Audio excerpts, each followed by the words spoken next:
Shut up and sit down. Go. There you go.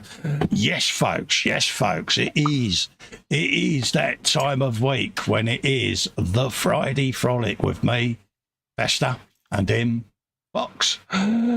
Your one-stop shop. No, that's the wrong stream. That's what I did there. Yes, folks. Yes, folks. Bit of a Friday Frolic with us. Couple of hours of just chilling down, relaxation, and all of that. Like after your traumatic watching of the Olympics. But yeah, because what did you expect, folks? Yeah. But anyway, if you'd like to help me out and support the channel and keep this content coming and the channel alive, you can do so by heading over to patreon.com/Festa67's workshop, or you can click the join button below, become a member. That all gives you access to the Zoom 24/7 off-air hangout, or you can click the $ to leave a super chat. It's all going in a big pot at the moment because I'm saving up for my 3D printer. So yes, folks, that'll help me out massively. Quick shufty kids at the chat there. We got myself and Foxx in saying hello to everyone. The Bobbins is in. He says, salutations, one and all. Greetings and salutations. Daniel's in, the Dream Builder. He says, I'm here. He says, hi, Sir Colin. And yes, I'm off to bed. Thumbs up, mate. Thank you very much, Daniel. Sleep well, mate. Right, what we're going to do is we're going to wait till he starts snoring and then we'll go. Bobbin says, in this week's exciting episode, there'll be meat on the bench and minor wibbles. It's the KA.Models show. Yeah, wrong show, dude. PJ, we'll get the wibbles, though. Yeah, you get the wibbles, mate. Oh, yeah, shrinkflation. Cadbury's have shrunk their milk chocolate bars. We'll get onto that at some point. Here we go. Prices stay the same as well, folks. Go figure. PJ says, after watching 4.5 hours of absolute TV boredom from Paris, why did you sit and watch it for 4.5 hours if it was that bad? Thank goodness for the exciting Friday Frolic. Wishful thinking. He says, hi, Colin and Foxx and everyone in chat. Hello, PJ, mate. Nice to see you, buddy. James says, morning, evening, Colin, Foxx and all in chat, Festrucks and Fox Hugs. Hello, James, how you doing? Geez, love to you, Shania and Alicia. He's also saying hi to PJ. James has been a member for 43 months, folks. Yeah, I know. That's going to be a big baby when it comes out. It is, mate, isn't it? That's a pregnancy to go for. Flo Ella's in, says, evening all. I hope everyone is doing all right. We're all right, mate. How are you? How's Ivy May? Hope you're keeping well, fella. Talking of how are yous, how's my mum? Hello. Mama Wolf has been... Mama Wolf handbrake. Mama Wolf has been a bit poorly today. Well, so bless her. She's not been very well today, bless her. Oh, well, big hugs to mum.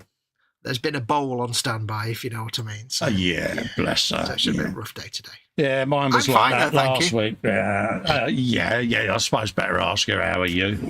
Yeah. Nobody cares about me.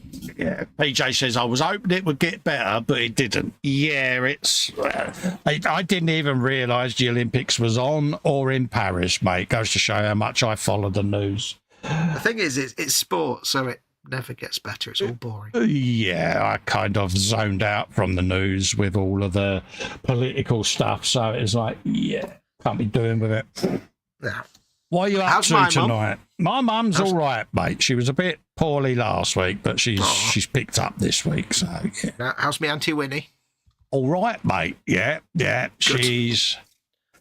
She's quarantined at the moment because Alan won't let her out and about, so yeah. Quarantine for medical reasons or for like just safety of the public? For reasons we won't go into. I get that. Yeah. So, I'd get shouted at if I didn't ask about Auntie Winnie. So. Absolutely. So yeah, she's fine, mate. But yeah, Winnie's Winnie. All right. Bless her. What are you up to tonight, dude? I'm doing a bit on the road all dong, mate. I'm going to be doing some chipping. Just going around doing some light chipping with some markers. Got to play with them tonight, folks. Ooh, nice. Going to get the markers out and have a little shifty at how easy chipping will be with them. So yeah, there you go. I'm going to have a play with them tonight. Something different. Nice. I was going to do buildy, but then I don't know, I just didn't feel like doing any buildy today. So Yeah. we have days like that. The mood ebbs and flows and goes and comes. Exactly, mate. So I just thought I would do a bit of that. So yeah. Well, funnily enough, tonight I'll also be doing chipping. Yeah. I couldn't be bothered carrying on building that kill rig because the mojo just left me for that. So I'll come back to that some other time. So I thought I'll get back onto painting my Solar Auxilia. Oh, nice one. Box set, battle set. So I've got the 2 tanks that come with it. Yeah. The personnel tank and the Leaving Russ. So Nice. I'll be doing some chipping on them. Jeff Light is in, says, good morning, guys. Hello, Jeff, and big hugs Jeff. for Maggie as well. Hope you're both keeping well, mate. Nice to see you in, mate. So, yeah.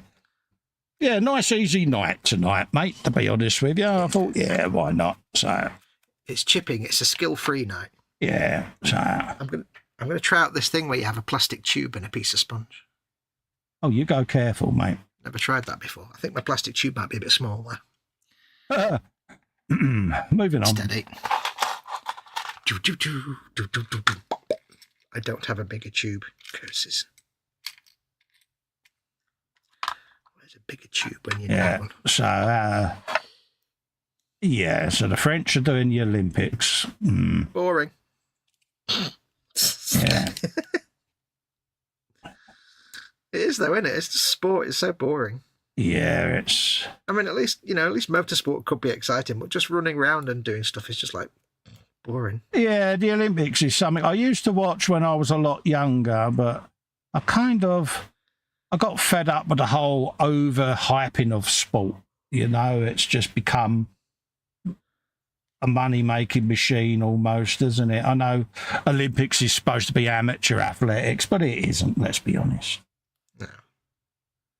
No. Changed, doesn't it? I've made Reese if he had black hair. Oh, lovely. Our friend Reese. I see what you did. Right. James says, question for Colin. Yes. I've got some AK Extreme Metals black base paint. Would it be best to have a separate airbrush for lacquer and the other for acrylics? What would you possibly recommend? Well, I personally use separate, but as long as you clean them out thoroughly, you can switch between the two. But my personal preference is different airbrushes, and for my lacquers, it always goes through my what's his name, H&S Infinity. Yeah, that's my lacquer brush, Arder and Steinbeck. But yeah, because I know when I pick it up, I'm doing lacquers. That's just my personal preference, but it's like anything, you know, as long as you give them a good thorough dung out, you should be all right to go. But like I say, I just like saying acrylics on one set, lacquers on another. Airbrush choice is personal preference, mate. It really is. Some people are Iwata people, some people are Apex people. It depends on what you feel comfortable with. Also, what your budget is, mate. It does indeed. So, you know, the airbrush debate is infinite, mate. Yeah, the only thing you'll have to watch for is whatever brush you get, make sure it's solvent safe if you want to use lacquers. Yes. Otherwise, you'll be very sad when all the rubbers get stripped out. Hence why I said H&S, because... Yes. There you go. Bobbins says tube. Tubularity. Jeff Light says it's been one of those weeks, but we're both good, thanks, Cole. Oh, lovely. Oh, bless. Well, hopefully that one of those weeks, mate, picks up, because, yeah, it needs to leave you both alone. Mm-hmm. It needs to take its cat and take its flap and bugger off. Yeah. Exactly that. Take your cat and take your flap and bugger off. Right. Let's see if this is a decent colour. Well, if it isn't a decent colour, we need to know why. Yes. It's always difficult choosing a chip colour. Oh, I found a temporary solution to my lack of NCIS to watch. All right. I realised I hadn't watched the latest season of Death in Paradise. Okay. It's on the BBC, so I've been watching that. I like Death in Paradise. That's quite good. Never heard of it. It's quite funny.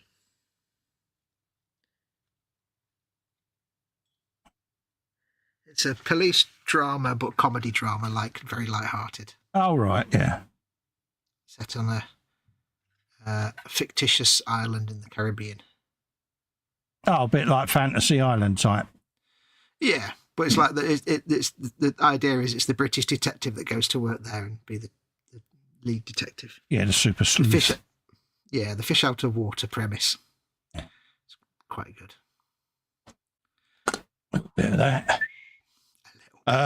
Belly, says PJ, because obviously Belly bench beverage and biscuits. Yes. Belly chicken vindaloo with garlic naan bread. Bench a 250 totally scratch built USS Defiant DS9. Beverage, coffee now, JD later. Enjoy, mate. Enjoy. Wait, you're scratch building the Defiant? Yeah. That's interesting. Yeah, he's a suave, windswept and interesting person, mate. How do you scratch build a starship? That's interesting. Well, you'll find out when he puts these pictures up. And yeah, I'd be interested in seeing that. Dare I say it, if you was to set a YouTube channel up, you'd have had video to show you. But see what I did there, PJ. Told you I don't give up. Nope.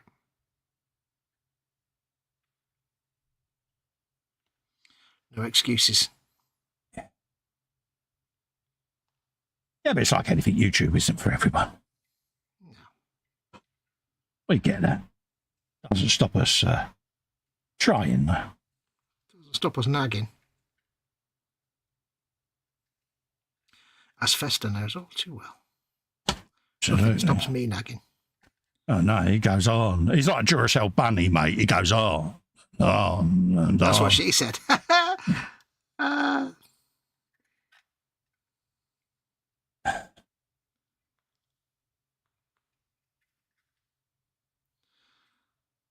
Is there anything good happening in the world, peeps? What's your plans for the weekend? Have you got family down, friends down, social events? I'm getting taken out in public tomorrow night. Oh, is that tomorrow night? Oh, yeah. Sounds interesting. Yeah, going out for a meal. It's a belated birthday meal for me and an early one for Lex because it's his 30th, isn't it? Oh, that's true.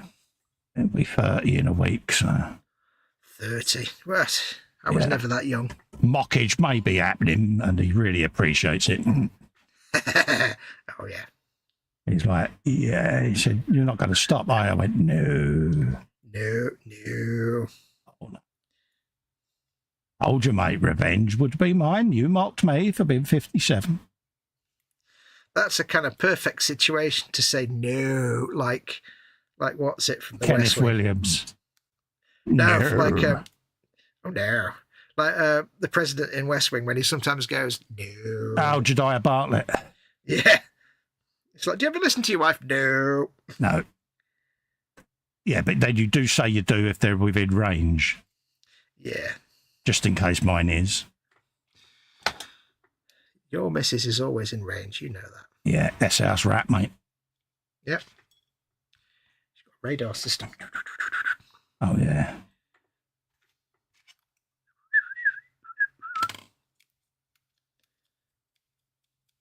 Yeah. It's like, yeah, I'm still in the good books as well, folks. Still traumatised by that. That's bizarre. Right, now I'm going to distress my sponge. Your parents hated you. Right, perfect. I did see what you did, yeah. I just made that up in my brain and everything. Yeah, you should have took the red pill, Nero. Yeah.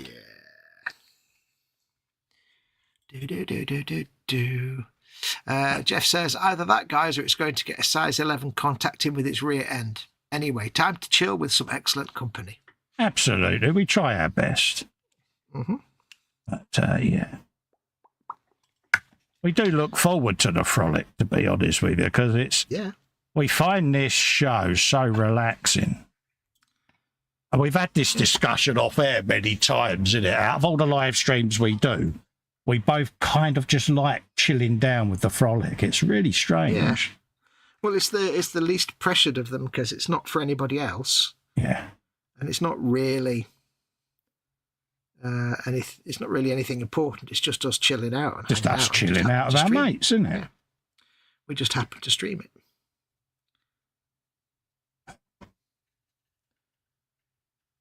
So, yeah.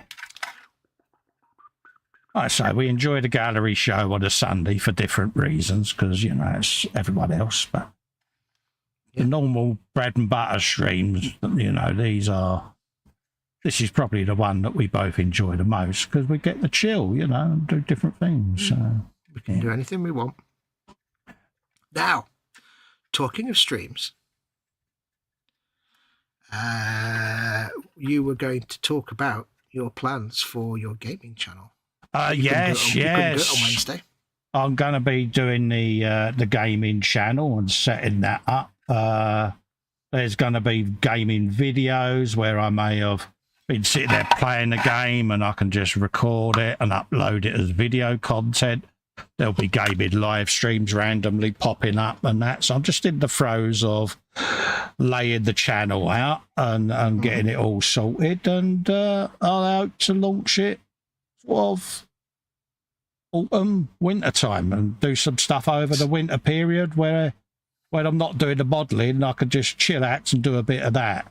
But I wanted to keep it separate from the modelling channel, if that made sense. So yeah. So I thought, well, just do a gaming channel. We'd use this thing. So all the links for it will go up on all the normal social media places. And yeah, so remember, like, subscribe and all of that. Look, and that's where the gaming content will live, folks. So, yeah.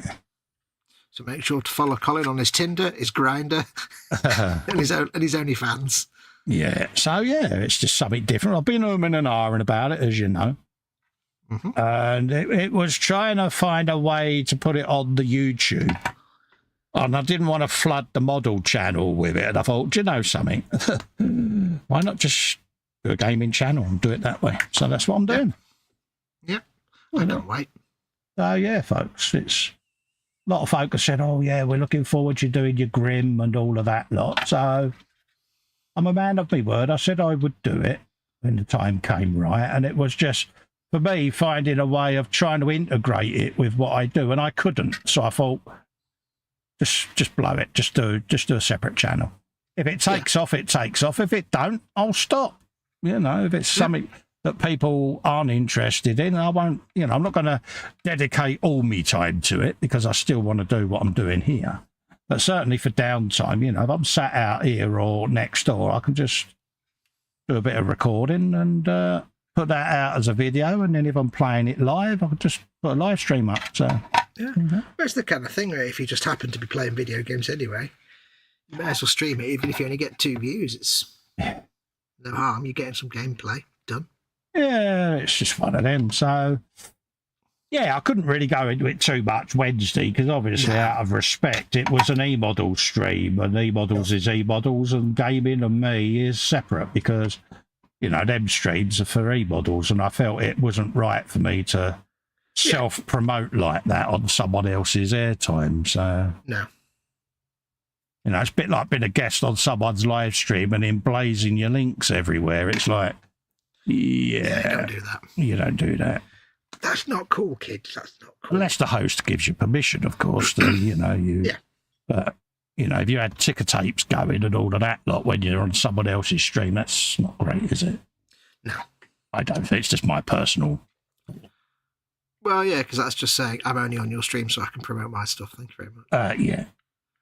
I normally have the opposite. People go, are you going to tell people what you're doing, that you've got a channel? If I must.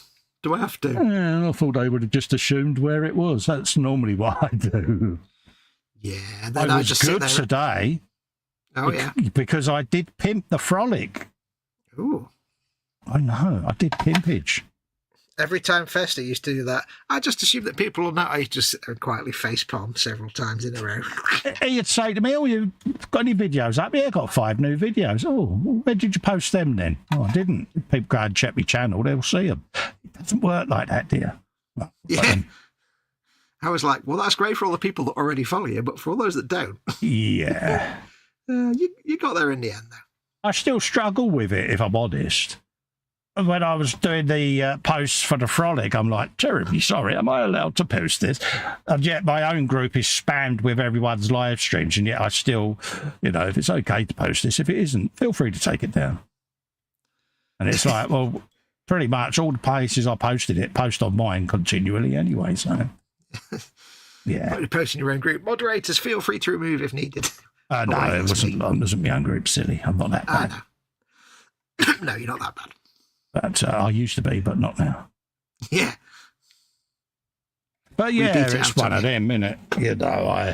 I'm always conscious and respectful of people's groups because, at the end of the day, their group is about them. It's not about me, is it? So, But, yeah, like people said, well, we post our lives in your group, mate.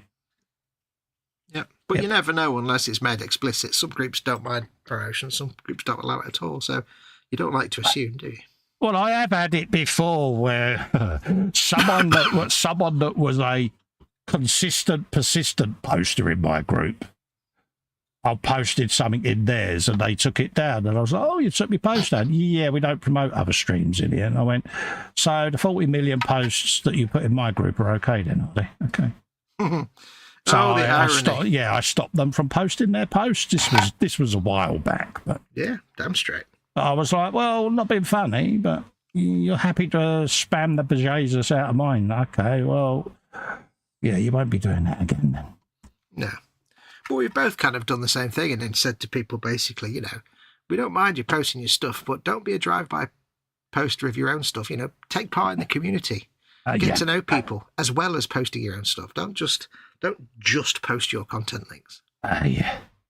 Because, Well, you moaned at me for not posting in the boom hut, didn't you? And I was like, yeah, but I don't want to be doing flyby posts. And you're like, you kind of contribute to the group and you're an admin, you pilch. Yeah, I know. It's different for us. We're by default able to do that because we contribute to the group by... yeah, it's like, that's kind of the point that you've been an admin. I was like, yeah, but... it's a member's rule, so, You were painfully British for a long time. Oh, yeah, I can't help it. No. To be honest with you, it's just how I am. All right, nothing wrong with that. But it is funny, it's like, yeah. Like when I used to do E-Models videos, wasn't it? You go, have you pimped it anywhere? Well, I pimped it on E-Models. Yeah, but anywhere else? I don't want to spam everyone. Dude. Yeah. Yeah, I'm a unique individual, folks. You are. Don't ever change, though. No. Apart from that, obviously, which you should change. You did change. Absolutely. Jeff Light says, either that, guys, or it's going to get a size 11 contact in with its rear end. Anyway, time to chill with some excellent company. PJ says he started watching Time Bandits, the TV series on Apple Plus. Wasn't that a film, Time Bandits? Yes, it was a Terry Gilliam film. First episode, he says, was a slow burner, but ended well. Second was March, and episode 3 next week. Jeff Light's belly was fish and chips. Bench is now. Beverage was lemonade, and he's going to add a Bacardi to the mix. Nice. PJ says he's not biting on my YouTube channel hook. I'd love you to do a channel, mate, but yes, it's entirely up to you, mate. Jeff says, I'll be very interested in your opinion on the new paint pens. Is E-Models going to stop them very soon? No idea, mate. I don't actually work for E-Models, but yeah, I like them. I mean, I was lucky. These got sent to me for my birthday by Kevin and Jackie. Basically, you get the big old box set like so. Nice little list of all the colours, and then you've got a double tier. I went and modified mine and put some ribbon loops on it purely and simply to make it easier for me to get the top tray out. Yeah. But yeah, I love them. They're, it's a bit like Udi Posca paint pens, they're paint pens at the end of the day, but nice soft tip, nice pointed tip. And yeah, I'm using them for the first time doing a bit of chipping, and yeah, they go down really well. I did the banisters on the E-Models show Wednesday with them just as a test, and yeah, they really go on well. Nice. So, yeah, I like them. There is a video of a guy who did an entire tank with these pens, you know. So it's like anything. They've got their uses. There are still things that I would do with a brush purely and simply for the finer detail, because I'm very heavy-handed, as you know. So for me, I'm an all or nothing. So you've got a very fine tip, but I do press down quite hard. So you can get fine chips, tiny little chips like so on the corner there. Both colours have been done with the pen. That's the tip. Nice. That's the tip, by the way. It's quite tight, so you can do Dincy Wincy dot, like so, or you can do a watch. So, yeah, I like them, to be honest with you. Yeah. If they're as good as the Uniposca paint pens, then they'll be absolutely brilliant. I would actually say they're better. Well, they're probably formulated paints for models specifically anyway, aren't they? So they'll be a bit better. Yeah, I must admit, I like the tip. For me, the tip is important because, you know, that's what you're applying to the model. And if you can do very fine line work with it, yes, worth a treat, you know. And I'm learning to use them, you know. I'm not an expert because this is the first time they've been out in real anger. So I'm doing a trial by learning. But as you can see, I've just run that round the edge of that tank there, and it's chipping that quite nicely. Looks rather good, that. So, yeah, grab a set, mate. Yeah. You can buy them in individuals and smaller packs, I do believe. But, yeah, big thanks to Kev and Jack. There's a video up, folks, thanking them. But, yeah, I was kind of blown away when I opened it because I didn't know what hell was in there. This box arrived, and for 4 days it was sat there staring at me, along with the other one that a certain guru got me, and I'm like, what is it? What are they? What's this? What's that? Oh, was it open on your birthday job? Yeah. And I'm good like that. You know, I don't open stuff. If someone says not to open it, I won't open it. Still don't stop me staring at it intently with pretend X-ray vision, trying to see what's in there. Did you think when you lift it up and like wiggle it around to see how much it weighs? And I developed this habit of scratching my toe against the corner and hoping that it would just pick the corner off. Would the pens be good for painting photo etch? Have I got anything photo etch lying around? I don't actually know. Let's see. I've got a tiger tank somewhere that's got some photo etch. The only one way to find out. I would guess they'd be good for painting anything that needs paint on it. Yeah. Let's see what I can dig out. They're very good for painting like raised edges. If you've got like a bit of trim or something that just needs a colour, and your brush might go off either side, like these little strips of rivets, you could easily with the pen on that. They're good for stuff. Oh, there you go. I don't need to answer then. Fox has answered for me. Oh, no, I don't know what he means about photo etch there. It's just looking for my. Is it easy for me to get? That little eek was me stretching, by the way. It's good for you, maybe. Right, let's have a look. Let's do one of the edges. Try not to drop any of the photo etch out that I need, of course. Edges? We don't need no stinking edges, senor. See what I did there? Right, let's do one of those tabs. See whether we can.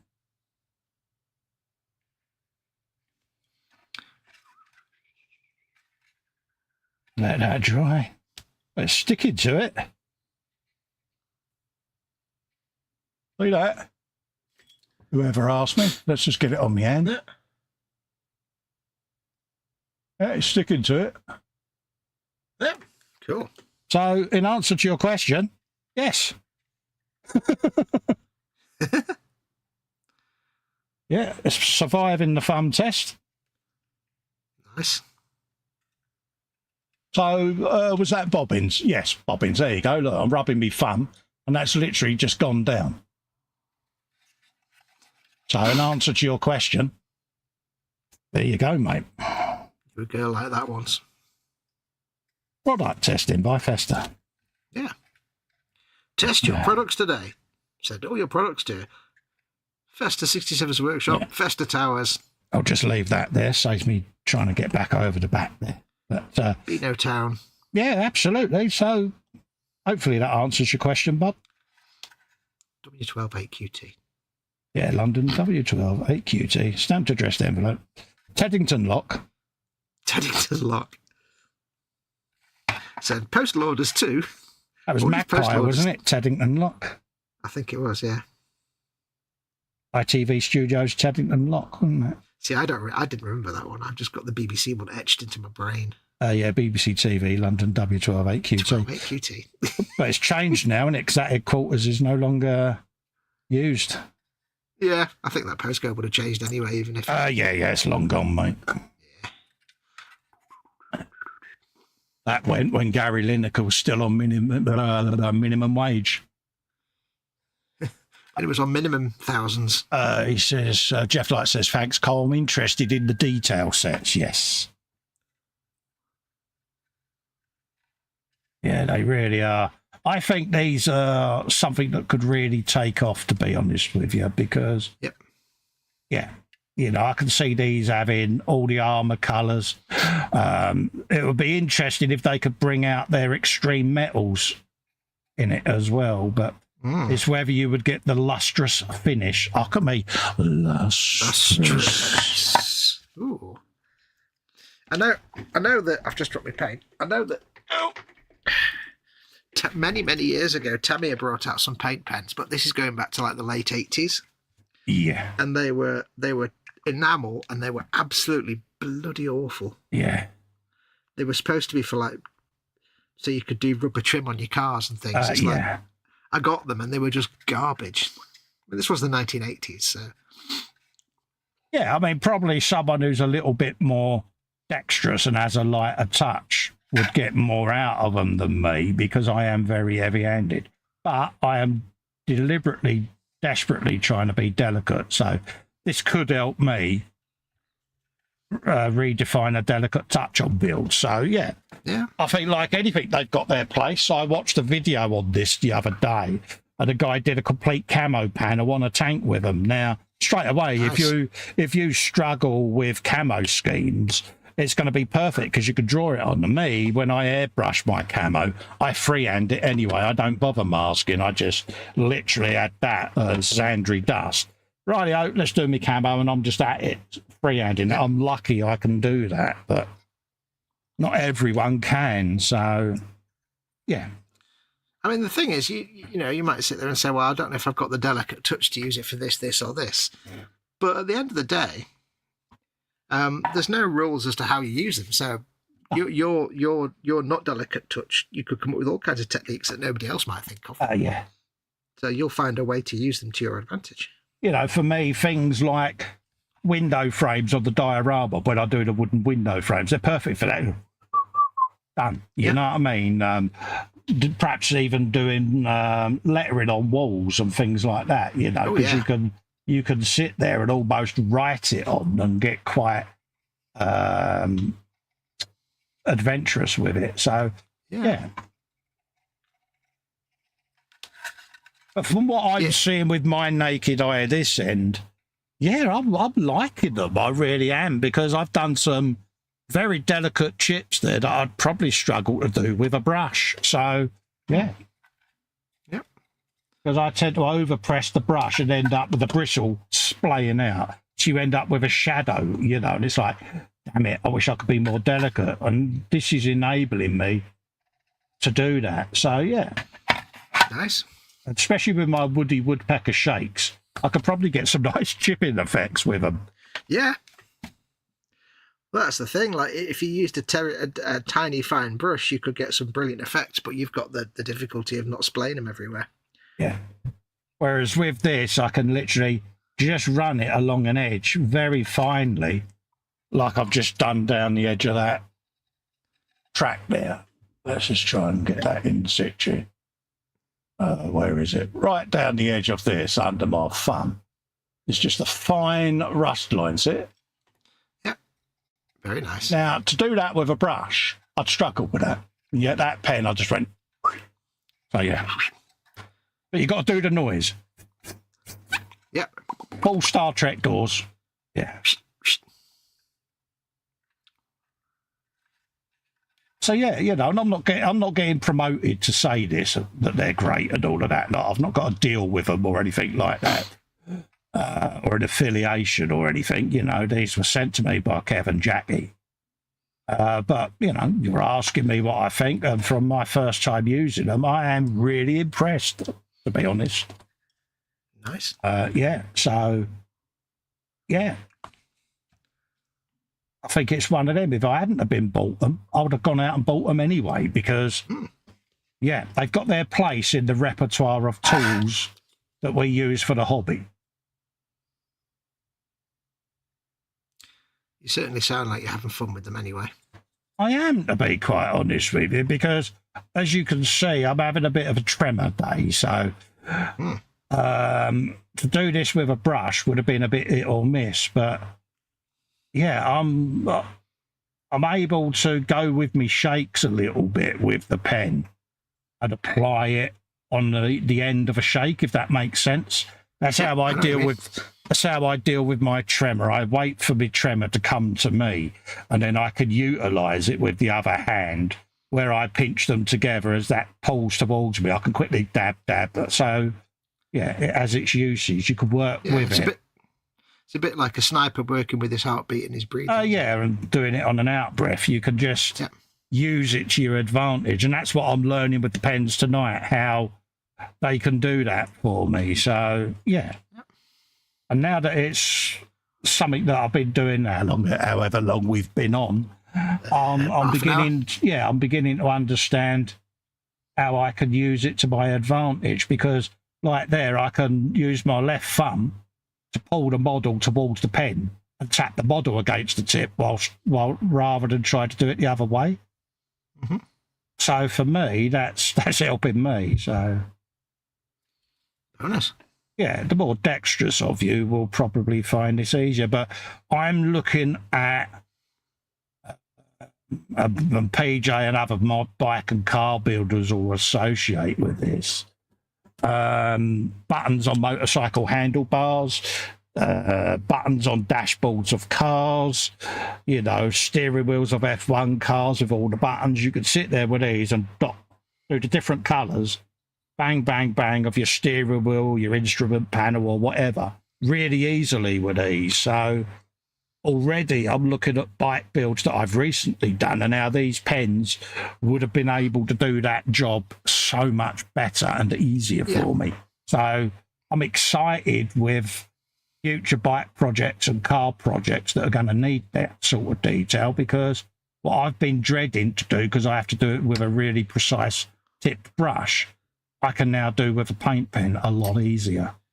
You are replete with potential now, aren't you?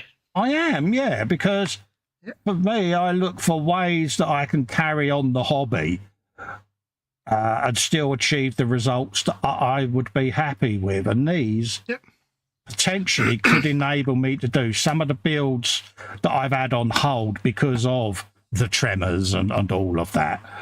Yeah, I can actually get them builds done now because I've got a tool that I can use that I could just go button done.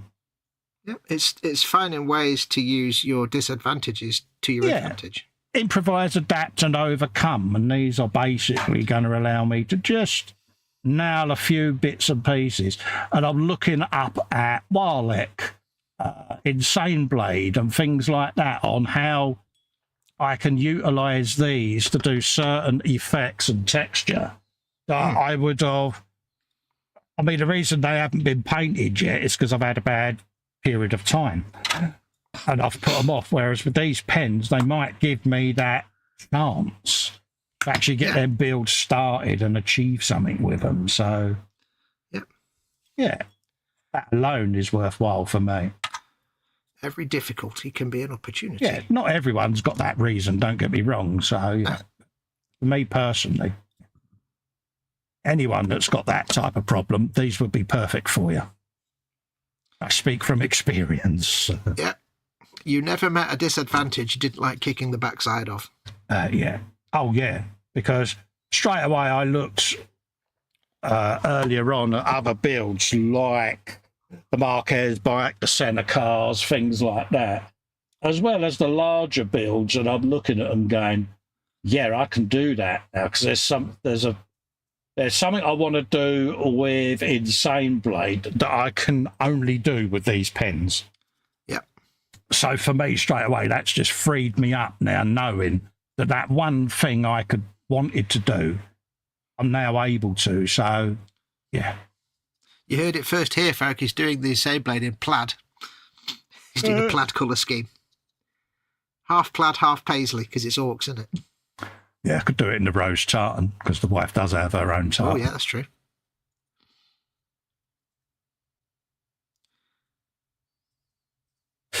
But yeah, really are. I think you would love these, mate. Telling you that now. Well, like I say, I did like the Uniposcas, and I painted I didn't paint a whole model, but I did that bear guy, Gumpler. Yeah. In Metal Gear Solid style, and did lots of the painting on that, like the colour accents and stuff with Uniposca pens, and they were fun. I mean, that's the difference I found straight away. Look at the difference in the tip. Left hand is the AK. Well, clues in the words AK gold. Look at the difference in the tip. Oh, yeah. Yeah, they're more of a brush tip, aren't they? Yeah, so that alone for me is... Yeah.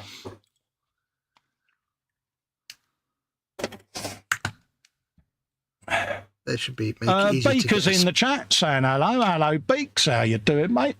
So I mentioned him earlier, and he's turned up. Hello, mate. James says you're always welcome to post and pimp your stuff in mine. Yeah, I did today, James. I've added you both to my pimp list because, yeah, you know, why not?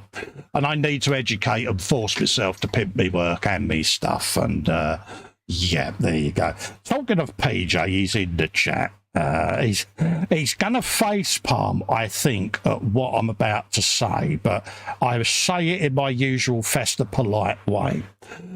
Would you like me to post the bikes in the Scale Fanatics group ready for your next live stream? Let me know.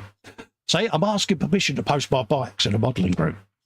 Terrible, isn't it? While talking of Floella, belly spicy meat feast pizza. Ingredients are... ham, pepperoni and spicy minced beef. Bench is a 35th to be a M18 L-Cat with an H. Getting ready to paint.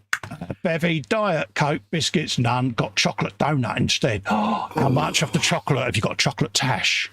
You have, haven't you? It's got one of those 18th century bandino moustaches that the Mexican hoodlum had, isn't he?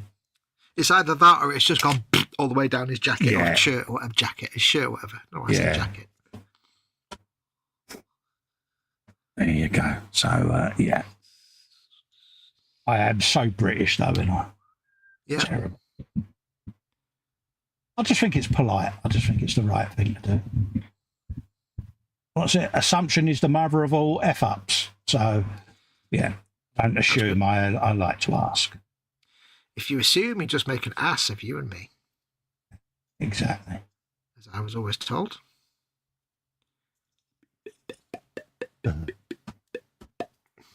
But yeah, I can imagine him face palm again. Oh, really, Festa? Considering I've been on the live show and that, but I still think it's polite to ask because, again, I look at groups and certain groups and think, yeah, they're for serious, talented modelers. Would my stuff fit in? And it's like, yeah, so I just like to ask. I know, I'm bad, ain't I? You know you're bad. You're bad. Shambon. You know. Yeah.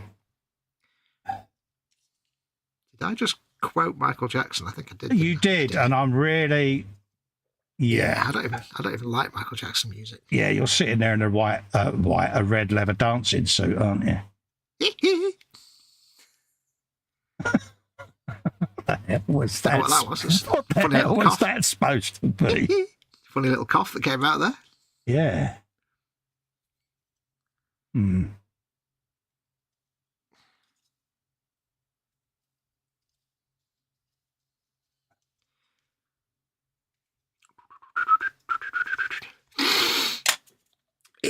Buy a cap and see the Reek Grand. I know. Whippets. You've got that tongue in the corner of your painting mouth look, haven't you? My painting mouth. Yeah, you're like. I actually built the dozer blade for this thing, but I don't know if I can be bothered painting it. I don't know if I actually want to add it or not. I don't think I do, actually. What's that? I think it looks better without. Flo Ella says, I thought Colin's next build was going to be a dio of his kitchen with H trying to stop him touching the oven. Yeah. It's Festa. Reese says, oh, I thought my ears were burning, Fox. All good, I hope. Aha. PJ says, if you don't post your bikes in our finished build gallery, we would be extremely disappointed. Yeah, let me know when it prudent to post, because am I right in thinking that they go in the comments of the actual thing that you put up for that section? Am I right in thinking that, Paige? But, yeah, we'll get together off air, mate, and we'll go through it, because I want to make sure I post it in the right place. Because it's not like my group where you just post it on a wall. It's a section, I think, that they put in as a post that you do it in comments, I think. I could be wrong. You're a section. But no, I'll happily post them, but likewise, I like to make sure I've got permission to do so, mate, because, you know, not everyone likes me or my work, so... Don't want to upset people, do I? If anybody doesn't like Festa, then they're not somebody worth knowing. I know, but hey-ho. Because that's nonsense.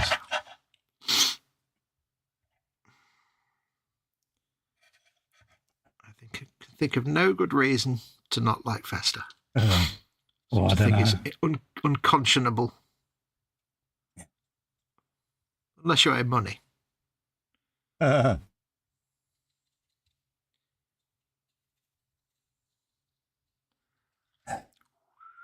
And you go, have you some of that? Oh, sir. Have you some of it? Yeah, that. Sure I can't believe how quick this little Rogel Dawn's getting chipped up, mate. It is super fast. Yeah, I mean, I'm doing quite fast with the sponge, but not as fast as you. So easy, Geese. D's? What's D's? Yeah, D's. It is so easy, Geese. It really is. I'm not just saying that. It is. I'm finding it really easy, mate. Yeah.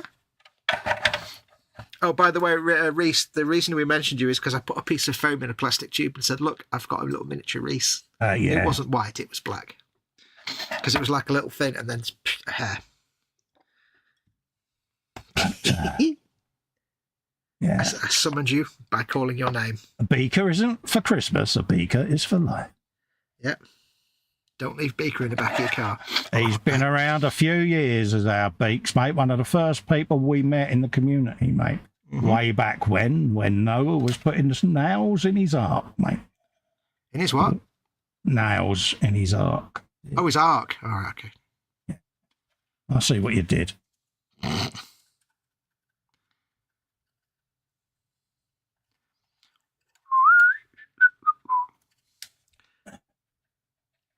I'm getting quite carried away here doing these little chippy bits. I know. You're having a bit of a day of it, aren't you? Yeah, Bobbin says, I'm fully in favour of Festa games. Yeah, cheers, Bobs. Like I say, I'll pimp the YouTube channel when it's up. You know, it's not compulsory, but feel free to give it a sub.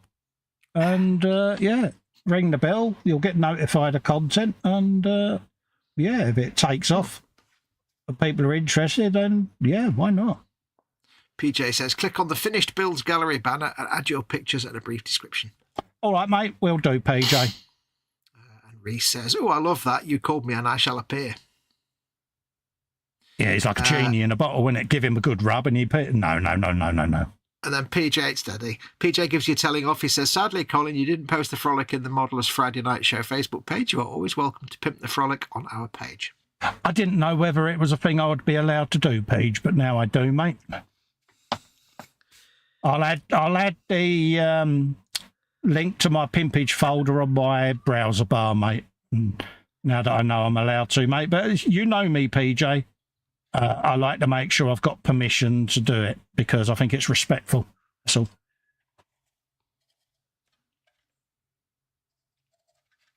I'd been in the boom up 4 years before I pimped anything of my own. Fox was as a like, moderator. Yeah, as a moderator. And he's as like, an admin. Yeah, he's like, dude, why don't you promote your own stuff? Well, I didn't know whether I was allowed to. Dude, you're an admin. Not Yeah, even a I know, moderator, you're an but admin. I like know, I at the say, time I just because you're an admin, it don't mean to say that you can flout everything. You know, if the members can't do it, then I thought that the admin couldn't. So, yeah, and I was like, no, do all the things. you know, so we've got a thing in there saying that you don't want that sort of post done. So I've never done it. But I you're was an like, admin. So your post didn't say that, did it? It's not going to say it publicly. I said to him, we are gods among men. You may post what you wish. It's the one thing you'll learn about knowing Fox is he instinctively assumes that you're a mind reader. Anyone that can read Fox's mind is a better person than me because, yeah. Trust me, if you can read my mind, you're in a bad place. Yeah, it's not a place I'd want to stay for too long if I could read your mind. Yeah, you wouldn't want to. Very dangerous place to be. All right, we're going to have a bit of dunk and gelb along that edge. Yeah, so we'll leave that one there for a minute. Let's grab the dunk or gelb. What was it I dreamt the other day? I had took it a weird, like my mind being weird. I had this dream the other day that I was on a tour of a Chinese arms munitions factory.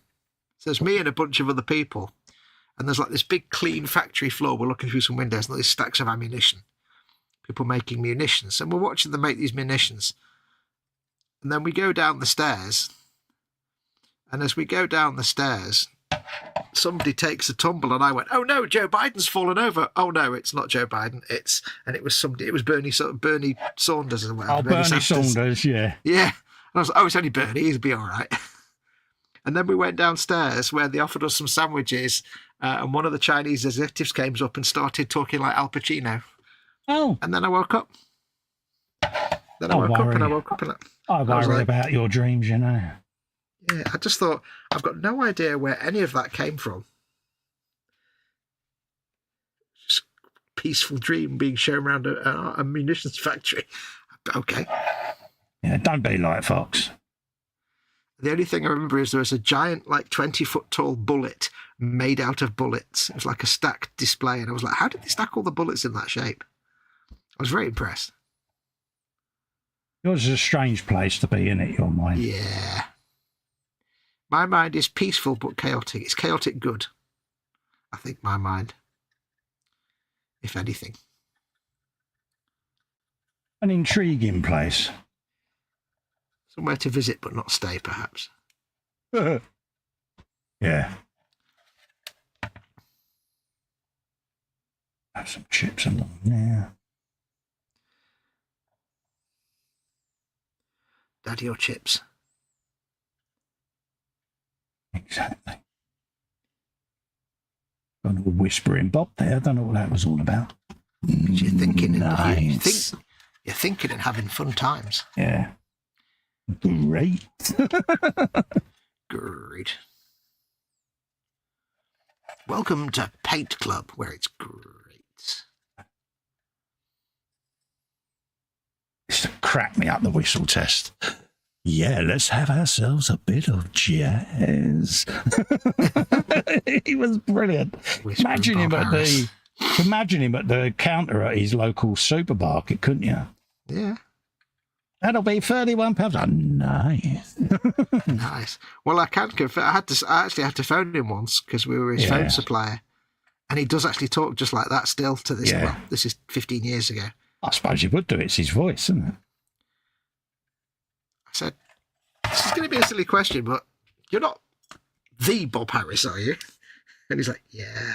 I'm like, cool. Did he go, yes? Yeah, pretty much.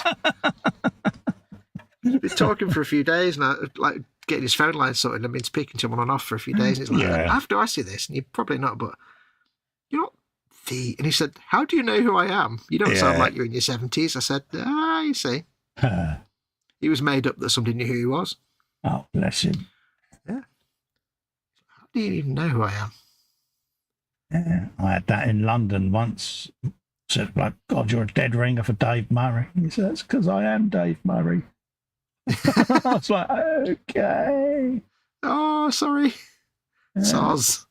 On the same night, no, it's Dave Murray, it's Dave Murray. She's like, God, he's a pillock. Not Dave Murray, me. Yeah. Yeah.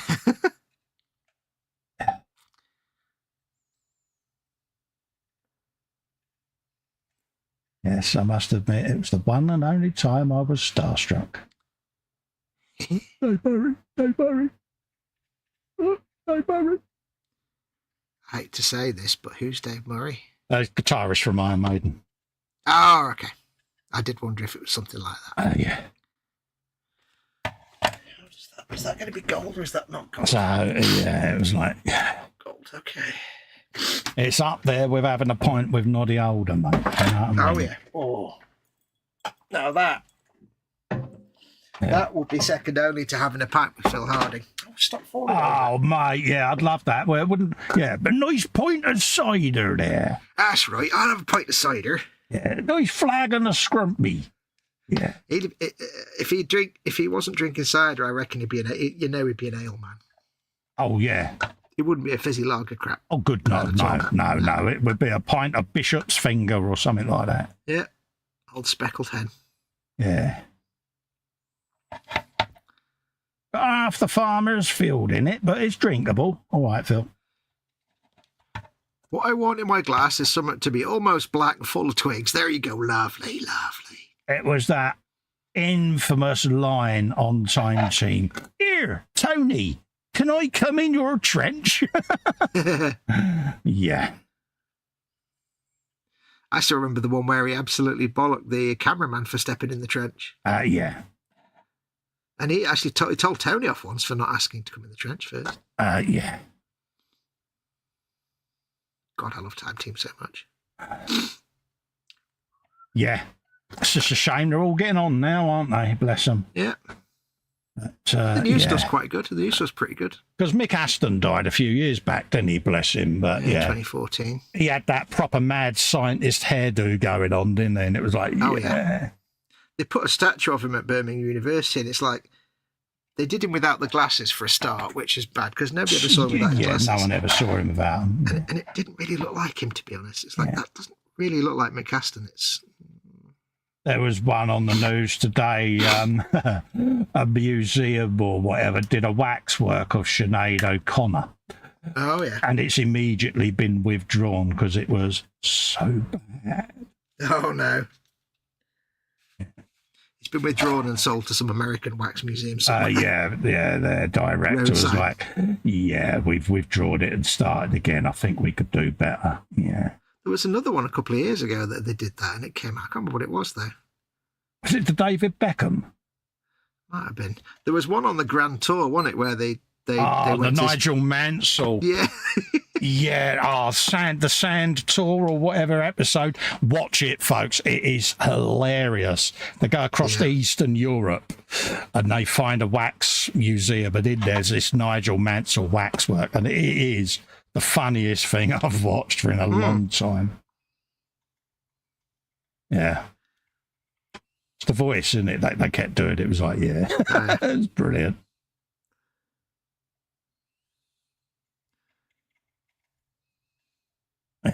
Just one of those mad, quintessential British TV shows. But yeah, it's funny because I can't stand Jeremy Clarkson, but when you get all three of them together, I actually like all three of them. Yeah, I love James May and I love Hamster, but I'm not that keen on Jeremy Clarkson.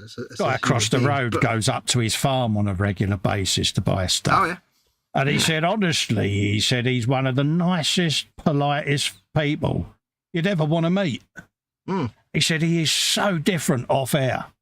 He said funny, don't get me wrong. He said his sense of humour is brutally honest. He said, but genuinely, he is a lovely chap to meet. Yeah, they'll all been out. They'll act, don't they? Next time he's going up there, he said he'll take me and the missus up there. It's only up the way, isn't it? Oxford. Chadlington, so it's not far.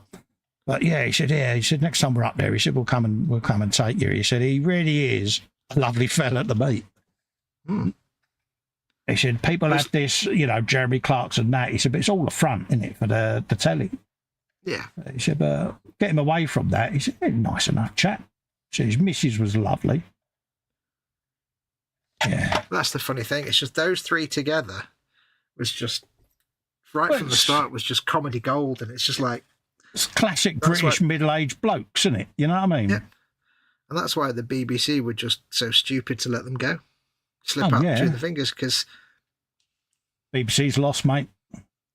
I don't know how popular Top Gear is now, but I stopped watching it. I was like, I don't care about any of these people. I don't think it's on now because of the Freddie Flintoff accident. I think it got taken off air. All right. Because there was a serious incident where Freddie Flintoff got badly injured, and when you think Hammond was at the BBC when he had his, it's like one too many, and And Flintoff, bless him, was quite badly injured as well. So I watched the first season of the Top Gear where they had Matt from Matt Damon. No, no Matt. Whatever. One from Friends. Yeah, and that was just terrible because it had Chris Evans, and I can't stand Chris Evans. No. But then they got rid of him, thankfully, but it didn't get any better. So I'm like, yeah, I'm not really interested in cars. I don't actually watch Top Gear for cars. So, Wilma Bender just subscribed to my channel even. Welcome. Thank you for the subscription. Welcome. Massively appreciated. That now, I think I'm on about 1981 or something like that now. So it's... Really? Yeah. So that's not your Wilma, I take it. No, my Wilms is already a subscriber, mate. Wilma and Betty, both subs. Mm-hmm. Right. Is Auntie Winnie a subscriber? Yes. Excellent. Yes.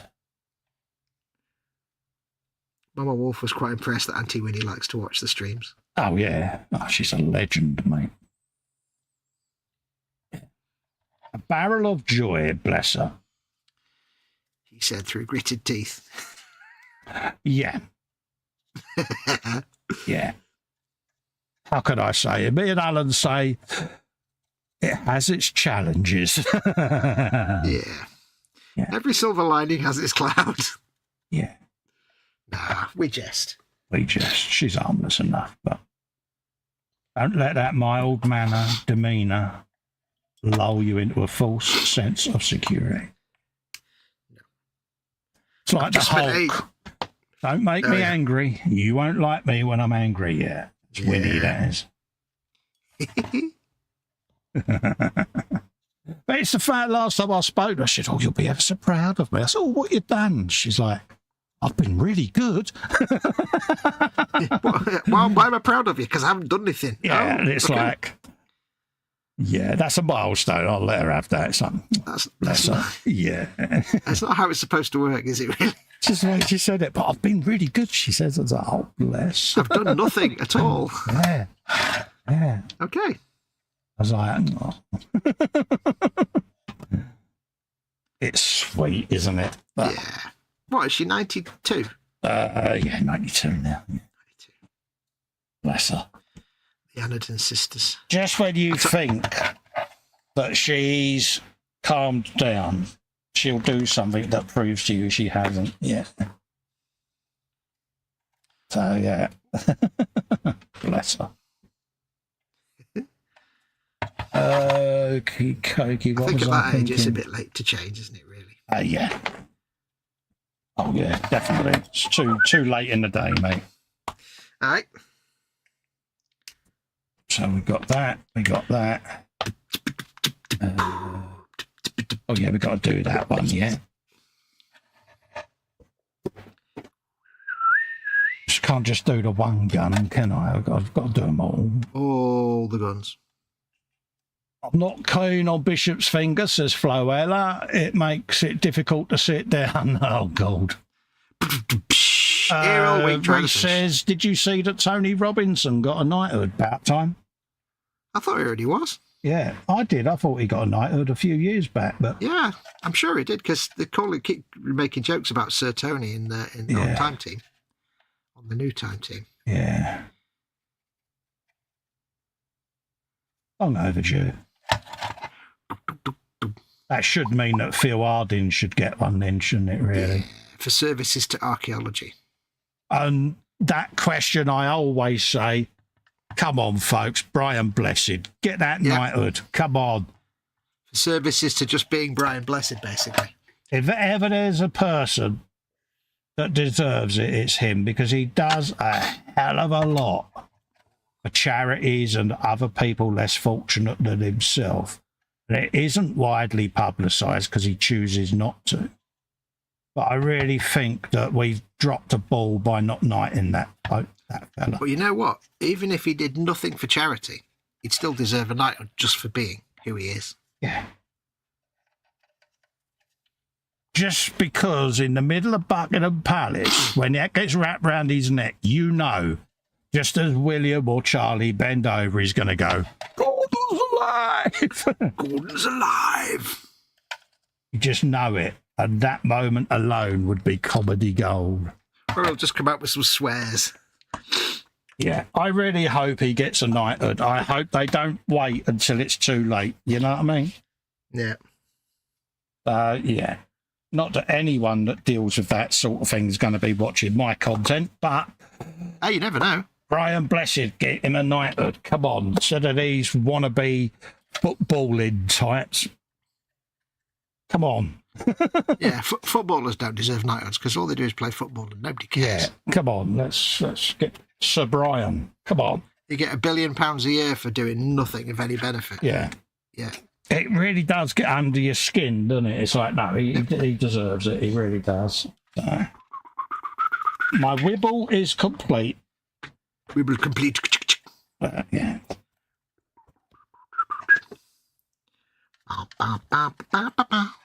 Jeff Light agrees. Brian Blessed most certainly deserves it. I think he does. I really do. It's...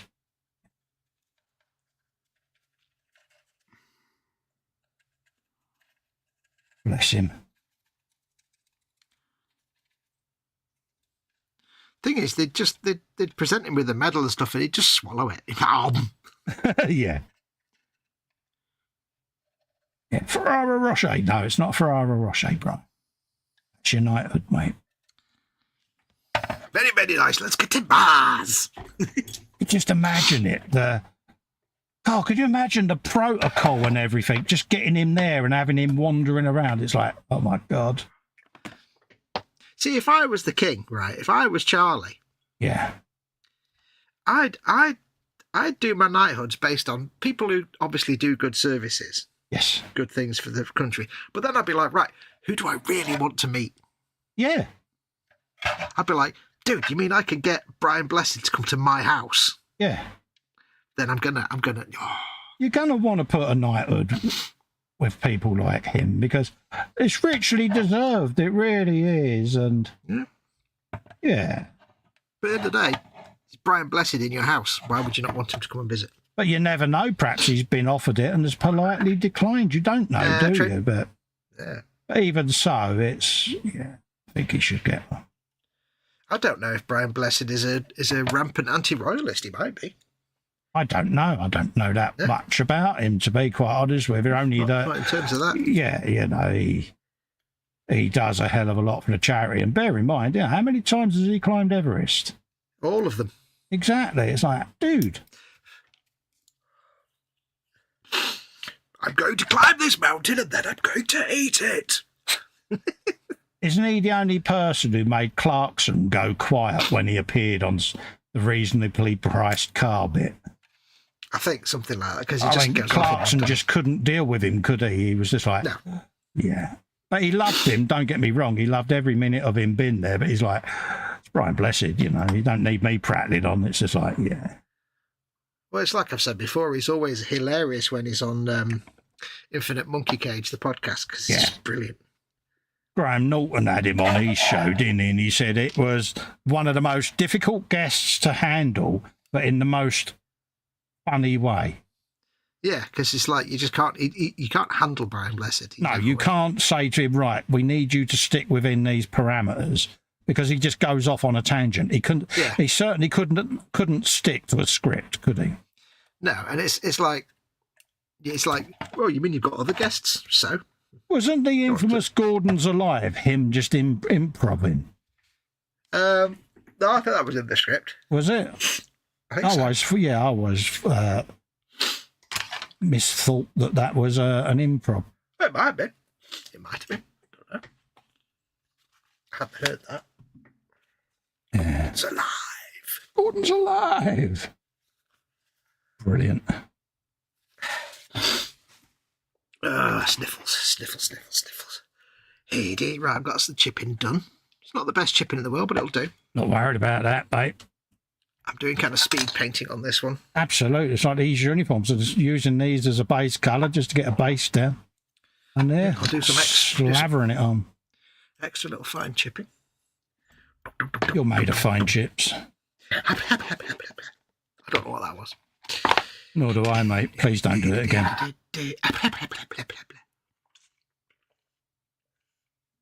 I shall just go and get some water because I am absolutely dying for thirst. Yeah, no worries. I shall wait till we come back and I'll have a swig of tea and I'll stand up.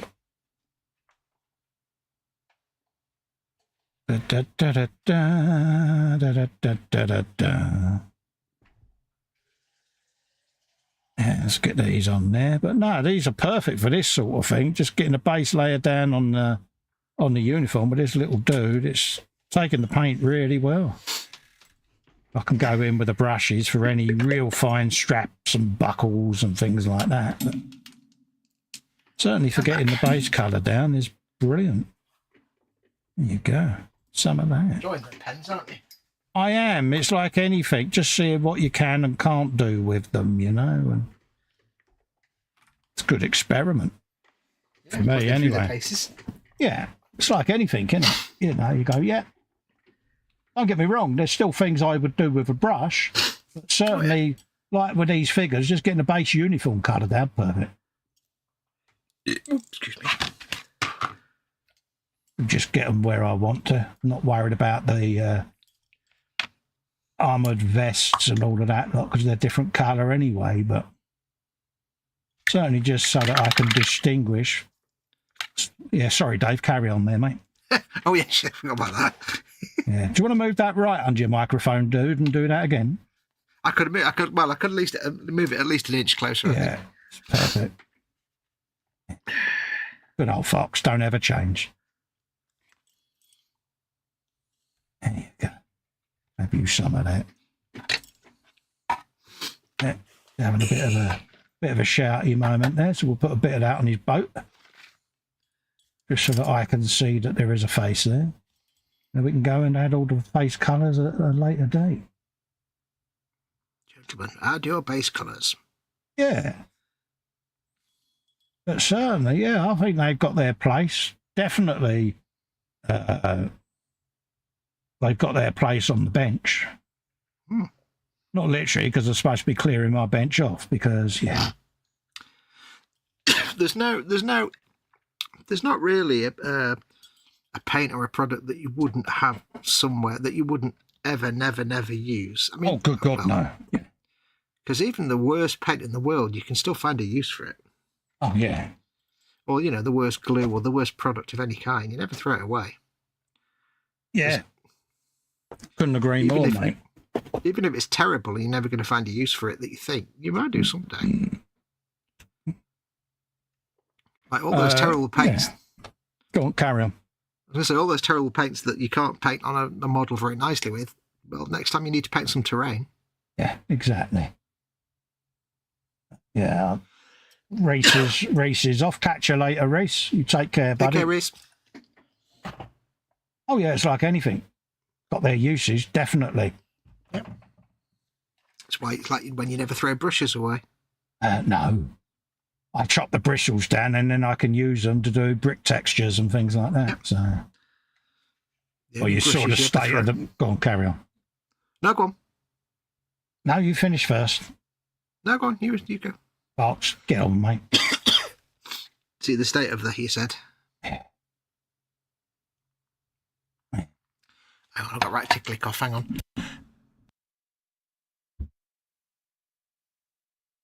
There you go. A little bit of chipping round there. Oh, swallowed a feather. Absolutely. A little bit of that on there. Right, where did I get to? On there. Oh, yeah, the edges of the tracks. That was it.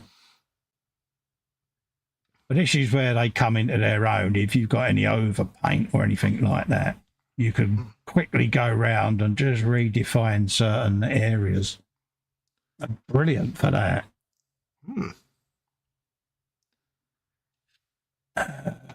Done a bit round there. Got a bit round there. That's done. That's done. That up there. There you go. No, I've done an edge along there. Edge. That's an edge. You're an edge. Edge. Edge. Yeah, I think the only brushes I've ever thrown away have been ones where I've used them for glue.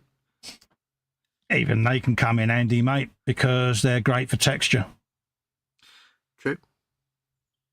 I now regret throwing them away.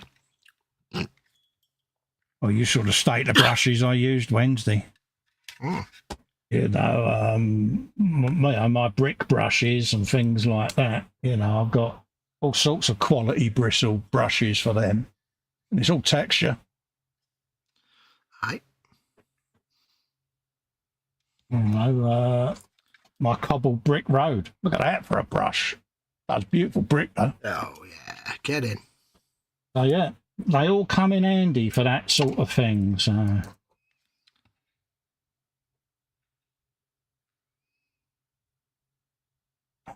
like a bit of texture. See, I wasn't going to do any brushwork chipping, but I've done my sponge chipping, and now I can't resist just going in and doing scratches and scrapes and things. I can't help myself. It's got to be done, isn't it? It's supposed to be a fast paint job, and I'm still going back in with the brush doing chips. It's like, I just can't help myself. I have a chipping Hold up problem. a minute. Nah, I'm gonna hold you to that one. Did you just say you're doing a fast paint job? I'm trying to do a fast paint job. Come on, who are you trying to kid? I said trying. I just said. Yeah, I was going to say, the day you do a fast paint job, the day I turn up with dreadlocks, mate. I mean, obviously, the caveat here is fast compared to my normal painting speed. Yeah, stop trying to wheedle out of it, dear. It's not going to happen. As in, I haven't done a wash over these before I did the chipping. I've avoided that step. I'll do it with enamels later. Instead.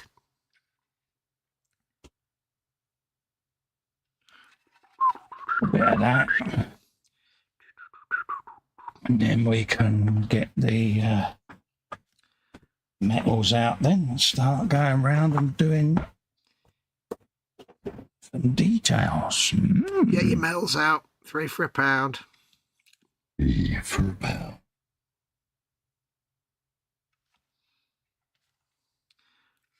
It's difficult to know which bits are trim on this because there's some bits that look like they should be trim and they won't be.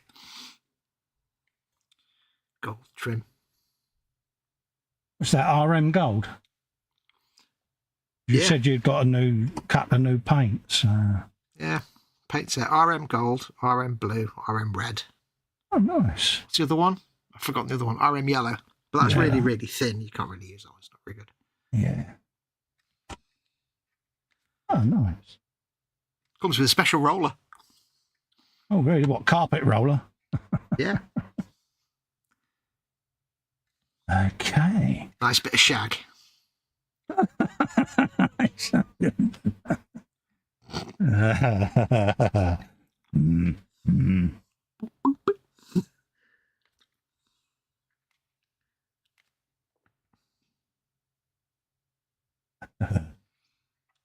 What you like?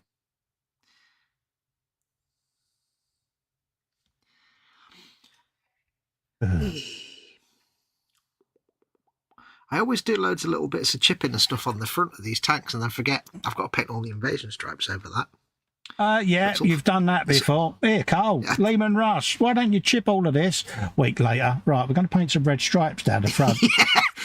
So I wasted all that paint chipping it. Yeah, not cheers, geese. I do it every time. Really? All that effort. Well, it gives you the option if you suddenly decide not to do stripes, apparently. Yeah. Allegedly. Is that all you're using to try and wheedle your way out of it? Because that was tentatively thin. You're tentatively thin. I like being tentatively thin. There you go.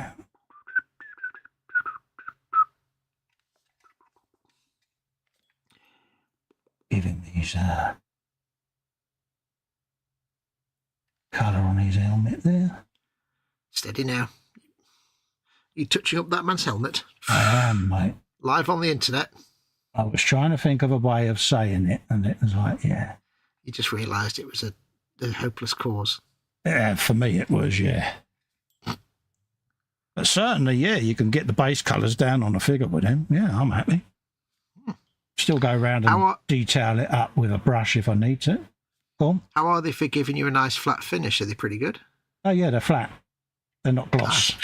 No, I mean as a flat as in not, you don't get brush markings and stuff. Yeah, no brush marks at all, mate. Nice. That's what I like about them.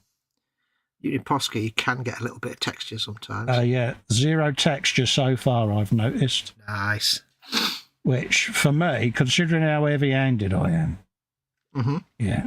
Because if anyone's going to get marks with them, it'll be Muggins here. But no, dare I say it, they seem as if they self-level.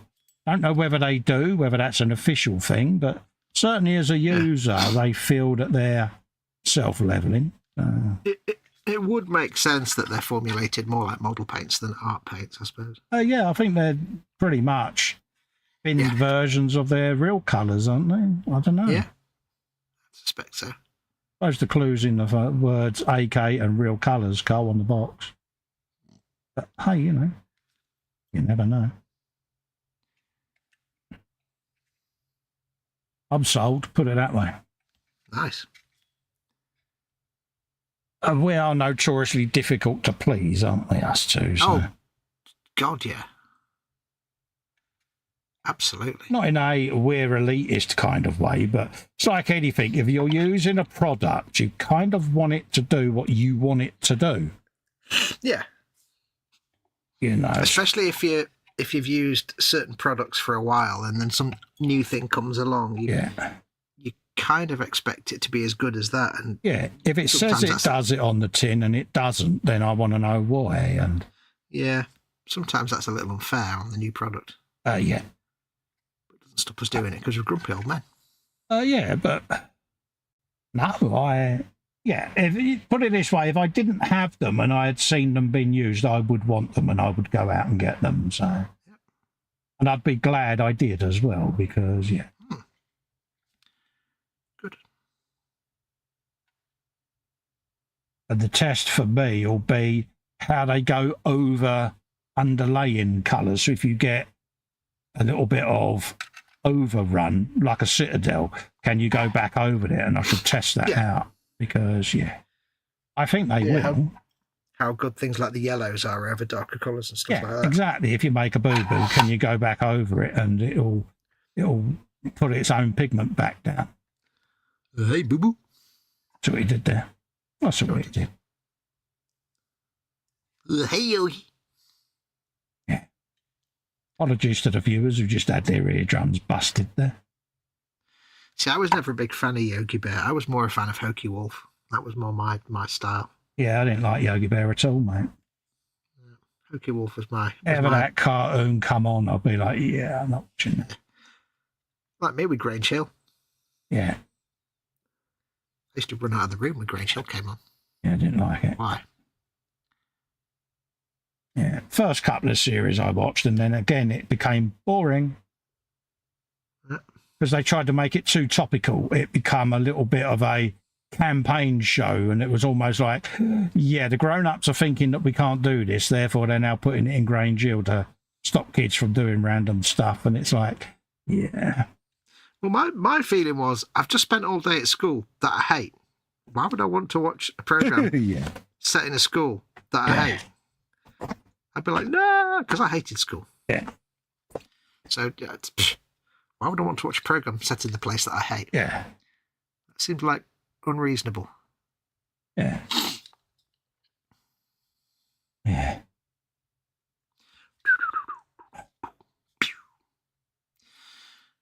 But like when someone says, oh, my dog keeps choking on the bones. Well, don't give it a bone then. Yeah. Yes, I can safely say that it will go back over a colour that has had an overpaint. Nice. Quite happily, just like a Citadel, straight over it. Boom, no bleed through. Nice. Yeah, because I deliberately painted that body warmer right over the top of his cuff there, and it's gone straight over it. Sweet. Happy days. Festa does science, so you don't have to. Yeah.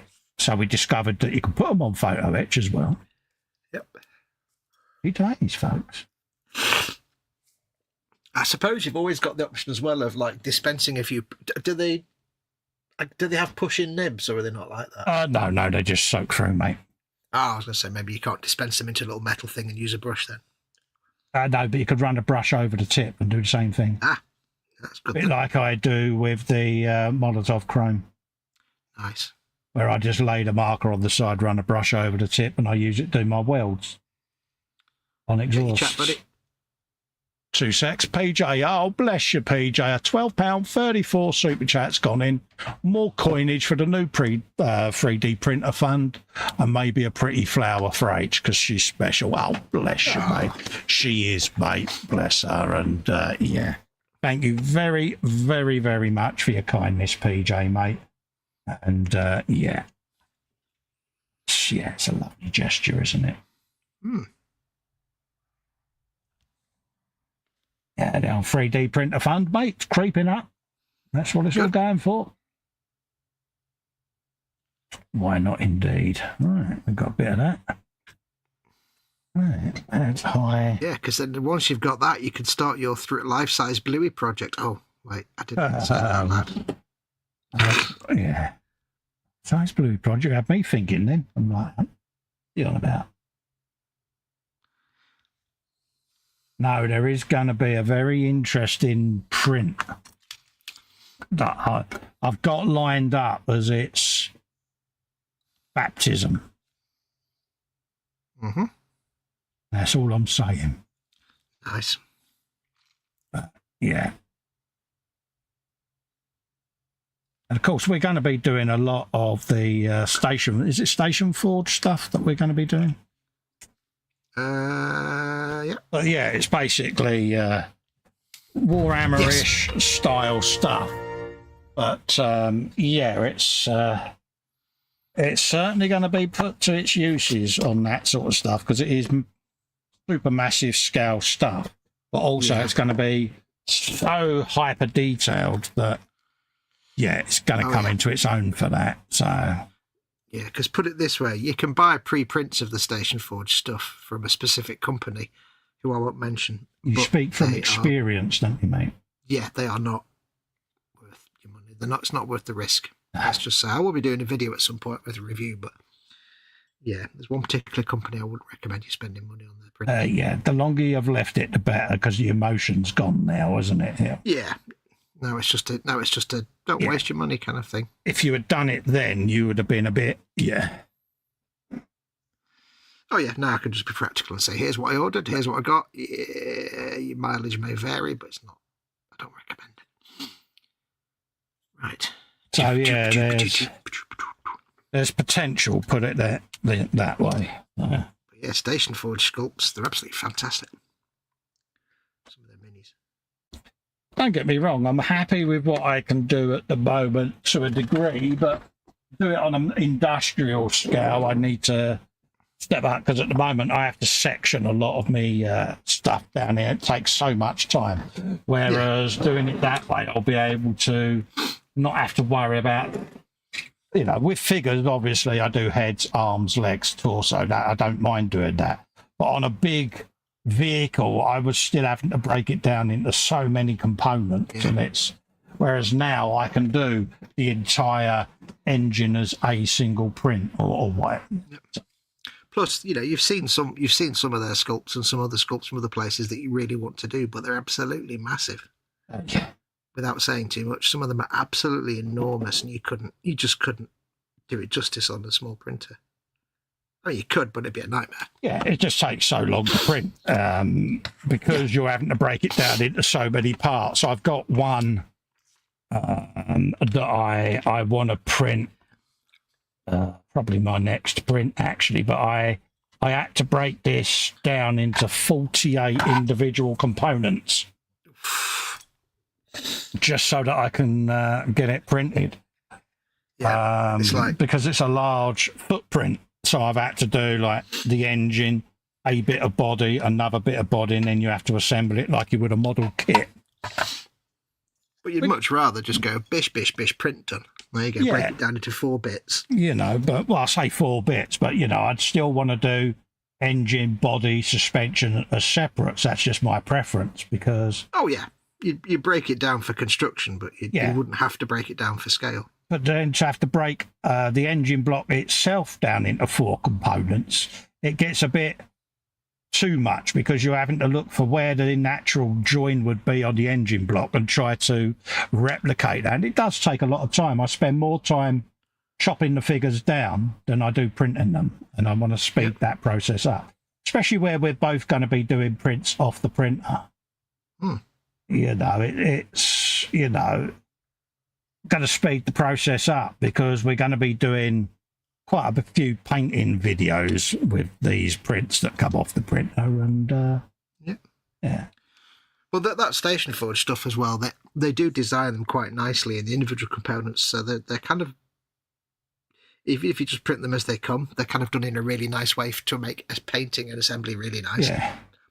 They kind of put a lot of thought into the components their prints are made of. They know what they're doing. Yeah, I was just disappointed in the quality, especially for what you was paying for them. Yeah, that's not them though. That's the company that hosts their. Yeah, that's what I was trying to say, mate. Before you jumped in, mate. But yeah, it's just a bit rubbish, really, isn't it? Wasn't good.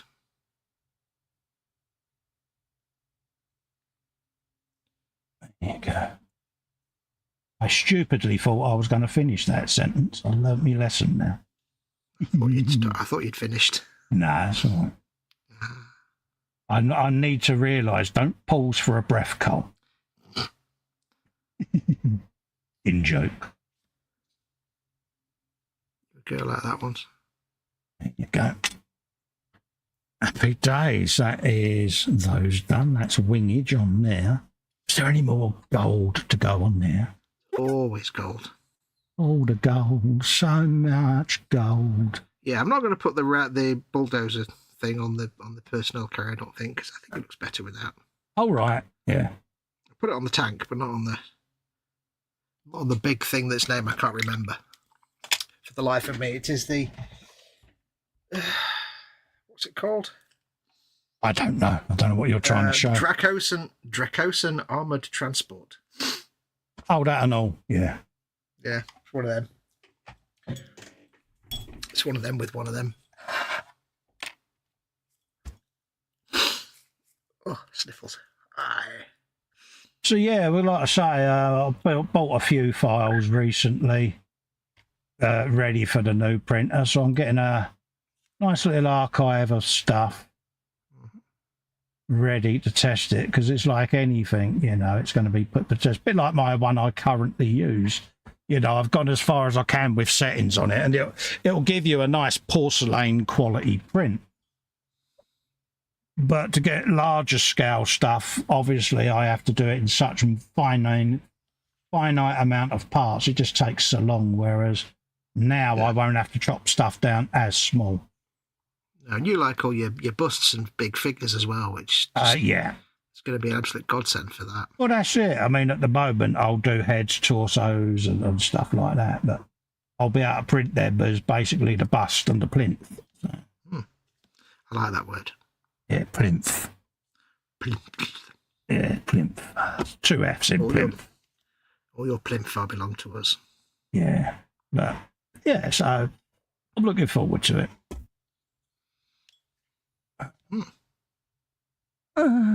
Decisions.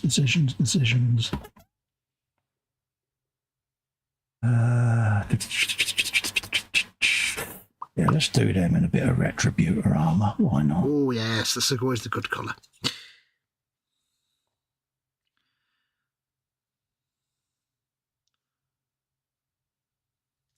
I'm a little sad on these solar auxiliary tanks because they're covered in gold trim all over. Oh, right, yeah. But it's not Retributor armour. All right, well, can't it be? Can't you change it up to suit you? Or No, well, it's more of a sort of like coppery colour, bronzy colour, which is quite nice. Yeah. So I'm kind of looking forward to it, but it'll be a heartbreak not to use Retributor armour. I'll persevere. I think it's one of their best colours. It's got so many uses. I use it a lot on the bikes as well. Yep.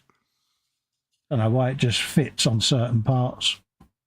It's one of those paints that, like, no matter how candid you get, more often than not, it just goes where it's supposed to go. It behaves itself. It helps you by not being awkward. PJ says, I think I'm approaching the fortified wine stage.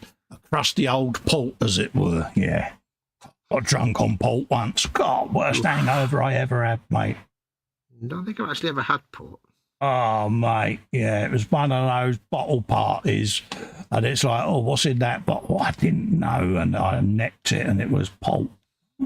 Oh, God.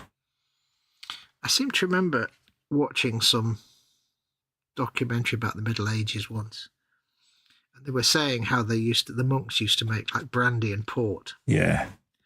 And they said, but the manufacturing process, I don't know what you call the distilling process. Yeah. Is you've got to get it exactly right. Yeah. Because if you get it ever so slightly wrong, you basically make ethanol and you go blind. Pretty much, yeah. And it's like, the first time they started trying to make that by accident and somebody went blind, why did they carry on? Yeah. What made them go, let's try it again, but let's see if we can not make us go blind. Crazy monks. It's how all of these things with such complex distilling processes were made way back when. It's like, how did they discover it then if it's such a difficult brewing process, because they didn't have the resources and machinery we've got now. It's like, how did they accidentally find out how to make bread?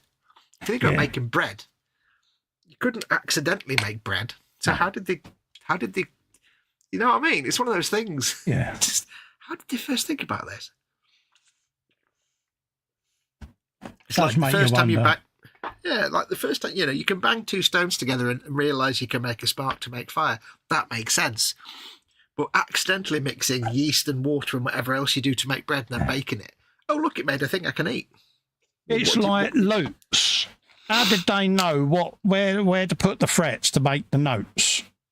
You know what I mean? And little things like that. You sort of think, but how? How did they know that if you was to put a fret there and then press the string, it would sound that perfect chord? Yeah.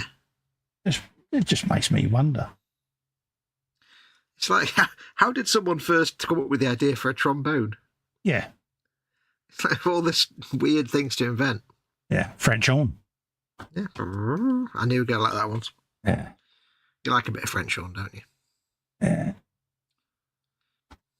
But it fascinates me, Well, it's like when they used to get the artisans that used to forge the katanas in Japan 2,000 years ago. Yeah. And they used to fold it and weld it together say 50 or 60 times that ended up with like 20 million different folds. And you get that I can't remember what it's called now, the makume or something, the sort of squiggly shape. Yeah, it's a multi-layered process. Have you ever watched a program called Forged in Iron? Yes. Yeah, that's what they do, some of their sword blades. It's beautiful when you look at it's almost like an onyx look in the metal. It's beautiful. But it's like how they first come up with things like that. Yeah. Just trial and error, of course, in reality. Yeah. So much, it would have taken so long. Like, just simple things like, figuring out the right temperature to make sure the iron isn't brittle and snapping every 5 seconds. Yeah. Such a skill to have, though, isn't it? Yeah. Well, I was watching a thing the other day, and they were saying they were talking about Damascus steel. Yeah, Damascus. That's it. I was trying to think of it. They were debunking the myth. Well, not the myth, but they were saying it was like how the ancients used to make this Damascus steel, and the knowledge was lost to time, and now our steel isn't as good. and they looked into it and they said, well, it's not wrong that it was made in a very specific way and then it got lost once people stopped needing swords quite so much and guns came in. But they were able to reverse engineer it and say, the reason it was so special was it was this specific steel contained vanadium that no other steel does. Yeah, the process was X, Y, and Z. Yeah. Yeah. But they said, but as for the idea that, our steel isn't as good nowadays, that's complete rubbish because nowadays we can very specifically engineer steel to have no imperfections whatsoever. Yeah, they couldn't do that then. Yeah, you can whack it under an electron microscope, see all the failures and issues and re-engineer the process to eliminate that. It's fascinating. Yeah. Oh, yeah. And the fact we can control specific temperatures and things. It's like, it's a myth that often gets repeated that, the ancients knew stuff that we don't and did things better. It's like, not really. Not normally. We can normally do stuff better nowadays. Did you see that one on Discovery where they was trying to recreate doing a pyramid? That was an interesting one. Oh, yeah. I think that. They was trying to do it using the same techniques that the Egyptians done, and the guy was like, something, doing it their way was just as accurate as all this modern GPS stuff. Yep. He said, the simplicity of it, he said, this is the problem with the modern world in a way. He says, we've got such advanced technology that sometimes we over-engineer or over-complicate what would be a very simple process. He said, go back to basics and strip it down. He said, we was able to get the alignment just as well without using GPS and lasers, just through using the stars, the time of day and Yeah. Well, it's like the old argument. It's like, but it must have been aliens because there's no way they could lift up those enormous stones all the way up to the middle or the top of the pyramid. And after about 20 years, the archaeologists are like, they just built like big long ramps. And had millions of people that were used as slaves. And then, as it went up, they just made ramps that went up and then they took the ramps away. That's dead easy. It's like, it's really obvious when you think about it. Yeah. How did they stand up the obelisks? Just piled up the sand and dragged it up and then dug it all back out and it slid down and went plop. Also rope.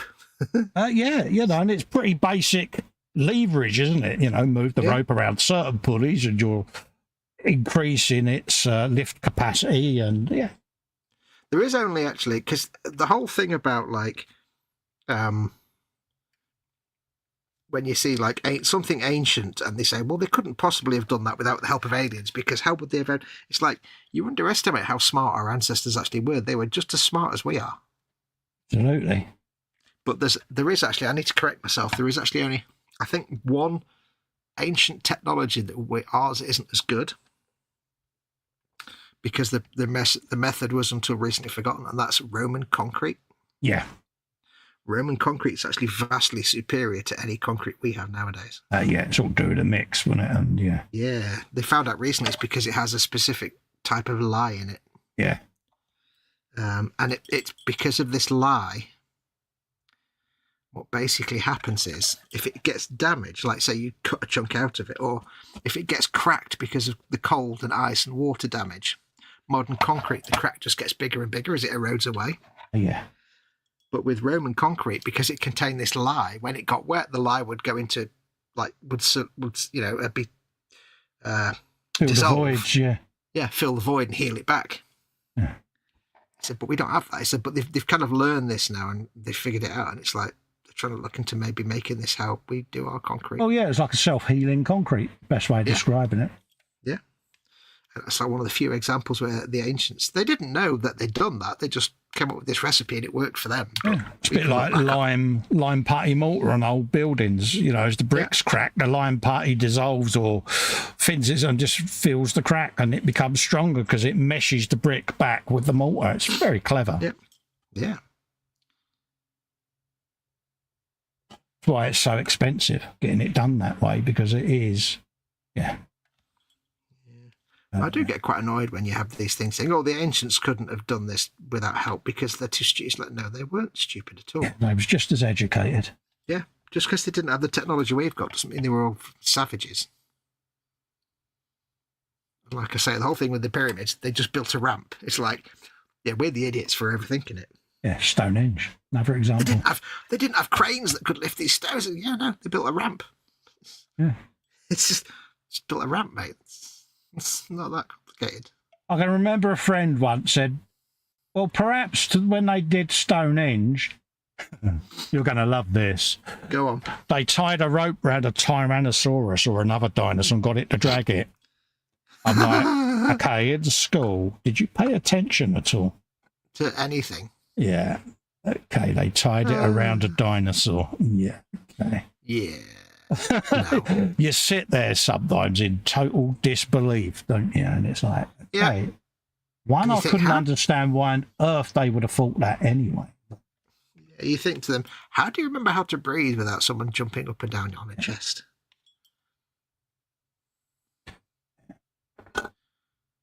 It's like, you don't have to be smart, but when you're at that level, that's like you really weren't paying attention to anything. Yeah, it's like, how did you make it this far in life? In that, yeah. Fascinates me sometimes when people come out with stuff like that. Well, it's like, it always makes me laugh a little bit when people get things like the galaxy and the solar system confused. Yeah. It's like, oh, the universe. It's like, really? Yeah. There are still people that think that the Earth is in the middle and everything evolves around it, mate. Yep. Oh, yeah. Well, there's still people that, flat earthers. Well, let's get, we know how that debate works. Yeah. It's, in one way, it's a terrible idea to go there, but the other way, you might end up with a lot of views. It's that age-old funny one I can remember. I was in a SpaceX chat, and it was when the Falcon 9 first went up with the Tesla in it. Yeah. We was all in the chat, just chatting away as you do, and and then it launched, and the cameras are on there, and you had this person who obviously was a flat earther. No, can't be true. This is all fake because the Earth is flat. And someone went, what are you on about? He said, I'm not alone. He said, there are thousands of us all around the globe. And the person went, there's the key word. A globe is a ball. Yeah. And this flat earther just didn't bother typing in the chat anymore. Nope. I remember watching that on YouTube and watching the live chat go scrolling by, and there was just such ignorance in there. Oh, mate, it fascinates me. It really does. I love space technology. I really do. And not everyone's an Elon Musk fan, I know. But you can't fault what he's trying to do with Starship and things like that. And to see rockets take off and then the boosters come back and land where they took off, mate, that's witchcraft to me. I love it.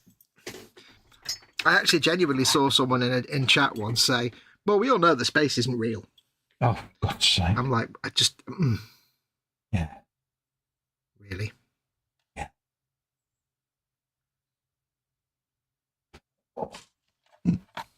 Do. But no, anything to do with that, I just find fascinating. Like I say, not everyone likes Elon Musk, but I can't not fault what he's doing with SpaceX. I think he's put his money where his mouth is there.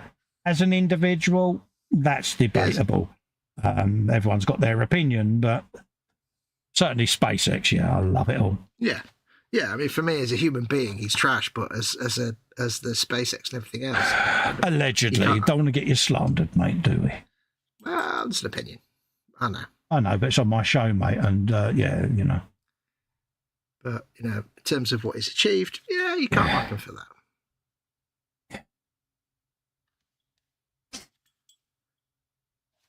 Yeah, we have some of that.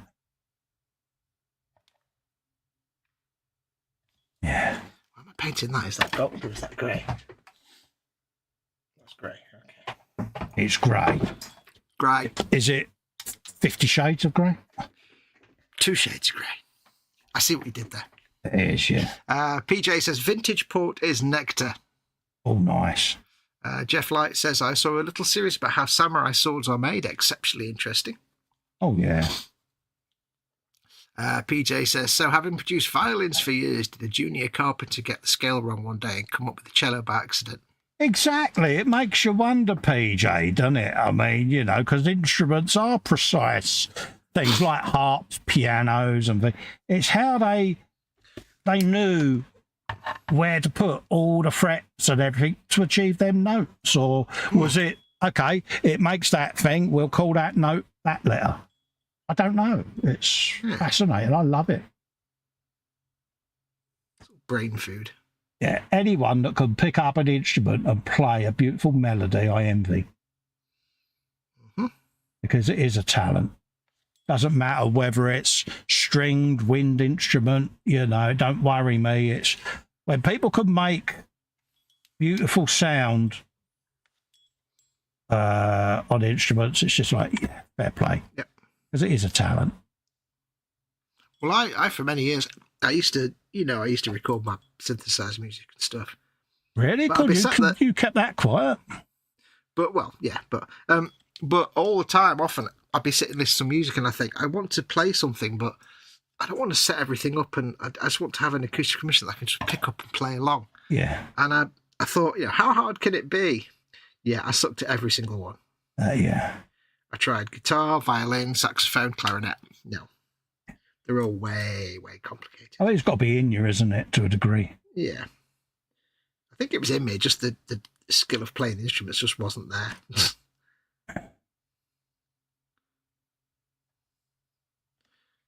Yeah, no, the urge sometimes just to, pick up a simple acoustic instrument and just play something was always quite strong. Oh, yeah. It's these people, and I know a couple that are like it. They'll pick up a guitar and you can go, oh, can you play that? And they go, how does it go? And you go, and they sit there and they play it perfectly. How do they do that? Experience. Witchcraft. Lots and lots of practice. It is. I think, it's a talent that's within. It's got to be. Yep. Oh, yeah, you've got to have a natural sort of, what's the word I'm looking for? Natural ken for it. Natural rhythm. Yeah. I mean, it's one of those things that anybody can learn how to play an instrument, but there are those people with a natural thing for it that they just go above and beyond. Yeah. Like you can learn the mechanics of how to play a piano, but feel the music and understand it, it's a language you have to learn. Yeah. Not everybody's got it.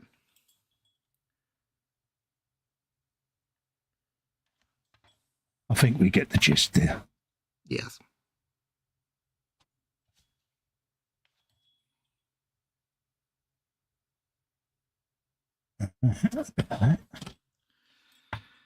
Oh, that's chat looking. PJ says, I always wanted to be a top snooker player, but I didn't get the breaks. He didn't have the balls. See what he did. I see what he did. Bit like saying you wanted to play darts and you wasn't sharp enough. Yeah.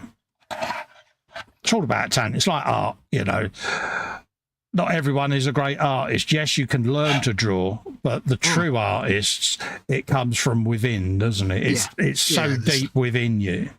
There's something in there, something extra in there. Yeah. H, I always wanted to draw, I used to sit and sort of teach her the basics. But back then I used to do caricatures way back when, and just had a gift for it. It was in me, you know what I mean? And you could look at a person, pick out their features, and there it was, and I used to have the easel at the side of the street type thing, you know what I mean? And just sit and do it for fun and giggles, And so, yeah, it was one of them. And it's funny, my nephew, he's a drawer. He does it. He's got a Facebook group where he has all his work on there. And I can remember when he was a young kid teaching him the basics of it. And he's gone on to do beautiful portrait work. It's stunning what he does. And it's all grayscale as well, which is nice. Yeah. So, keep at it, mate. It's lovely to see because, like you say, it's there and it is in you as well. But you can teach it to a degree. But but there are those people. There are those lucky people who just who not only do they have it in them, they just do it without even being taught. They absolutely, can just draw or write music or whatever. I can remember my art teacher just used to keep at me all the time, you know, and I used to say, why are you giving me such a hard time? He said, because you've got a gift in you to do it without the effort. He said, not everyone I'm teaching has got that. He said, but you're so down or negative on yourself. He said that you're holding yourself back. He said, you've got it in there. He said, I'm giving you such a hard time because I can see it. So I just need you to see it. Realise that actually you have got a gift. Yep. I was like, all right then. No, I know. But it did. It took me a while because I just thought he was on my case all the time. But he was frustrated at my own self-deprecation. Yep. You know, and he's going, dude, there's kids in this class that would kill to be able to do what you're doing naturally without thinking about it. He said, but I've got to push you. He said, I've got to keep at you and challenge yourself. And he said, so it's not personal. He said, it's purely and simply, I want to get the best out of you. Yep. You being self-deprecating? Surely not. Exactly. But it's true. We're all like it. But it's that age-old thing. Anyone that says, oh, I'm great at this, I'm great at that, isn't an artist, are they? They instantly get none of my attention. You know. People like that. You know, it's that saying, you know, a true artist never preaches or praises their work because, A true artist is never happy with what they do. Of course they're not. You know, we used to all rip up work that we weren't happy with because we weren't happy with it. Yeah. I mean, the moment somebody says, I'm great, I'd stop listening to them and instantly ignore anything they ever say. Because I'm not on camera. Specifically because I'm not on camera. Yeah. I'm sorry, I can no longer listen to you because I'm not on camera. No, people that say that, it's like, yeah, you're blowing smoke up your own butt and I'm not interested. Yeah, there's no need.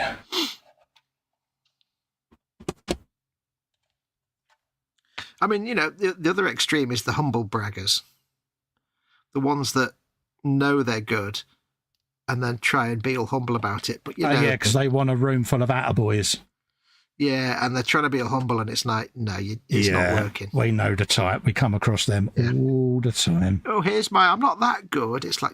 it's like, you just want an attaboy. It's like, really? Yeah, you learn to tell the difference between the genuinely humble people who don't. Oh, yes. Yeah, and the attaboys. Oh, we've had a lot of them, haven't we, dear, over the years? It's like, this one's after an attaboy. Yeah, we got one of those. It's one of the obvious things is when you see some photograph of something, whatever it might be, and it's a properly, carefully taken photograph with a nice backdrop and a logo, and they spent a lot of time on the Photoshop. They're like, no, I'm not very good at whatever it is this is, but I hope it's all right. And you're like, with my studio quality photograph, yeah, you think you're the business. Yeah. Don't even try. Be humble. Oh, yes. The minute you get a group or a part of a group, you get to see the attaboys and the poor me's. Yeah. The ones that announce, I am leaving this group because it's like, well, just leave. You don't need to announce. Yeah. We don't actually care. Yeah. You're after a poor me or an attaboy or what? Yep. Yeah. See that all the time. That's usually because someone hasn't got the ability to fight their own battles and just storms out when somebody says something they don't like. And it's like, okay, bye. Don't let the door hit your ass on the way out. Bye. I remember one of them was, I think it was in the Boom Up years ago. Someone did one of those big announcements on the group that they was going. Big flounces. Someone just put in there, please tell me where I need to post the poor you letter. It was like, yeah. Yeah, it's almost like, you know, they expect everybody to rush to their defence, but I've seen enough people who people don't like do that, and everybody's just like, yeah, whatever, bye. And it backfires because if somebody's not actually liked, tries to elicit that sympathy, it never ends well.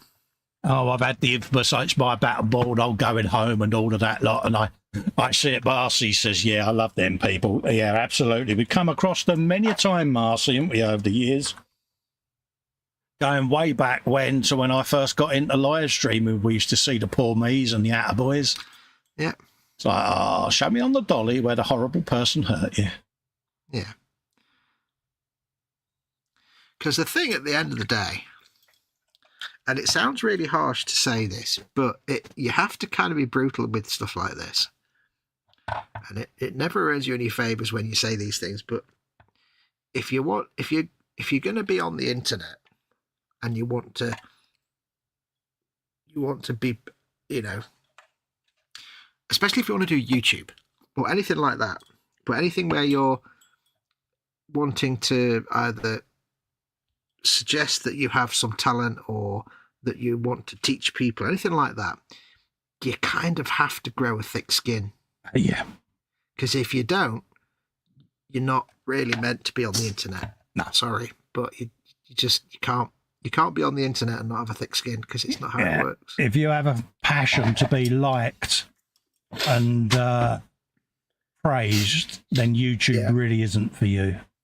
No. Because, especially YouTube, because you have to understand implicitly and with every molecule in your body that no matter how good you think you are or how much you think everybody loves you or anything like that, there'll always be somebody who doesn't like your work or whatever it is you do, or they don't like you or whatever. And they've got every right to tell you that. And you have to take it. Oh yeah, you got to take it on the chin. I had a comment once. Someone was like, "Love your work. Just don't like how you talk." And someone put a comment in, "Well, hit the mute button then." But not everyone likes the sound of me voice or how I talk or me lingo. I understand that, but I'm not going to change because it's who I am. Yeah. But it's that kind of thing, some people would just go into conniption fits about it. And it's like, unfortunately, you have to accept that everybody likes different things. And if you're going to stand up in the spotlight, you have to accept that not everybody's, going to like you. Yeah. If you get all delicate about it, you're not in the right place. And we come across it all the time. Oh yeah. Like people who either set up a YouTube channel or they set up a social media profile or they do stuff on Facebook or wherever it is, and they've got no tolerance for any kind of criticism or negative comments at all. Yeah. We get all kinds of people inquiring, don't we, about setting up, and it's like, Yeah. They seem to have this naive belief that just everybody on the internet is nice. It's like, no. Yeah. 50% of the internet is just absolute garbage people, and you're going to get them, and you have to learn to just deal with them and ignore them. And if you can't... I had one who I helped set up, and I said, you need a thick skin. And I said, if you're easily offended, it's not for you. Anyway, a month later, I had this comment. I'm getting negative this. I'm getting negative this. I said, yeah, so do I. How do you deal with it? I said, just ignore it. Yeah. I said, you can always turn off commenting without pre-approval. I said, but you're creating a world of admin for you. I said, if someone has been a dick and writing dickhead comments on your channel, just leave it there. Let the world see them for what they are. Yeah. That's all I do. If someone wants to be pathetic like that and a child, I just leave their comment visible. There you go, folks. Yeah. That person that you thought was a really nice person, that's the type of individual they actually are. Yeah. I said to someone once, I said, think about it this way. I said, you go and turn the telly on, and it's some celebrity phoning dancing on ice in the jungle rubbish. And your first instinct is, oh God, this is crap. And you turn it off. Oh, what absolute rubbish this is. And you turn over. Now, you're going to get people doing that on the YouTube who will look at your stuff and say, what is this rubbish? Oh, but they'll type about it in your comments. And it's like, they're not wrong for doing that. That's their opinion. They don't like your stuff. That's their opinion. That's fine. Yeah, but you have to learn how to deal with it. Yeah. You have to learn that not everybody likes the same stuff, and don't go all... That's the beauty of being a human. We've all got freedom of thought and expression. Yeah. Don't get me wrong, there are people out there that their entire purpose of existing is to go around on YouTube every day and put silly comments on videos. That's their thing. Oh, yeah. You get to suss who they are. Yeah, and you just learn to be like, yeah, whatever. But there, you see people who start this and then within a few months they get some negative comments, which is what you're going to get, and they go all floppy and they think they're going to jack it all, and it's like, don't. Just brush it off. Get used to it. Or... Yeah, we've all had it. Yeah, you just have to get used to it or go somewhere else. It's the nature of the beast. Some really spiteful comments over the years, you know. Yep. Well, you twitch, you shake, you do this, you do that. It's like, well, at the end of the day, that's just how it is. Thanks for your feedback. But at the end of the day, it's beyond my control. Mm-hmm. I take what you say. I value any feedback, whether it's good or bad. Yep. It's not to say that criticism isn't hard to deal with. Of course it is. I don't mind critique and criticism as long as it's constructive. But when it's deliberately done because someone's got to be in the bonnet because they don't like you as an individual, I haven't got time for that. No, that's what me and you and we've learned to just go. Oh yeah, we just ignore it. Yeah, we just sit there and go, well, you're a tool, and then we just move on. Yeah, it's like, jog on. Don't let the door smack you on the backside on your way out. But if you're one of the people that would sit there and dwell on that and think about it, you'd be like, yeah, maybe not. You don't want to be on YouTube or wherever it is. Well, we've both been through that stage where it was trendy to knock us as individuals or our content. We've been through that. And we know who those people are and we know what their agendas are. And it's like, have at it. Because at the end of the day, you're clicking on my channel to view my video just to leave a thumbs down. I've got paid for the advert. Thank you very much. You've given my YouTube channel a click, an interaction, and happy days. Yeah. Don't tell all your friends to do the same as well. Let them all come and do the same. And they don't get that. Well, you don't take our comments seriously. Well, no, because you've been a twat. Yeah, because you don't deserve to be taken seriously. Exactly. And it just becomes one of those things that eventually you just like, yeah, whatever. And then they move on to the next person to do it. It's like, yeah, okay, bye. And they think that you don't talk to each other. That's what makes me laugh. Yep. Especially when they create fake names. It's like, oh, really? If you're going to create a fake name, make it a good one. Yeah. Yeah, if your real name's Dave Smith, don't create a fake name called Smave Smith, Smave Death or something. Yeah. You'll find out who you are. It's funny. It's like, oh dear. Yeah. Because you message each other. Have you got this name on your list? Yeah, you do know who that is, don't you? So, oh, really? Yeah. Or what we'll tend to do nowadays is like, we'll get like a dumb comment on one of our videos and we'll just send each other a little photo. We'll just snip it and send each other a message saying, have you seen this comment on one of my videos? What a tool. So all that happens is they get mocked. I've developed that beautiful kill them with kindness. Thank you for your really highly thought out and valued opinion. I will take it on board and I'll give them all of everything that they're looking for. Because they don't expect that response, do they? They think that you're going to bite and it's like, yeah, thanks for that, yeah. Please continue your highly valued work. Feel free to comment on many of my other video content. Because when you get a comment, it's an interaction, and it's like basically all you're doing is asking them, yeah, carry on insulting me because it's a click through. It's an interaction. Yeah, thank you very much. You're helping my channel grow. Thank you. And it does throw them because it's like, yeah. I had somebody once that, I can't remember what it was now, but they put a really snarky comment on. And I was just like, I'm not having that. Yeah. So I just snarked back, but with a reasonably snarky comment. Yeah. I can't remember what it was. And then after a bit, they came back and said, yeah, I was a bit of a douche there. Yeah, really there was one recently, wasn't it? You sent me a screenshot. You went, can you believe what this Pilchards just wrote? I know, that's right. I'll give it a bit of thought, go and have a cup of tea, come back at it.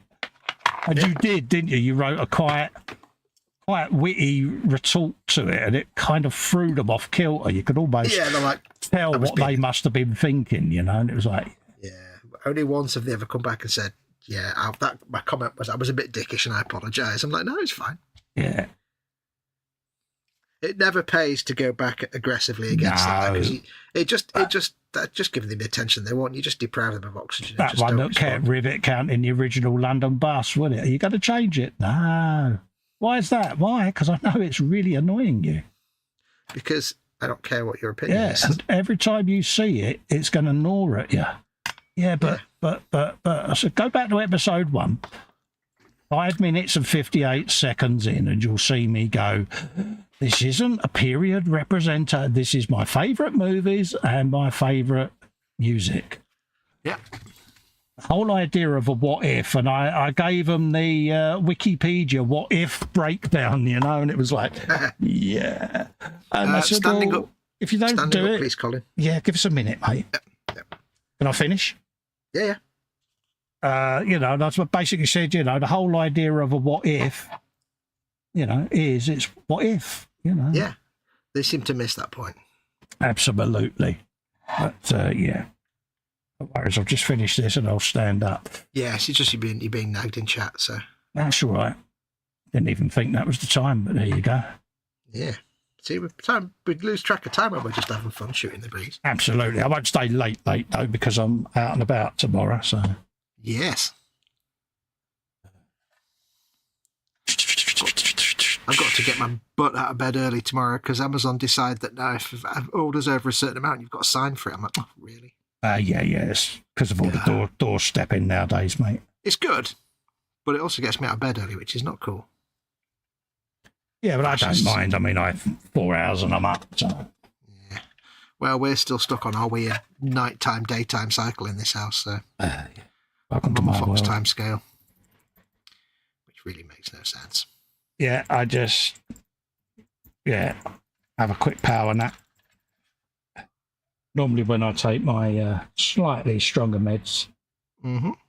and it's like, I go and lay down whilst they're making me feel so spaced out, and it's like, like I say, you might grab an hour, boom, that's it. You've had a little recharge. So, yep. Only downside, you do lose track of what day it is, but yeah. It was a bit. I was going to paint with the sponge, and I got the sponge out ready, and I've forgotten where it was now. you're a sponge. You're made of sponges. Damn it! Right, I'm stood up, folks. Yay! Good girl. Let's have a look at the chat. Oh yeah, I love those folks, says Muse. I think you'd read that one. Oh yeah, Marcy, you know as well as I do, love. You've seen them, haven't you, mate? Yep. Yeah. She says, how many times have I asked a person if they've dropped their lolly and I can be far worse in person? Oh, or they're just jealous because your work is good.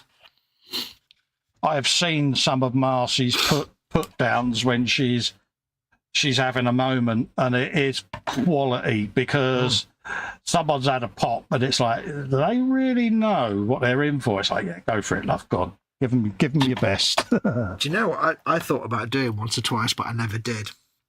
Was that thing where you have a video every night, once or twice a year, where you go through like the dumbest or nastiest comments and you read them out, and the video is you reading through these comments and responding to them. Oh yeah, they can be hilarious sometimes, those videos.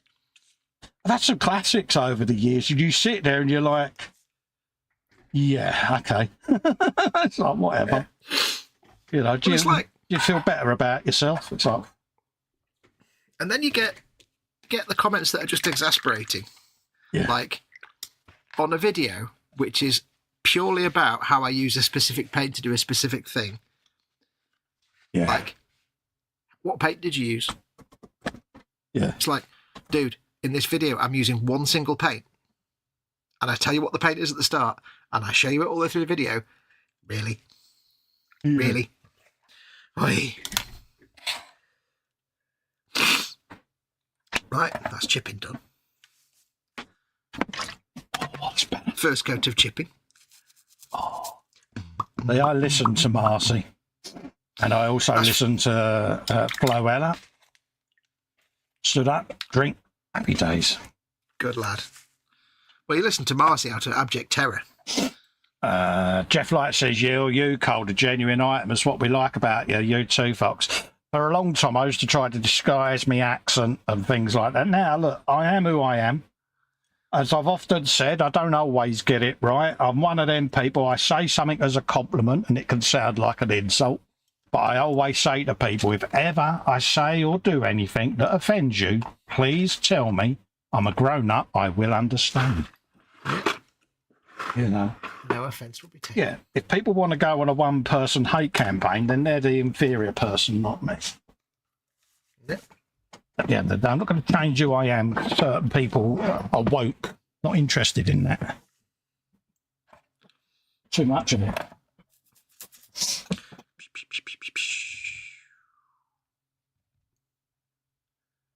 For some reason, I've nearly burst into I am who I yeah. I was just thinking that as well. But you know what I mean? It is true, though, isn't it? You get it all the time, don't you? And it's like, look, I can be prickly, I can be blunt, I can be sharp. I don't mean any offence by it. It's just how I am. But not everyone can deal with that, and I understand that. But you can't talk to me about it as a grown-up, and you want to go behind me back and just run me down. Well, that's your problem, not mine. Have at it. Yeah. That's a you problem, not a me problem, as it were. Exactly, you know, and I used to let it bother me. Now I couldn't give a flying monkeys. No. Because if they're talking about me, I'm in their head. That's the one thing that, for people out there doing YouTube or anything like this that we've been talking about, if you go into it and you've got the thick skin, even when you first start, it can still be a bit jarring and a bit hurtful and a bit stressful. We've all got feelings, don't get me wrong. Yeah. But eventually, after a few years, you do get to the point of, I don't give a crap. I really don't care. You can't afford to, because the thing that winds me up about it is, especially when it's people that know you, they know you have your demons, and they want to make it personal, knowing that the reaction you're going to have is going to be a mental health reaction. They're the people that anger me, because they should know better, because they know you and they know your demons. And to me, they're preying on that, and that makes them people that you really don't need to have anything to do with. Yeah, you don't want to have anything to do with them. Yeah. So... But you do, in the end, you just get to the point of being like, like, so, you know, so, and it's difficult, because somebody will come to you and say, I did this thing, and then this person put this comment that says this, and then this and this, and I'm like, just delete it, or block them, or just ignore it. What? Move on.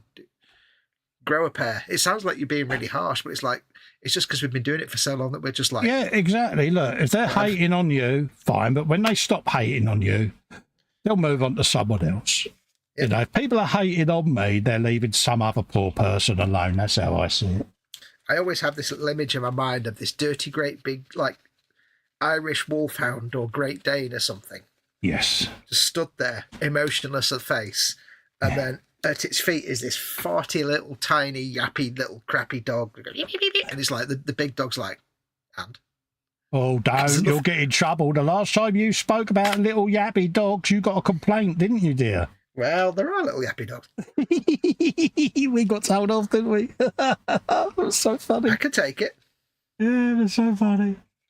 But you know what I mean? It's like the little animal just trying to, and it's like the big animal's like, I don't care. Yeah. Big dog, little dog. Free rent in their head. Got a few of those still, says Muse. Just some never give up. They love me hiding in there, I guess.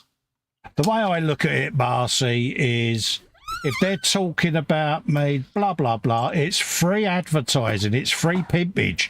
Because someone's going to think, oh, I need to find out about this bloke, and they might end up subscribing to me channel. Thank you. Yeah. Now, here's a question, Festa. Not guilty. To test the depth of your hole, if you pardon the expression. Oh, God, I'm really worried now. I'm going to paint the inside rusty bits of my paint chips. What colour am I using? What colour have I got in my hand?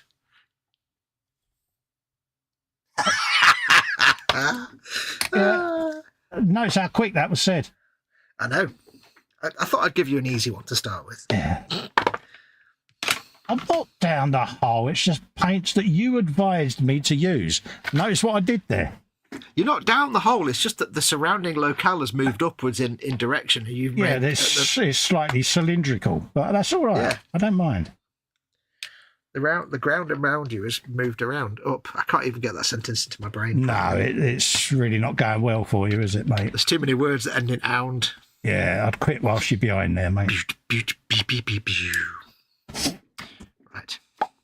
Yeah. I shall start painting brown bits. So you still got your stalkers, Marcy. Bless you. So you know you're famous and important, Marcy. You got stalkers, darling. Yep. Tell you what, though, if somebody's stalking Marcy, they've got balls of steel. It is funny though, because you sit there and you think, are these people not got to know Normal. Marcy well enough to know that if they get under her nose, she's going to tell them what she thinks, and rightly so. She'll just find them and break them in half. Yeah, and it's like, It's not going to end well for them. Stupidity, mate. Yeah, it's not in any way going to end well for them. No. There's no situation in which that would be a thing that happens. And it's just like, really? Yeah. Bless her. And don't you ever change, Marcy. You don't need to. Change who you are. That's why we love you.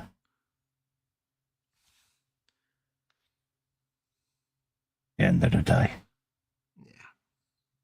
I think that's one of the reasons me and you like this Friday show so much, is that for a lot of the time when we do streams and shows and videos and stuff, we're kind of doing a persona. It's a character, if you will, because we're not our natural selves on video and stuff. But when we do this Friday show, we kind of become a bit more. We can relax into our real being, can't we? Yeah, not 100%. No. You know, we still keep our private selves private, but at the same time, we do open ourselves up a bit to the audience more than normal. Yeah, people get to know us, don't they? Because we do, for our own psychological well-being, you have that character, that arm's length persona that you have on the screen, so that you can separate your true friends from those that are probably trying to do your nastiness, you know what I mean? Yeah. But on the Friday show, we get what we class as our core friends in on this stream. So we can talk to our friends. It's like being down the pub with your mates. Yeah. And most of the people in chat know us both well enough. And, and trust our honesty, don't they? And yeah. It's pretty much like, it's the nearest you're ever going to get to actually knowing the true 100% us. Which, unless you know us in real life, you never can actually know, but this is about as close as you can get, and it's pretty close. We don't really do much of an act in here. No. Tony once said, if people realised how mad and stupid you are in real life, you'd never get anything done live, would you? And I went, exactly. Yeah.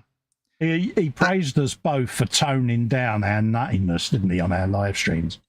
Yeah, which sounds really stupid when you think about it, because we should just be idiots and we'd make more money, but have more followers. But the three of us together was a bad mix at KA.Models, wasn't it? Let's be honest. It was the best mix. We caused utter chaos. Yeah. It was funny. Oh, yeah. For us, it was, not for Pete, mate. Oh, God, no, not for Pete and James, absolutely not.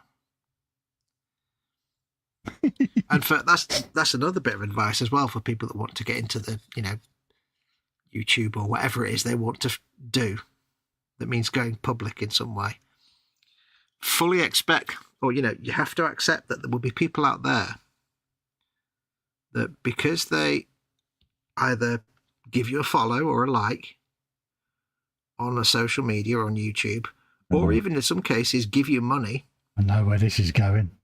Yeah, there are people who, even if, sometimes it's people who give you money through Patreon or whatever, but sometimes it's just people who just follow you. They think they have a right to access to you as a person, which is again why me and Colin do a personality. We do a persona on camera because, like Colin was saying, the real us is who our real life friends and family get to see. But there are people who seem to have this expectation that they have a right to that. Oh, they make me personally, it'll be like, how do you do, Hector? How are we? What? No, honestly, I do speak the same and but I'm not, I'm quite guarded on air. Yeah.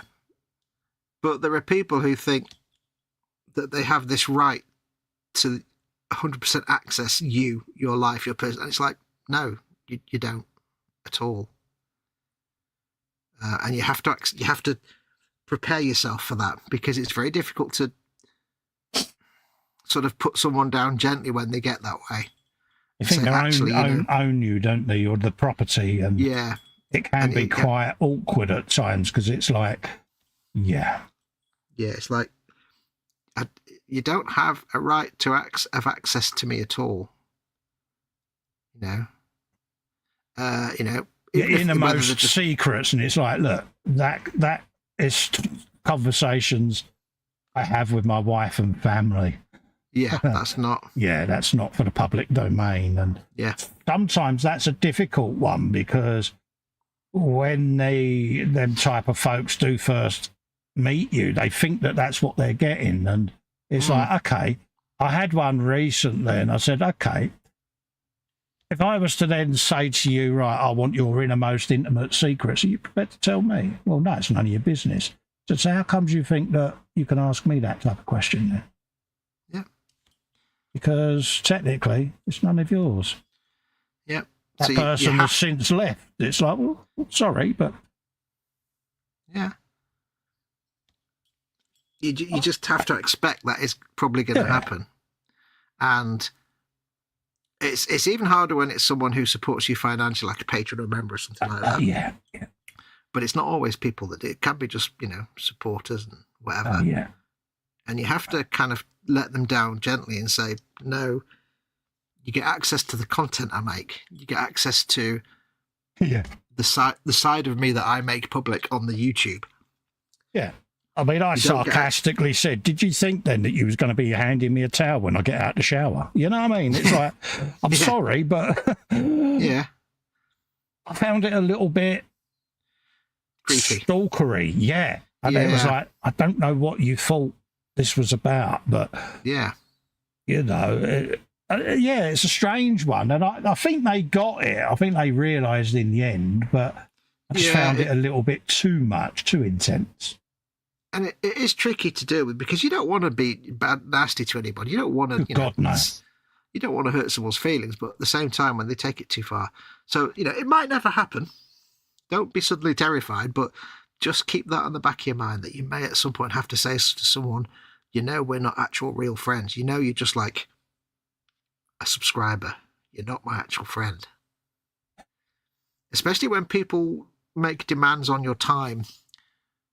Or, they say, oh, you didn't do this or you didn't go on this live stream or whatever it was. And it's like, I'm sorry, you don't. How comes you went on that person's live stream in the chat and you haven't gone in my live stream in the chat? Yeah. And it's like, that's because I was asleep. But that's all right. If you want me to stay up 24 hours a day just so that I can say hello to you in your chat, then I'll do that. But and I just think, hold up a minute. I don't make that kind of demand of anyone else. No. But you do get it. It does happen. It's a little bit annoying when it first does because you try to think, well, what have you done to project that that's what they was getting? Yeah. But it is a thing. Just be careful of it, folks, because it can begin to cloud your fun. Yeah. People that just go a bit weird and think they own your time or own your whatever. And then you just get on the sort of the tangent of that is the people that they're not trying to own your time, but they start telling you stuff, and it's like, I don't want to know any of this personal stuff you're telling me because I don't care. I'm not your friend. One individual, it got to the point they was telling me in what kind of orderly, proficient military manner that them and their wife had their sessions. Yeah. And I'm like, dude, why are you telling me this? I really don't need to know. No. Yeah, I found it a bit bizarre, I've had to say to someone in the past, listen, you shouldn't be telling me this. You should be speaking to a professional about whatever, this thing. Marriage guidance. I've had that one before, Yeah. Where they might have had an argument with their partner and they're like, oh, I'm sorry, I'm not a counsellor. Yeah, I'm not a counsellor and I'm not your friend. Yeah. I'm a man you watch on the internet, and I'm not qualified to discuss this with you. I mean, to clarify, don't get me wrong, I'll stop you bluntly, because we do make friendships. We do make friends. We're not saying we're not your friends. I just want to clarify that. Because I mean, but in terms of, when it's somebody doing something incredibly personal conversation like marriage, in that situation, it's like, you need to speak to an actual real life. I mean, for myself, I'll say, I've formed very valued friendships with individuals, a lot of whom are in the chat, Here. But, so I didn't want to alienate people.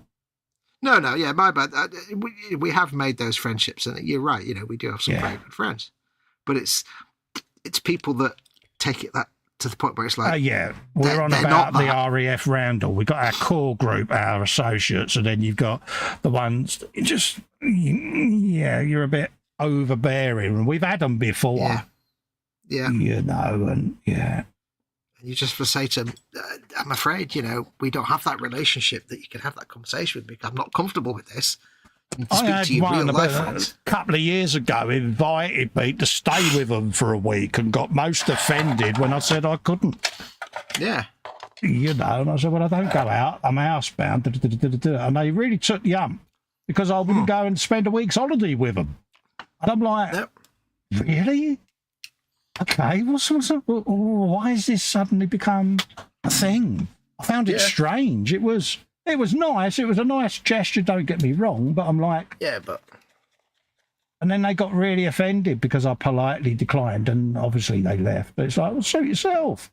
But I'm like, why? What did I do? I recounted every conversation, and I'm like, how did I project that that's... Yeah, it was weird. That's weird. Yeah, you know, come and stay with me and my missus. I'm like, oh, no, it's like... Yeah. Yeah. Let's have a look at chat. Where are we? My late mum's golden rule was, no matter the consequences, always remain true to yourself. Exactly. Good mantra. Skill Model Muse says, Marcy, I should say, says, the one I wanted to F off finally did. It's been 7 months. Maybe he finally gets it. Is that the one I'm aware of, Marcy? I won't name names, darling. She says, I'm vindictive and patient. I can wait a long time to get you, but trust me that I will. Yeah. Yeah. Is that the one that I know of? But yeah. Yeah. Jeff says, the internet can be and is a very dangerous place at times. Yeah. Oh, yeah.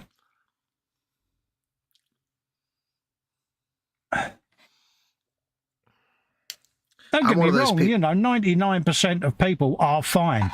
Just every now and then you'll get the one person. The stalkery type. Yeah, and you can sense it because you normally can tell within a couple of posts kind of the direction it's going to go. And I had one before. I said, I've got someone in my group. Just be cautious. And they was hovering around the boom up, weren't they, at one point? And it was like, yeah. And we kind of get to know, and we do inform each other because we all talk at the end of the day in this hobby. But, you know, quite often other groups will reach out. Oh, you might find you'll get a request from this individual. Just be cautious, mate. Okay. Yeah. It happens. Not often, but when it does, it can be a little bit annoying. I mean, it's annoying for us now because we've got used to it. But if you're just starting out and you've only just started up a Facebook group, it can be quite intimidating. And I know people that have closed their groups down because of it. And it's like, don't do that. Open it back up. Just be cautious. Just keep an eye out. Especially if you're not used to that kind of public-facing life. What you got to realise with your group is it's a dictatorship, not a democracy. It's your group, your rules. If people are doing things and it's upsetting you, then you've got that wonderful thing called the ban hammer. Yep. Use it. That's the kind of the mantra of anyone who's ever run, even back from the days of bulletin boards. If you've ever run a bulletin board or a forum or a group or a Facebook group, if you run it and you own it, you are a dictator. Yes. You make the rules, and if they don't follow them, like Colin says, they're out. And then you might get pushback on that, but that's how these groups work. All our groups, us close-knit people, we have a unique member that is in most of our groups who we have there because they are great for wielding the ban hammer. Not just because that's what they do, but they know us all well enough to know what we're like. And quite often this individual will go, do I need to use the ban hammer on that? Oh, they chomp at the bit, that person. I know who you're talking about. Yeah. And it's like, if you feel as an administrator, moderator, it warrants it, have at it. Yeah. You know, and they don't do it because it's a power thing. They know us all well enough to know how we feel about that type of post. We don't do racism or anything like that. Yeah. So if someone's been mildly along that line, this individual will reach out and go, yeah. Can I come out? Yeah, I'm just polishing the wooden handle on the band hammer. Do I need to implement? But you see, but the thing is, although that's frustrating, then it gets fun, because then there are people that won't accept that forums and internet groups are dictatorships. They're benevolent dictatorships. Ultimately, there is someone in charge who runs it and sets the rules, and that makes it dictatorship. But there's always someone who won't accept that. And it always makes me laugh when the first thing they say is, blah, blah, blah, blah, First Amendment. Yeah, we had that recently, didn't we, where someone was having a bit of a dig at you for basically giving them a reprimand, so to speak, wasn't it, in the group for certain posts. And it's like, oh, you sound like a dictator. Duh. What part of a group do you not understand? Yeah. But the funny thing is like, I had someone say, First Amendment rights. And I said, well, first of all, I'm not American. Yeah. So your First Amendment is not of no relevance. Second of all, Facebook is not the government. Yeah. Facebook is a private company. There's no First Amendment rights. And again, I'm English. I'm in the UK. It's of no relevance. Also, go away and learn how the internet works and come back. Because he screenshotted me the post. He's like, dude, what's your opinion? Because she was a little bit an hour at the time as to which way to go, wouldn't it? It was like, go and put your kettle on whilst I read it. And we just fired up a chat in the end, didn't we? Right, let's have a look. Yeah. I can get where they're coming from, get where you're going from, but they've crossed the line at the end of the day, mate. Yeah. But it always makes me laugh with things like that, because it's always those kind of people that shout about the Constitution. They clearly don't understand the Constitution of the United States. Exactly. They clearly don't understand what the First Amendment actually is. I said, do you want me to implement the band hammer for you? Oh, no, I'll do it. But, I just wanted the second opinion. I went, nah, I said, you don't need that type of influence in the group, mate, because they've only been in there a week and already they're doing this. I said, it's going to make me laugh. Going to upset other members. That's not what the group's about. Rip the Band-Aid off. And which is unusual for me, because normally I'm the one that Fox is trying to persuade. And it was like, no. And that's where we rely on each other, because when it's your own group, you don't want to be seen as being too dictatorial. So you always have a friend that you could say, can you have a look at post blah, blah, blah at certain time? What do you think on that? What do you think on it? Can you give your honest opinion? And you always get a second opinion. Yeah, we normally have bullet points, what we've noted down that we're not happy with. And then you sit and compare it. And it's like, okay, just thought I'd sound you out. But it is funny. I always liken it to like these people. I've said to someone before in the past, I said, because they've say done something or whatever they've done in the boom hut, and I've had to pull them up. Yeah. And I will always traditionally, I will always try and avoid publicly doing that to someone if somebody breaks the rules. You don't publicly break. No, I don't like to name and shame. You either talk to them on one side, and you say, listen, you've put that in, I've taken the post out, this is why I've done it. Yeah. And when you do that, you put a little explanation in. When you block the post anyway, remove it. And some of the responses you get, it's like, well, but I've got a right to say what I want. And it's like, no, you've got a right to say what you want within the rules of the group. And I said to this guy, if you walk into a pub, do you think you've got the right to shout whatever you want and the landlord won't throw you out? Yeah. Or do you think the landlord, if you annoy him, will throw you out? How do you think that works? Is he a dictator? Yes, because it's his pub. Exactly. Yes. I had one that someone had put a blatantly homophobic post in. Oh, that don't fly. So I said to him, I'm just going to mute you for 7 days, just to, because you need to not do that. And they proceeded to go around every live stream saying that they had been kicked out of my group. So I was like, okay, that's how you want to be. So I screenshotted the original decision I had made and said, how is that removing someone from a group? And it's the one time that I went after that individual. I said, no, you're publicly going around every stream that I'm a part of, running me, my friends and that down. when you've basically blatantly been homophobic. And they accepted it in the end and went, yeah, I was a knob. But that's the only time I ever went and fought my own corner, but I kicked myself for doing it. Yeah. But I wouldn't do it again because I'm not going to give them the satisfaction. But I mean, there's always, like I said before, you know, I'll always avoid publicly doing anything because it's not right to, you know. I didn't name them, don't get me wrong. Yeah. But... Oh, no. But there are occasions when, unfortunately, you have no choice but to do that. Yeah. I've had to do it a couple of times where I've had to publicly respond to something that I would rather have just kept between me and the individual. But when they back you into a corner and your reputation's at stake, it's like, no, I'm gonna have to do this now because I'm not having people. Well, they go after you and they go after your brand. I was a victim of a deliberate, unsubscribe from his channel competition type thing, you know, that was going on. One, that's incredibly childish, but, you know, it was a thing, you know, and it was happening. And I just think to myself, really? Grow up, you know? Yep. But, yeah, so you do get that. Yeah. And, you know, for both of us to a certain degree, you know, for me and I think for you to a certain degree, we try and make a living doing this. And if at the end of the day, if it gets to the point where it's impacting our ability to earn a living, we're going to have to respond to it publicly and address it and say, this is what's happened. But this is the problem, see, because people encourage you. Go, yeah, you should do this, you should do that, blah, blah, blah. Look at when I set Patreon up. You know, yourself included. How many people were at me? Do it, do it, do it. Come on.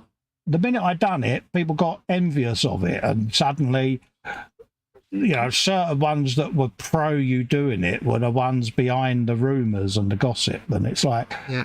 So it went almost to a professional envy, you know, and it's like, really? Yeah, people encourage it and then they begrudge it, and it's like, why? Why does that become a problem? Why begrudge it? Because you could do it too if you wanted to. Exactly. There's nothing stopping you. You know, I've encouraged many people in the Zoom. I've said, go on, get a Patreon channel up. I'll show you how to do it, blah, blah, blah. And it becomes a proactive thing, and they themselves have been a victim of it. And have messaged me and gone, here, when you started your Patreon, did you start noticing an increase in the hate you got? Yes. Do you know why? Because you're making a living out of doing the hobby, and it's just professional envy. Anyone can do it, but because you're doing it, you'll suddenly become a target for those people that are jealous of the fact that you're maybe getting a super chat or maybe getting someone pay you for your content. Yeah. It happens. The ironic reality of that, of course, and all the overwhelming irony is that, you know, it's not like we're driving around in fast sports cars and paying the mortgage of this stuff. Good God, no.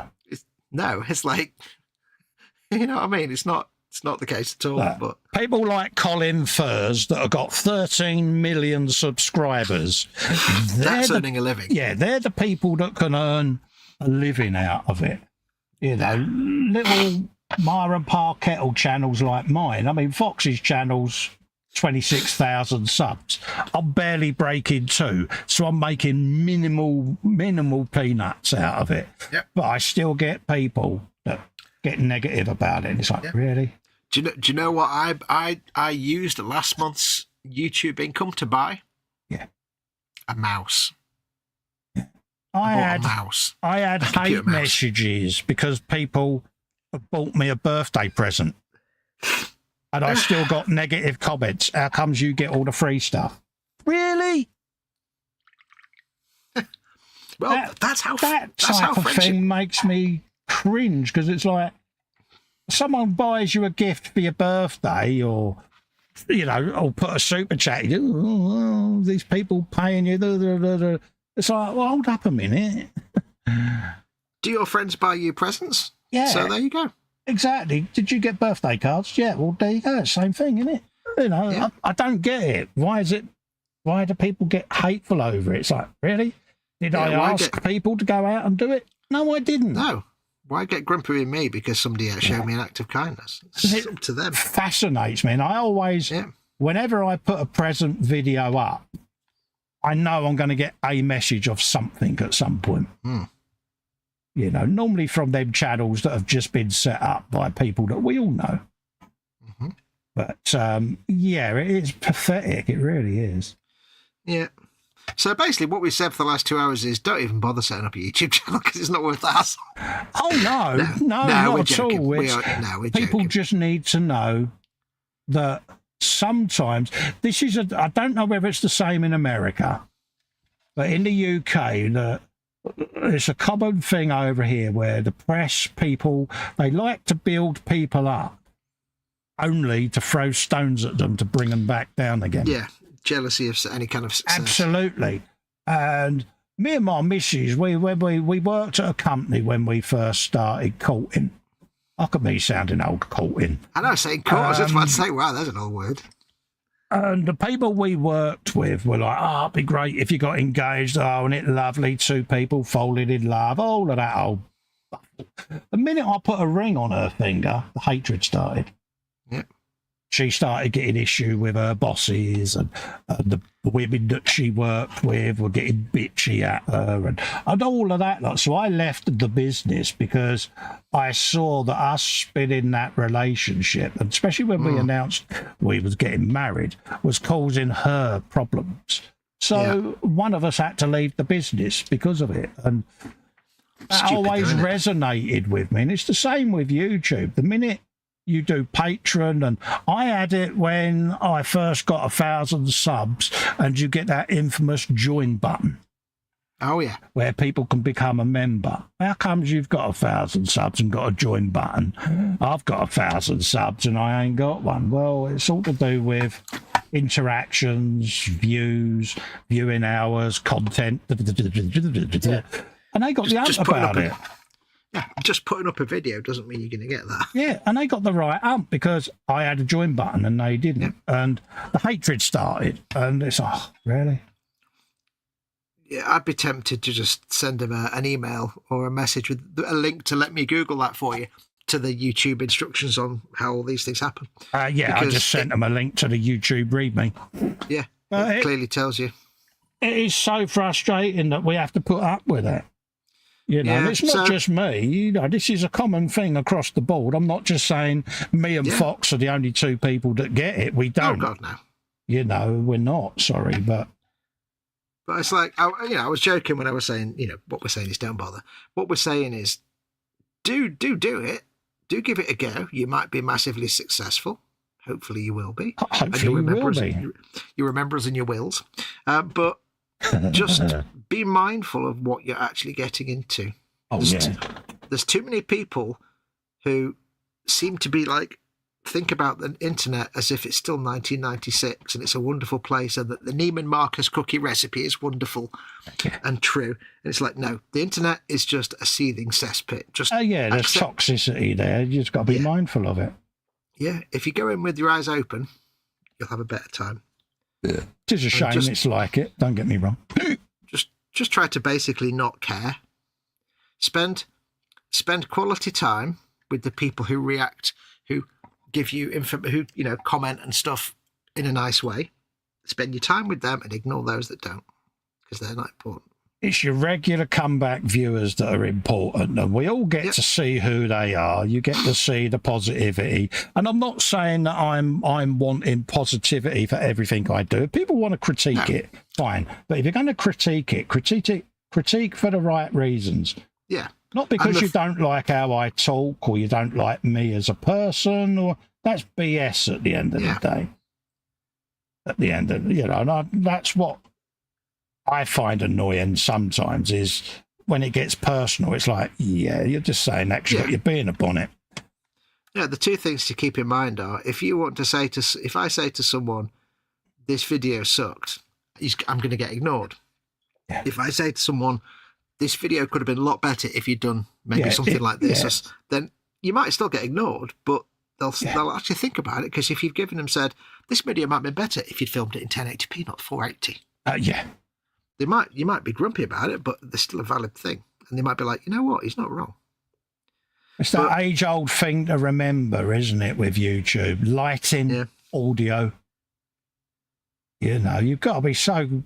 that's where that's where things come into it, because, I look at some of my early content, I actually removed some of my first videos because they're so dark and were on a, 460p webcam type GoPro on the head, but you didn't know at the time you was putting videos out. That's the technology we had at the time. It was the dark times when we all used to shout a lot on camera. The thing that changed my situation the most was the Yeti.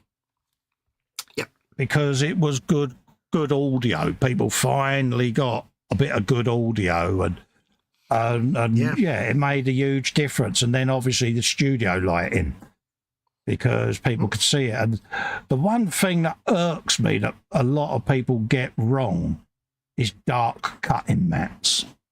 Yep. Terrible idea.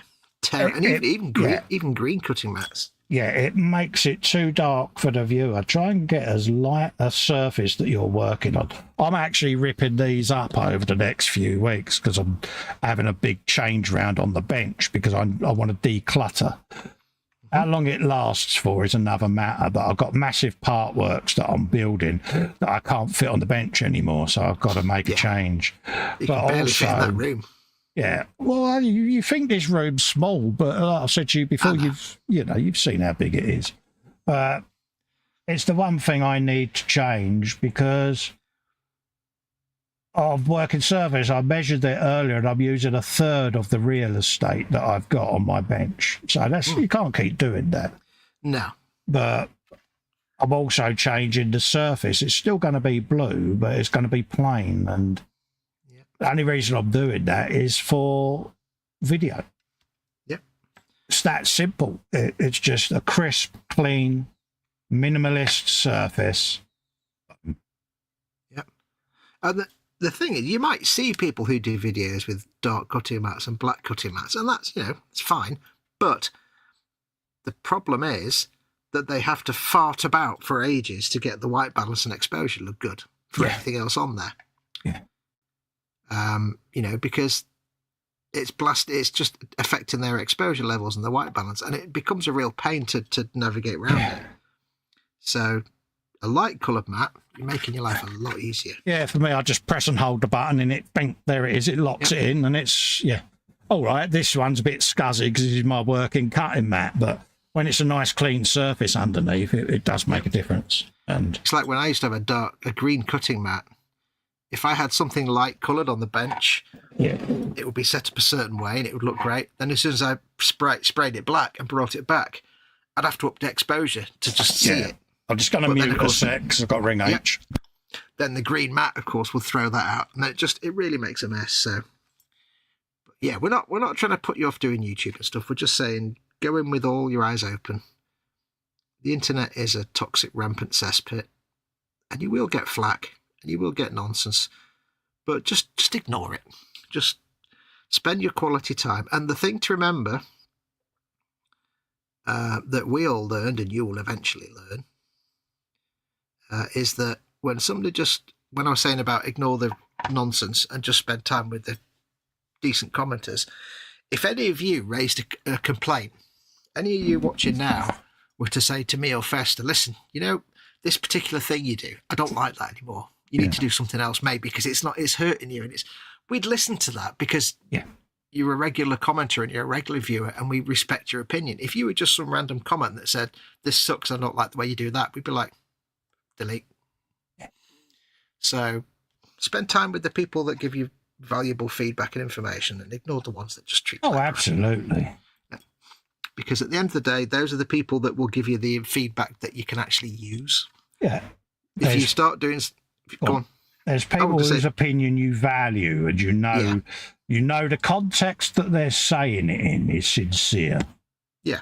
And as I've said before, constructive critique doesn't hurt anyone. It's deliberately destructive critique I have a problem with, because it's not because they care about you or your channel. They just want to be that person that is negative. And no matter how big a channel is, and no matter how, famous or popular, at the end of the day, ideally, if that channel is worth its salt, that creator will always accept and be looking for valuable feedback.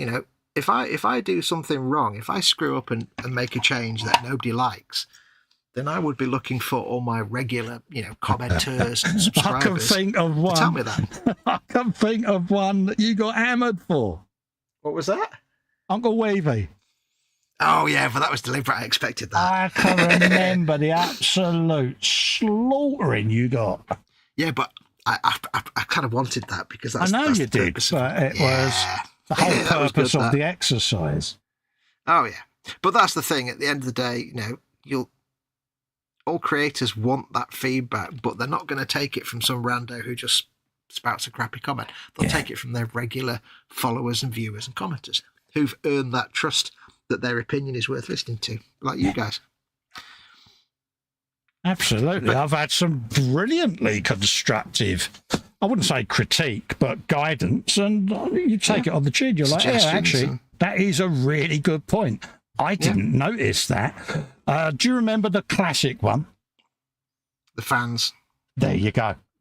Yeah. Because I'm profoundly deaf. People know that know me. Yeah, that was funny when I was 14, Fox. Flat. Yeah, but yeah, there you go. You had to kill it by being a dick, didn't you? Oh, it was only a little joke. I know, but yeah, after many years of hearing it, it's not funny. But yeah, people get to know that. It surprises people when they meet you. But we adapt everything around us to cope with that. People that know me well enough, when we do live streams, if someone has said something, especially in a group stream, and I haven't responded, it's because I haven't actually heard it. People that, especially the co-hosts, would know to prompt me back to that conversation. Yeah. And it works. It's the same with Ted on E-Models. Ted's in the same boat as me. We both wear earphones and sound devices to amp people's speech right up so we can hear it. But we don't always get our answers right. And we guide Ted as well. We just got him some headphones and that to help him out. And I said, well, it's what I'm using, mate, and I'm in the same boat. Yep. And it threw him, didn't it, at first? Because it was something he didn't consciously think of. And it's like, dude, you've got to make the change. Because at the end of the day, if you can't hear us or yourself, how can you interact? You can't. You're struggling. Yeah, he was struggling with a little in-ear earbud, and it's like he couldn't have his hearing aid in because he got an earbud in, and he couldn't have both of them in. Yeah. And he couldn't hear a thing, so we just got him some headphones and said, look, there you go. You can wear your hearing aid and they cover your ear up, and you can hear it now. Because, it's just that conversation. Well, that's what I use. I can relate to it because, like Ted, I'm profoundly deaf. Yep. And it's working for me. I said, Ted, you can amp it up to whatever volume you want. You can adjust it. And he came on with us the other Wednesday. He said, dude, it's like being in a new world. There you go. Yeah. Our job is done. Bless him. It was getting to the point where he wasn't really part of the conversation because he couldn't hear half of it. Yeah, you become insular, introverted, because you can't include yourself because you can't hear what's going on. You just leave it to everybody else and hope that you'll pick out when you're called upon. And he's like, dude, he said, I didn't realise how enlightening it would be. I said, told you. I said, but you've got to experience it for yourself. Yeah. I was surprised he'd never thought of it before, to be honest. But yeah, but it's something you don't think of because that's how you hear the world. Are you with me? I suppose. So you think no matter what device you're using, your hearing is always going to be as it is because that's You'll hear it the same. Absolutely. You'll hear it the same, just closer to your ears. I suppose that's what you mean. I'm currently using musicians' earbud because they've got an amplifier in them that really amps the bass because that's the frequency I struggle with. With my hearing aid, I have it plays a file constantly because I've got the tinnitus in the ear. I don't hear from me right ear. That's as dead as a doornail and went years ago. But my left ear has got a constant heavy-duty ringing in it. But I hear the world in treble. Yeah. There's no bass tones. So, of course, if someone's got a soft voice and it's a trebly background, I can't hear them. So I have to have a real bassy setting to try to pick up the frequency difference. Yeah. And that's what works for me. And Ted's the same, you know, you lose certain frequencies as your hearing goes. But he's happy, you know, he's like, yeah. Bless him, he was overwhelmed, wasn't he? He was like... He did get, and here goes, folks, he could get a bit blubbery, a bit emotional. He did. Yeah, there's a little hint of Ted motion going on there. If it hadn't been for the length of the moustache, I think we might have detected a lip quiver. A little bit of a wobble there, yeah. But you never know, that moustache had so much. Yeah, and for me, it was nice to help because it's what worked for me. It took me many years to find a good hearing device where I didn't have to wear the hearing aid in my ear as well on air. Yeah. Yeah. But it's like we finished the stream a few weeks ago, and just Colin and I were talking, and we were just like, we need to help Ted somehow. He can't go on like this. Yeah. And you were just like, well, over-ear headphones because he can still have his hearing aid in. It's like, oh, yeah. And you was like, right, discuss, wasn't it? I said, look at Xbox where we hang out. I can wear my hearing aid with them earphones. I said, because if I didn't, I wouldn't be able to pick up what you're saying whilst playing the game. I wouldn't hear you. Yeah. And then it was like, well, hang on a minute. Yeah. Xbox headphones will be absolutely the best because, and I'll take them off to show you. The Xbox headphones, this is the volume. This bit on the earpiece is the actual volume. So I call it the Foxx dial. The Foxx dial, yeah. When I start talking, his goes around the side. Yeah. So it's like, instead of him fiddling around with a little inline thing on the cable or fiddling with his volume control, he's just got a dirty, great big earphone he can twist around to full volume, and it's dead easy to control. And it's like, let's get him a pair of them.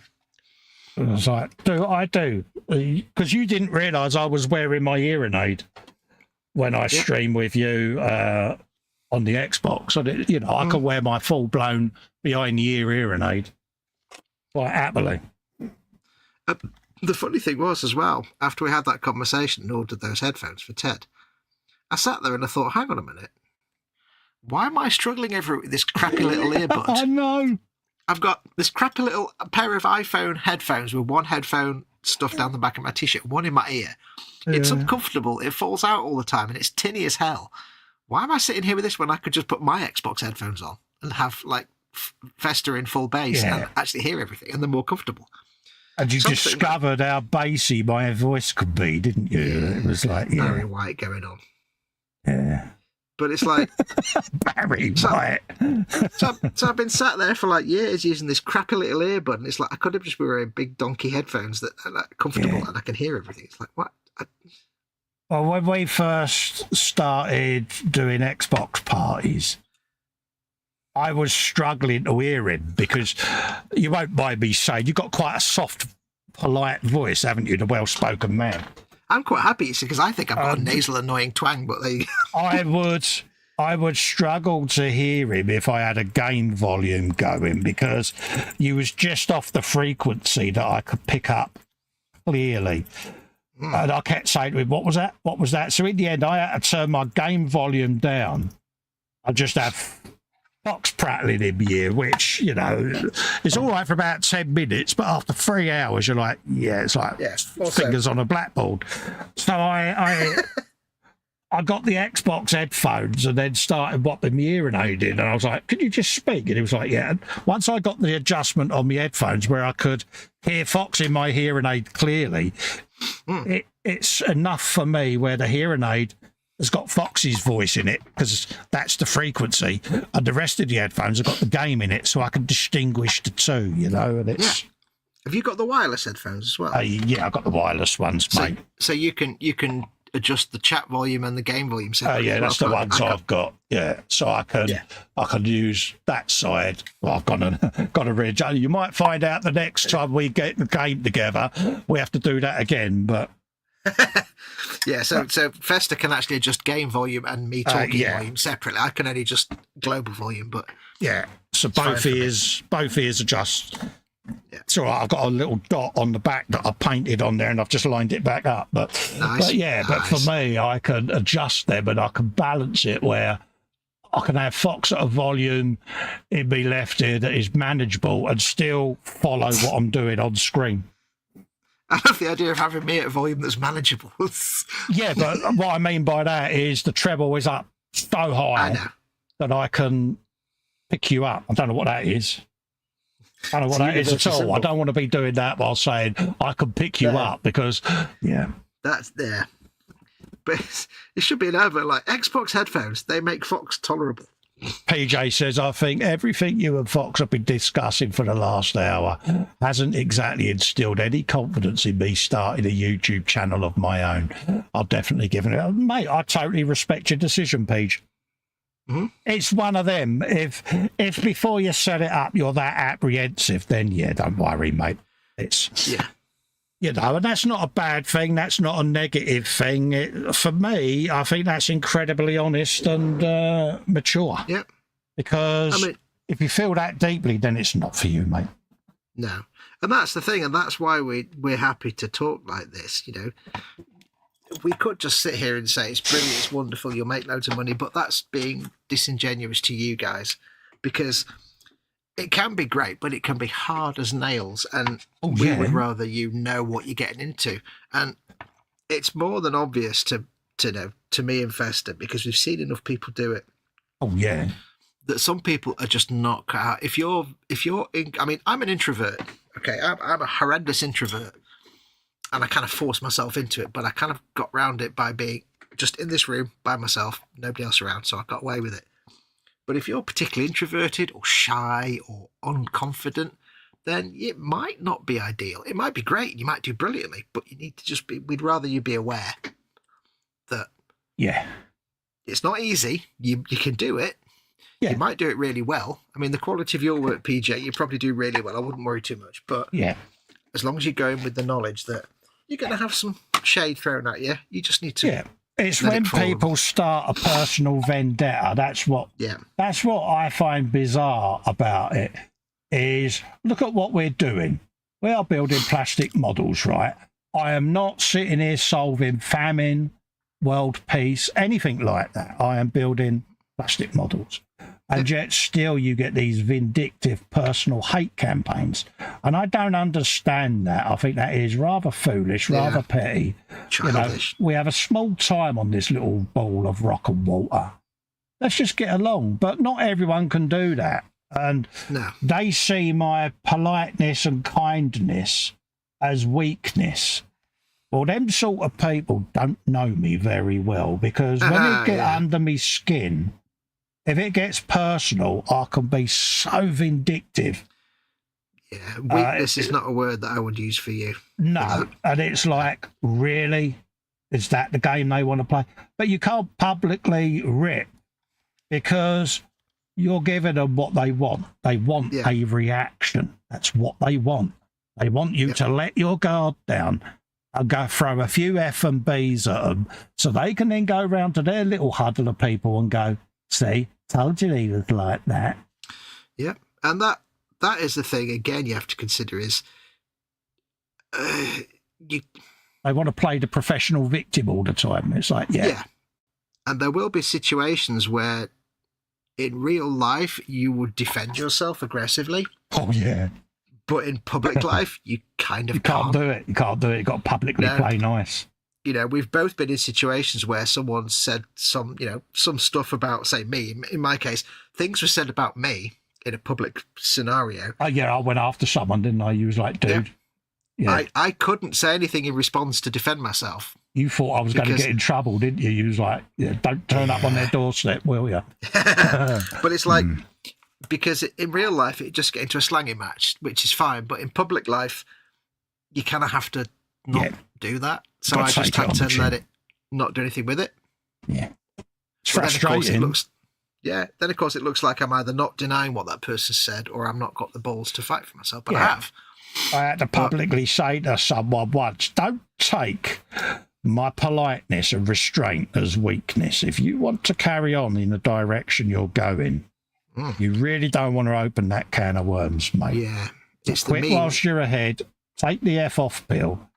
Don't trouble me again. Because I could feel that old Festa was going to rear his head. Yeah. Yeah. But it's the classic meme, F about and find out, you know. Yeah. And it's like, why? you're closely approaching the find out stage. You really don't want to find the find out stage. I don't understand, right, why people want to turn plastic modelling into a measuring contest. I can remember a fight, right? This is going back years and years ago, before my boys were born, because I stopped the hobby to raise me sons. But I used to go to modelling clubs in different boroughs of London. So you would, you know, one month they would come to your borough at your little community centre, set up. That's how it was done. And I can remember seeing two grown men having a full-on, not, you know, a push me, shove you, but a full-on bladdered punching match. Yeah. Over a tree on a diorama. And that's when I realised the futility of the hobby. So, of course, when I started getting my problems where people were doing that, I'm like, really? Come on. What is it we're doing here? We're building plastic models. You want to turn that into a measuring contest? You do realise if you keep publicly going down the road where you're doing not professional attacks, but personal, I'm going to get to that point where I think you're taking liberties. And in my world, you really don't want to be doing that. Yeah, that is not something you want to get to the find out stage of. That was my dilemma when we first met, wasn't it? I said, I'm a good friend. I'm actually a bar steward of an enemy. Yeah. And we spoke, didn't we, about things, you know, and I was like, if only these people realised. Yeah, if they knew. But anyway, we can't get into that, but yeah. No, yeah. So, yeah, I do. It fascinates me. It really does, because I'm lucky. I can throw it to one side. I'm probably better at it now than I was even a year ago. Now I've got such a developed don't give a monkey's itis. I cleaned that up, didn't I? Yeah, you've got a developed gland. Because, like, you know, people that know me, they know I've got my demons. They know I've got my mental health struggles. But it's when people that were close to you use that as a whipping tool to try to make you get depressed. I think that's cruel, and that is a liberty. Yep. And that's when it then crosses into new territory for me, and that's when Angry Festa kicks in, you know. But yeah, you don't want to see Angry Festa. Yeah, it's H is like, are they that stupid? Yeah. But that's the thing. I mean, I know it sounds like we're making it all doom and gloom. Oh no, it's got more positives than negatives. Don't get me wrong. Even if you're having second thoughts about it, Peach, I'd still, because there's one important thing to remember. If you run a YouTube channel and a Facebook group and other community type things, you're going to be exposed to a lot more crap than if you just run a YouTube channel. Because if you just run a YouTube channel, it's just YouTube comments and that's it. Yeah. I mean, someone like yourself can impart, I think, very useful, constructive techniques. I think you would do really well at it. Yeah. The best advice I would give you is just turn commenting off on any of your videos and content. Do your content and let it speak for itself, mate. You don't need to sit there and critique back because you've not enabled it. You've got no comments available on your content. So that is the advantage. You can protect yourself that way, mate. But again, just, you know, don't do like we did. Don't build like community hubs like we've got our Facebook groups and stuff. Don't do that. Yeah, that's it. That's like 95% of crap you're going to deal with is going to come from things like that. If you've just got YouTube comments, or you turn them off, or you have them and you can delete them, it's fine. I went through a stage, unity in the community. It was my mantra, wasn't it? Because when I first got back into the hobby, there was warring factions, wasn't there, in the community? Yeah.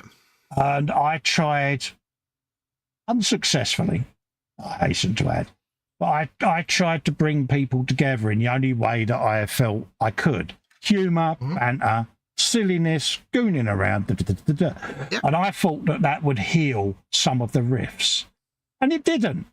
And all it did is it basically turned people that were fighting each other against me. Yep. And all I was trying to do was get people to go, oh, come on, is it really worth it? Chill down. But it didn't. It turned into a measuring contest because people were coming to watch us and liking the fact that you was trying to be different, trying to bring people together. Suddenly it became a tool to beat me with. And I was like, why? That was a shame, because I think that was an opportunity for things to change, and people, I'll say it bluntly, pissed on it. There you go. Don't worry about the monetisation, Cole, but people pissed on it. I mean, that's the difference is, you know, when we started doing what we did, there's the community, and we started our stuff and we tried to become part of that community by building our little groups and stuff. I think we're too eccentric, Fox, don't you? Yeah. Well, to be honest, yeah. Because we're very eccentric personalities, and I think people didn't like it. No, but I think not a mistake. I wouldn't say mistake. No. Perhaps I've been harsh on myself. Yeah. No, the thing we did was we tried to build a corner of that community. Yeah. And that was our downfall in a lot of ways for what Festa's just said. But you don't have to do that. You don't even have to engage with the community at all. You can just engage with your YouTube comments and your patrons and members or whatever. You know, I'll make you a deal, PJ. You set your channel up, I'll do your admin. Yeah. You know, you don't have to build a group. You don't have to have a Facebook group or anything like that. You could just have your channel and your videos, and there you go. Look at lots of popular channels. You know, not every popular channel has a Facebook group or a forum or anything like that. You know, some people just have a YouTube channel and that's all they do, and you don't need to. I mean, go on. I was going to say, you don't need to become part of the community. No. You just need to exist within it, and then you're avoiding a lot of the crap that we deal with. Oh yeah, we've had it before where what we class as hot topics. And I would say this is one. I bet your bottom dollar, right? This will get watched back by certain people, and they'll go around their little clique. Oh, they was having a right old moan, and suddenly 2 and 2 will be put together, and they'll come up with 5, and they'll be quoting me and Fox totally out of context as to what we're discussing now. And I can bet your bottom dollar, within a few days, I'll start getting hate comments. Bet your bottom dollar. Purely because we're having a conversation. And all we're doing, we're not naming anyone. We're not saying who it is or anything like that. Yep.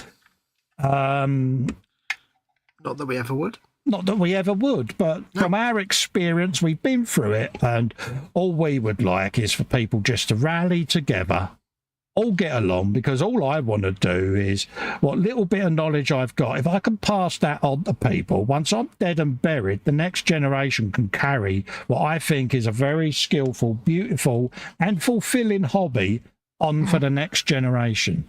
That's all I'm trying to do. Yep. You know, and I fully agree with that. I can bet your bottom dollar I'll get stick. Yeah, probably. But back to PJ again, and it's not just to PJ, because it's to all of them, because they're probably all thinking the same thing anyway, but it's just a case of give it a try. Yeah. Again, if you don't try and build a community, you'll avoid a lot of the pitfalls that me and Festa have endured and got used to. You know, you won't have all these confrontations to deal with. Yeah, we've both done it because we get a lot of fulfillment out of it. I mean, Fox won't mind me saying this. We are both chronic depressives. Right? We will sit and get stressed about anything and everything, from 2 drops of rain on a windowsill, which one falls first, to the world about to implode and the universe is going to explode and we're all going to die. That's it. We are chronic depressives. So we set out to try to make what is our inner unhappiness, we try to turn it into a positive thing by creating happiness with everyone else. Now, not everyone wants to be happy. Not, you know, there are people that want to be miserable. Sometimes it's fun to be miserable, but saw us as trying to be, I wouldn't say too nicey, but just trying to bring people together and help people. I got criticised and got hated on because when someone asked me a mental health question, I opened up and was honest about my own mental health. Suddenly, I was trying to be a amateur psychologist and healing the world. No. Someone asked me about demons. What do you mean by demons? And I said, I struggle with my mental health. I've self-harmed. I've tried suicide on 4 occasions. I'm not ashamed of it. I'm not proud of it. It is me. And you're fully entitled to say that. Yeah, I got heavily criticised because apparently I was trying to counsel people and solve the world's mental health problems. I answered a question, for crying out loud. Yeah, I got hated on for it, and I'm like, really? You're going after someone who's a chronic depressive with hate? You're nice people. Yep. It's like the old joke, though. We are each other's worst enemy, because the old joke is, of course, who's the worst parent a depressive can have? Another depressive. Yeah. Because we both stress about each other and how. On the other side of that argument, I've had wonderful messages from people that have reached out and gone, I sat and listened to you on that particular evening, and you've made me go out and seek professional help. Thank you, because I'm still alive because of you. Good. Wow, that means so much more than any negativity. You wouldn't believe it. Yep. So that's what makes me so open. Comments like that. Yeah. I wish I was different. Don't get me wrong. I wish I wasn't, I wouldn't say disturbed, but, I wish I wasn't like I was and got myself into my inner paranoias and things like that. But I am. I can't change it. All I can do is try to live with it as best as I can. I don't see why I should hide it from everyone. It is a thing. It's a struggle. You can start singing that song now. Yeah, but when people are trying to throw stones at you just through being honest and trying to support others with struggles, I just thought it was petty, nasty, cruel, and what kind of person are you? Yeah. But at the end of the day, if all you do is set up a YouTube channel, all you're going to have is people commenting about your video and the model you built. That's all you're going to get. Honestly, Paige, I think you would do wonderful at it. Your channel would be 10 times better than mine, mate. In growth. Worst, if you're just doing content on a channel, the worst somebody can do is say that your video looks terrible or your model's awful. But that's their opinion. That's fine. That's not a problem. We normally go, oh, thank you for that. I'm just going to go and look at your content. Oh, you don't have any. Yeah. Yeah. Basically, shut up and get making videos is what we're saying. I think you do all right. But again, totally respect it if you don't. Yeah. If you're feeling pressurized, then don't make your own. Yeah. It's got to be something you want to do. And if you don't feel the need to do it, don't do it. Yeah. Maybe, for example, PJ might be better with a blog. Yeah. I blame Tony Fairclough for my YouTube channel. Yeah. I blame my ex-friend who was my boss, who I fell out with and forced me to do this because I didn't have a job. Yeah. Let's have a look at chat. Jeff says, Maggie and I had that stuff to deal with in the past, Cole. Oh, did you? Oh, sorry to hear that, mate. PJ says, can the Fox, he's saying hopefully, he says, can the Fox style be operated remotely? Couple of reasons for asking, won't bore you with the details. You forgot to add asking for a friend at the end of that. Yeah. Jeff is in. Candygram for Mongo. I'll let you do your bit. Oh, our very own pillar of the community. Our very own model-making Carl Sagan has graced us with his presence. Lord Jeff of Mongoland is in. Every new set of discoveries raises a host of questions which we were never before wise enough to even ask. There you go. I still can't do Carl Sagan when I've got headphones on. It's weird. It is weird, isn't it? Yeah, it's because it's too bassy in my head. Jeff does say, been exceptionally busy here, but thought I'd pop by and say hello. Always lovely to see you, Jeff. Thanks for your time and effort, mate. PJ says, I don't have a problem being part of other people's streams or modding their Facebook pages, etc. Yeah. I just lack the confidence to go solo on YouTube. Mate, that's not a bad thing, PJ. If you don't feel the need for speed, you don't need to do it. But if you ever want to do it, you've got the option of turning comments off. Like I say, you can always post your content in my group. You know that, mate. Yep. I'm more than happy to show it. Don't forget as well, the other option is if you set up a YouTube channel, you never actually have to show your face or tell people who you actually are. No, I was YouTubing for 2 years before I even done face to cam. Yeah, you could do something completely separate. You could, give yourself a fake name. Like, nobody knows who Craftsman is, but everybody loves Craftsman. Yeah. Nobody knows who he is. You know, there's always that option. We're up to... I hope you might reconsider, PJ, says Jeff. I'd really like to watch instructional videos that you would produce, or any other video content for that matter. And PJ says, thanks for the endorsement. Problem is, there's loads of YouTube channels doing exactly that. I'd rather do something different. Exactly. This is the problem we all have. You know, I see some stunning talent out there.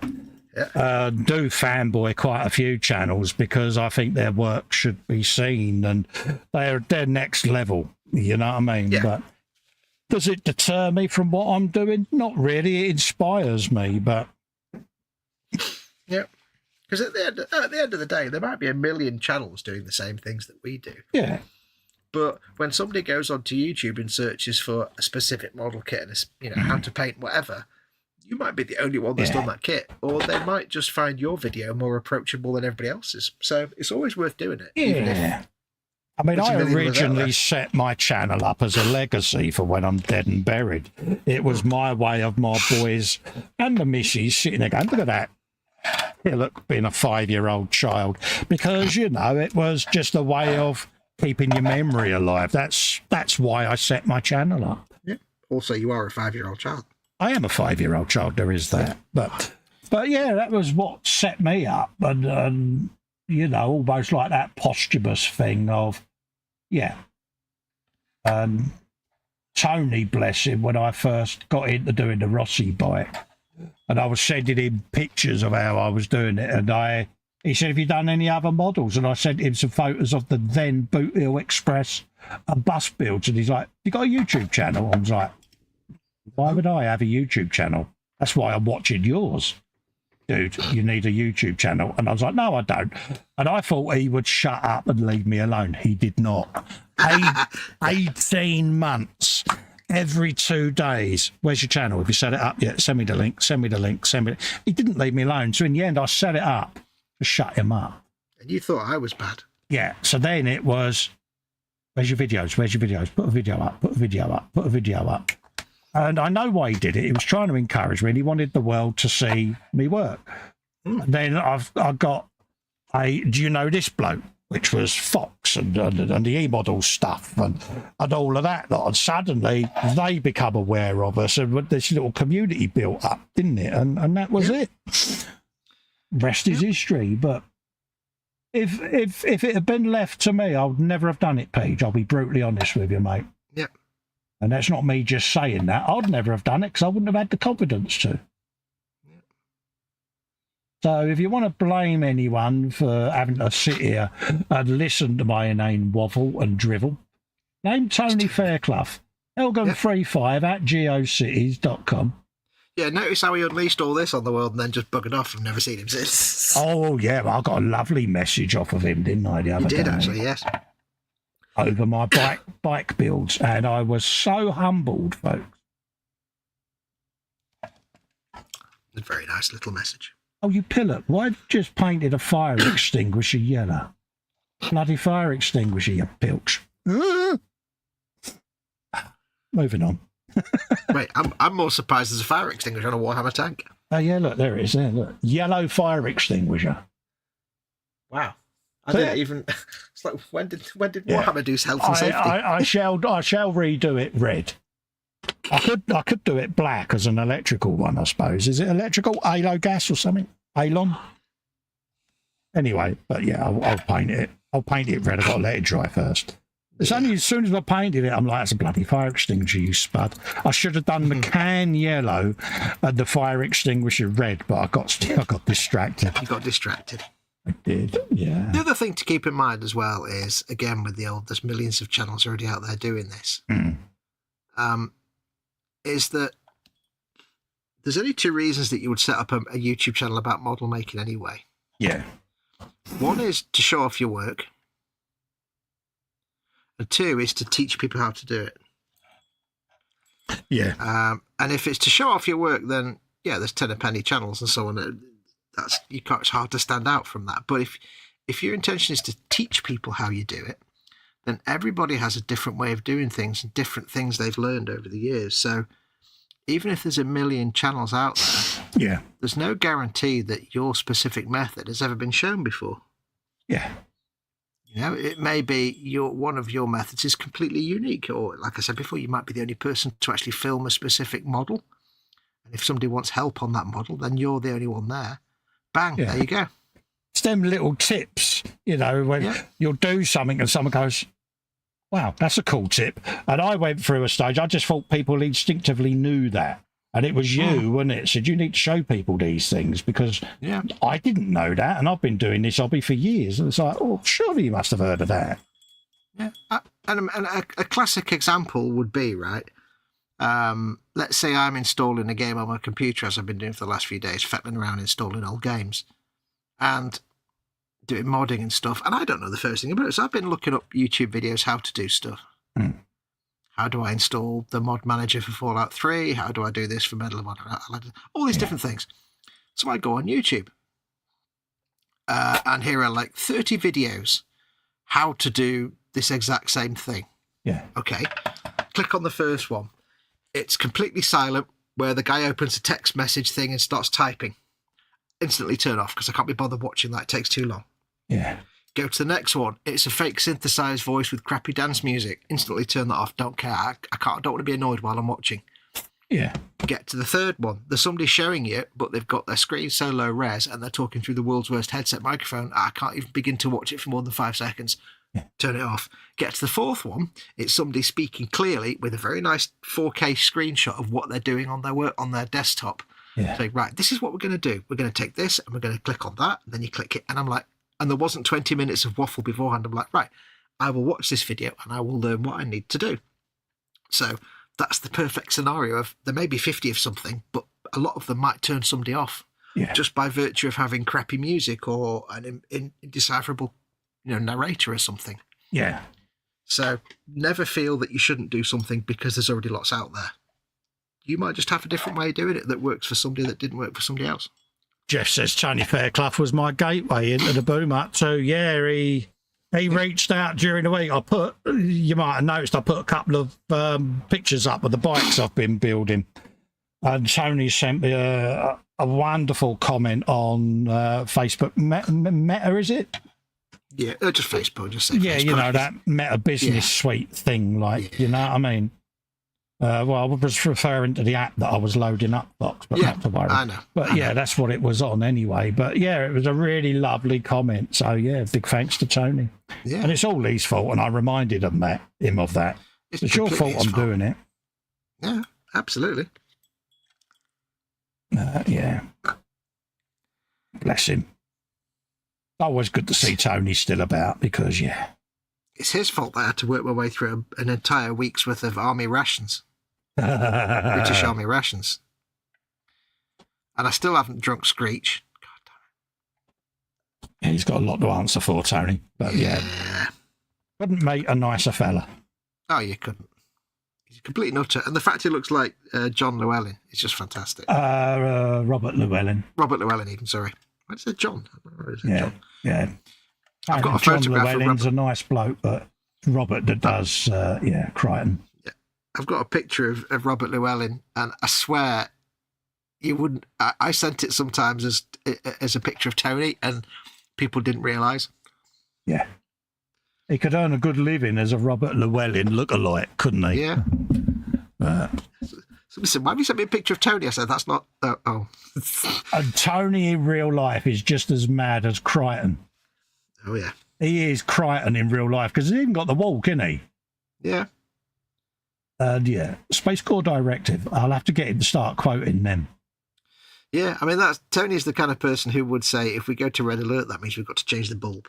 That's the kind of thing Tony would actually say. You can't turn up on the flight deck wearing a ginger toupee. Yeah. No matter how down you are, Tony will always make you feel better. Oh, yeah. Ow. Yeah, no. The microphone with these big dangly headphones. I think he's our cure, isn't he, Tony? It's like, I'm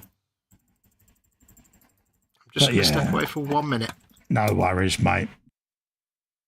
But yeah, we all met up at A-Models about 5 years ago now. And yeah, it was total and utter chaos for about 6 hours. Because, yeah, the three of us, when we got together, called utter carnage in that shop. People were coming in and we was convincing the customers that everything in the shop today was being given away for free. Pete was having fits. He went so pale. It had to be done, though. It was good fun. Let's get a bit of silver out. It is there. Yeah, it was great fun. It was a good day out. Tony was totally and utterly nuts. And he was like, yeah, it's nice to meet other people that are just as stupid as I am. It's like, yeah, 5.5. Don't ever change. Jeff says it's time for him to catch some Z's. Have a fantastic stream. Hope to catch you on Sunday. Take care. Yeah, I'll be about Sunday, mate. Yeah, I haven't put the stream up yet, but I shall put the stream up tomorrow. So, yeah, we'll be about a big gallery show Sunday, folks. So, yeah. But, yeah, he's a good lad, our Tony. And he we're working for the NHS, you know, bless him. As we all know, a few years back, you know, he was proper working. He's off because of what was going on in the world. So anyone that's got that dedication to that profession, fair play, mate. So, yeah. I can imagine the atmosphere at work around Tony is electric because he is infectious with his personality. So, but yeah, genuinely nice bloke. And his videos are still getting great views over on the KA.Models site. So that's how I came across Tony. I was doing the same Valentino Rossi bike that he was doing, you know, we got chatting and the rest is history. If someone had said to me then that I would be doing what I'm doing now, I'd never have believed them. Would never have believed it. And it's only through folks like yourselves in the chat that have been so genuine and so friendly that we're sat here doing this, because it's because of you lot. You know, we're still doing it. You're all to blame. It's all your fault now. That's what I'm saying. I always say this on a Sunday, you know, this is for the viewers at the end of the day. It's your show. You're good enough to show us the support. Least we can do then is put the content out. A little bit of silver on there. We've got black handles to go on there. Not sure what colour to do them. Come around there. Nothing needed there. That's a pair of binos, isn't it? Yeah. So that's a little bit of scratching on there because I want to chip over some of it. Just expose that edge because that's where matey's hands are leaning. Same there. Just on the inside. A little bit there. Happy days. But yeah, without your support, folks, we wouldn't be doing what we're doing. I know I've said it before already, but it means a hell of a lot. It really does. You wouldn't believe how grateful we are because it's just nice, isn't it? Nice to have fun in the hobby. Yeah. It's all good fun. I just had the creepiest experience. All right. I was sorting Mama Wolf out and I started hearing this like strange animal noises. Yeah. And I thought, oh, it must be something outside. And then I started hearing this like weird children's music. Mm-hmm. And I'm thinking, I'm having a stroke. What's going on? Oh, good. And I think next door's little boy has obviously left some kind of toy on the driveway that you press buttons and it makes noises. Oh, right, yeah. And he's left out, and obviously a cat or a fox, something has been pressing the buttons. Oh, and it's setting it off, yeah. Yeah, and I'm like, what's going on? That's really, really scary. Like, because, you know, like creepy clowns and children's music and stuff. And I'm like, yeah, freaks you out, yeah. Yeah. Scary clowns. Yeah. I'm not actually scared of clowns, but Helen is. it sets the mood, is she? Yeah, she's petrified of clowns and birds. My brother's scared of birds. Yeah. You would never get my missus in an aviary, ever. Never quite got the birds thing. Yeah, she is absolutely petrified of them. And if a clown is at an event, she won't. She won't have anything to do with it. It's the one thing when we had the boys, they weren't allowed to have clowns because Mum's absolutely petrified of them. She just don't like them. She finds them sinister. It's quite common, apparently. Yeah. There was that thing a few years ago, wasn't there, with this fake clown that was going around terrorising a place, wasn't it, and appearing on all of the surveillance video cams and all of that lot. And it was a thing, wasn't it? And she was mortified. She's like, I really hope that don't happen over here. Should I absolutely go mental? Yeah, it's quite common. I've never quite. I kind of slightly understand that. I suppose I can see. Yeah, creepiness. Yeah, I've just got no idea why it's like it is, why she's so bad with it, but it's her thing, you know. And yeah. Each to their own, isn't it? But it's like, really? How could you be frightened of clowns? But that's the thing with phobias. Not all phobias really make any sense. So. And you know, she hasn't got a particular event that happened or anything like that. It's just she's got this inbuilt fear of clowns. It's strange. But like you say, it's a very common thing. She clearly needs to be in an American ensemble cast, slightly comedy crime solving show, because there's always one person in those that's a thing about it. Yeah, it does fascinate me. When we first met, I said, is there anything I need to know? Yeah, don't ever do anything with clowns around me. I'm petrified of them. I went, really? I've heard of it, but I've never come across it. And she's like, yeah, it's the only thing. So anything else I need to know? Yeah, birds. So what about them? I'm petrified of them and all. I was like, okay. I want to go down bird world then. No, she says. Bird world. Yeah. Because this was the funny thing. Cal, bless him. I think he was 10 and he wanted us to go to bird world and I had to take him on my own with legs. She wouldn't go. You know. I said, I'll take you. I said, but Mum won't be able to come. She's frightened of birds.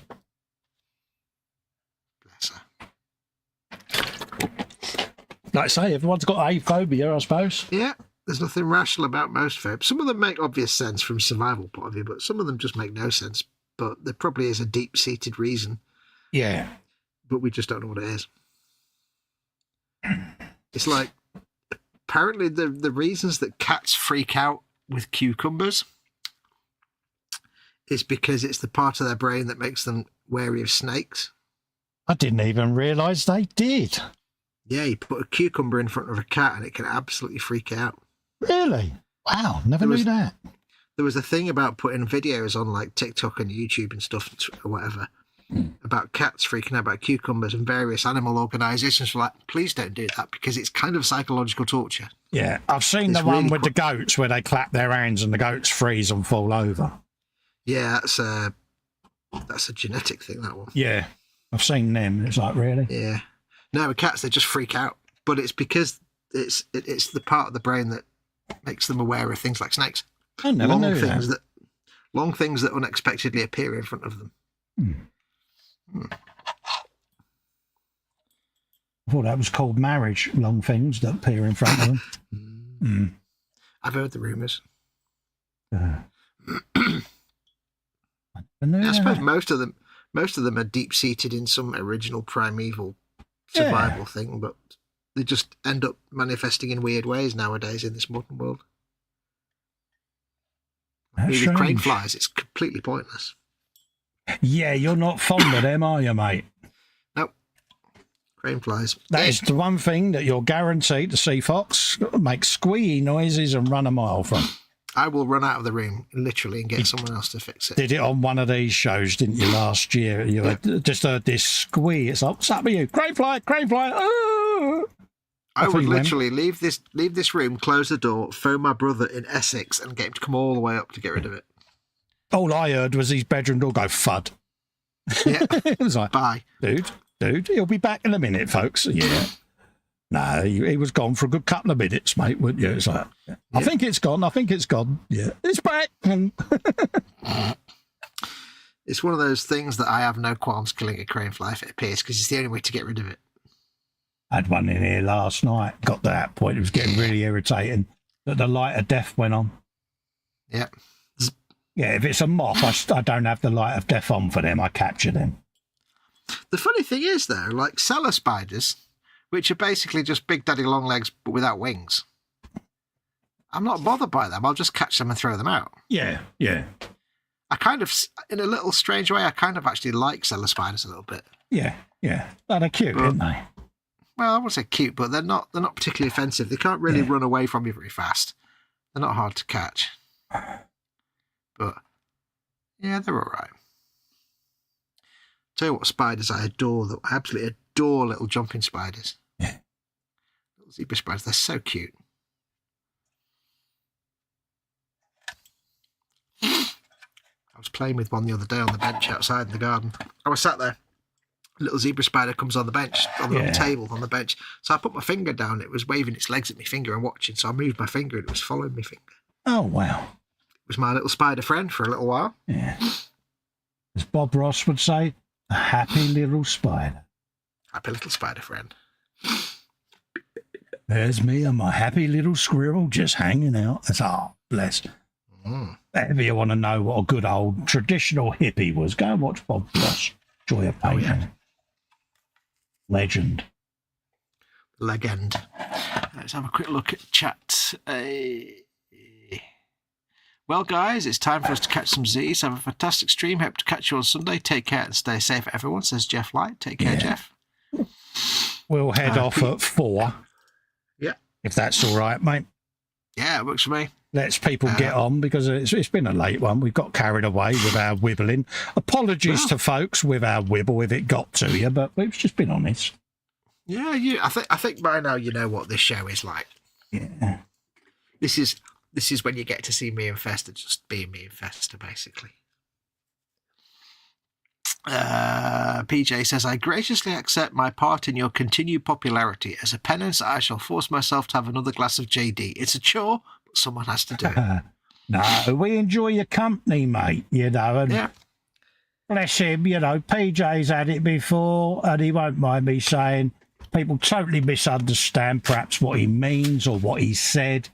And 2 and 2 get put together and add to 5, and he gets portrayed as the bad guy.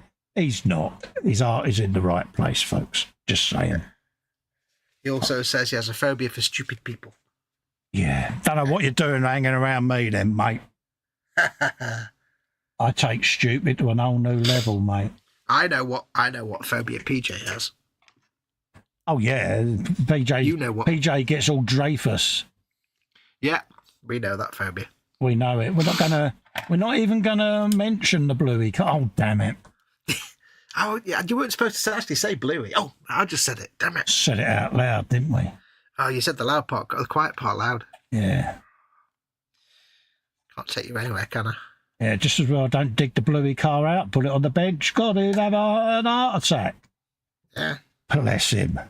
Clean up on aisle 5. Yeah. That's where I was going to do some more spots.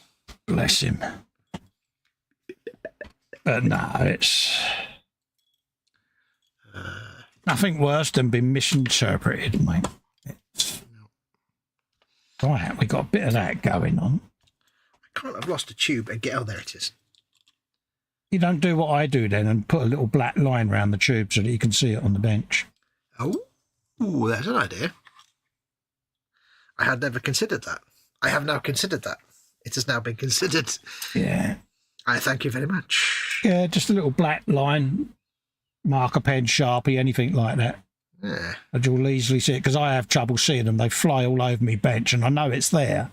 It's like, where did I put that? Where did I put that? It's like, yeah. They always seem to disappear under my bench, and I find them like a week later when I don't need them anymore. Yeah, it's when you're in that crunch, when you stand up, you're like, okay.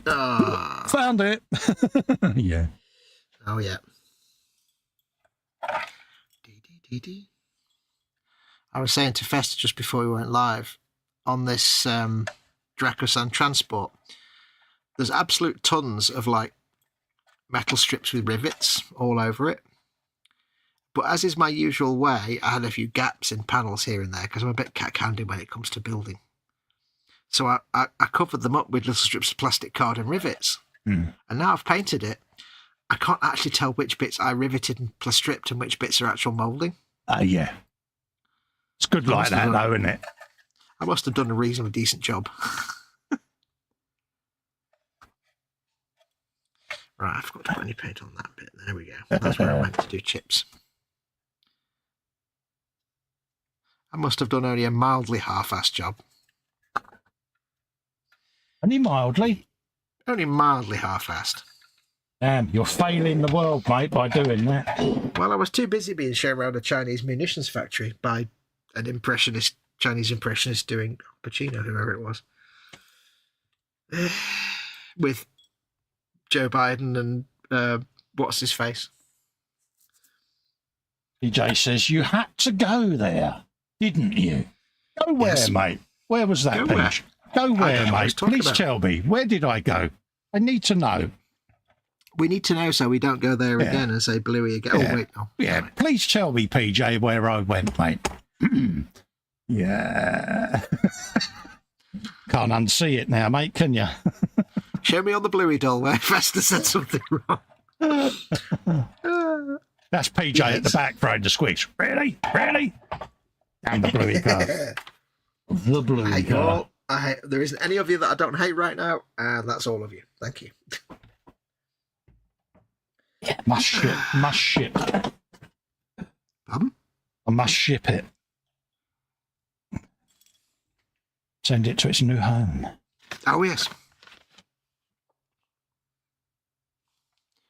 I like to ship it, ship it. Ship it to its new home, Mr. P.J. Lewis. Can you imagine the look on his face? Oh, I got a Dreyfus surprise manners. package. Oh, I wonder what's in there. Could you imagine the language that would emanate? Yeah. What's in the box? What's in the box? Yeah. Yeah. Oh, no, I looked in the box. Oh. I think it would be that kind of moment, wouldn't it? I haven't even started the other one that's part of the collection. And already I've had a person say, yeah, that's got my name on it. That's mine. I'm having that. Wait, you mean your second Bluey vehicle? Yeah, I've got the bus, haven't I? The Borderlands bus. Yeah. It's coming, but it's already got someone that wants to own it. And they're like, yeah, that's on my purchase list. I will buy that from you for cash money. That's right, PJ. There's more than one. 3.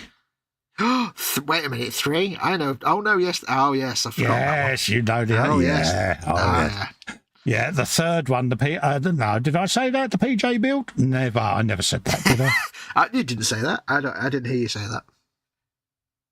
But, yeah, there will be a third one, but I haven't broached them yet because I just didn't know a way of actually, because, I didn't want to do all 3 straight away, one after the other, because it would have been overkill, so. PJ sitting there going, I said, good day, sir. Good day, sir. Yeah. I know nothing of this third one. Yeah. You will when it arrives. No, I never said that. I heard nothing. I heard nothing. Heard nothing. Be careful what you wish. No, I did not say that. You said nothing.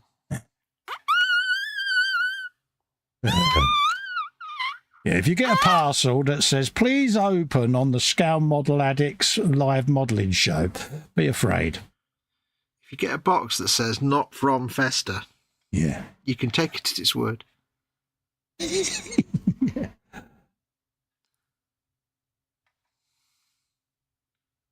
I had that before I sent someone something. They said, I didn't realise it was from you. I said, yeah, the clue in the sender's detail, Festa 67's workshop.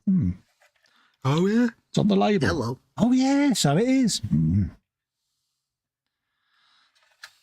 I bet I know who that was. Correct. Yeah, absolutely. You know straight away. full shag. Absolutely, mate.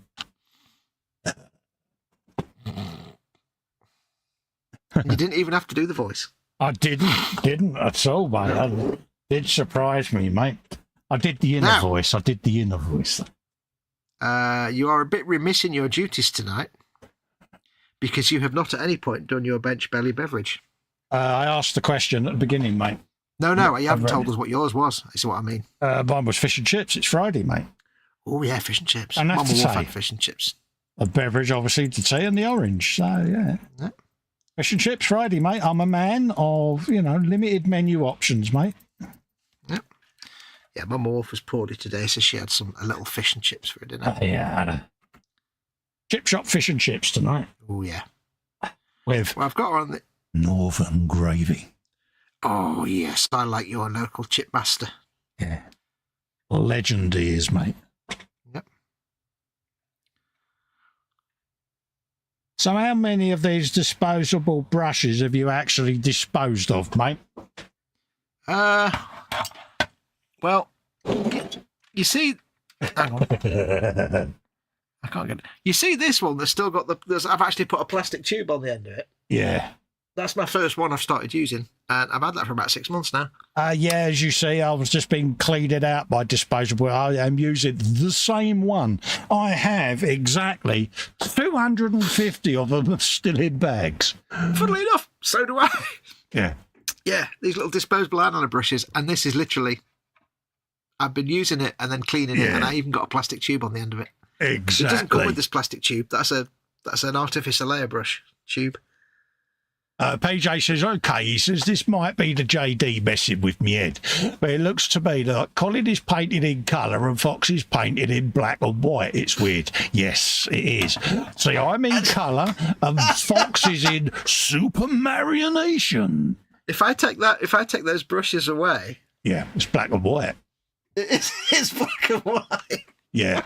He also says, neither of you are funny. Teasing an old person with that blah. The thing that should not be mentioned is unkind and not worthy of you. Just saying, his eye is twitching.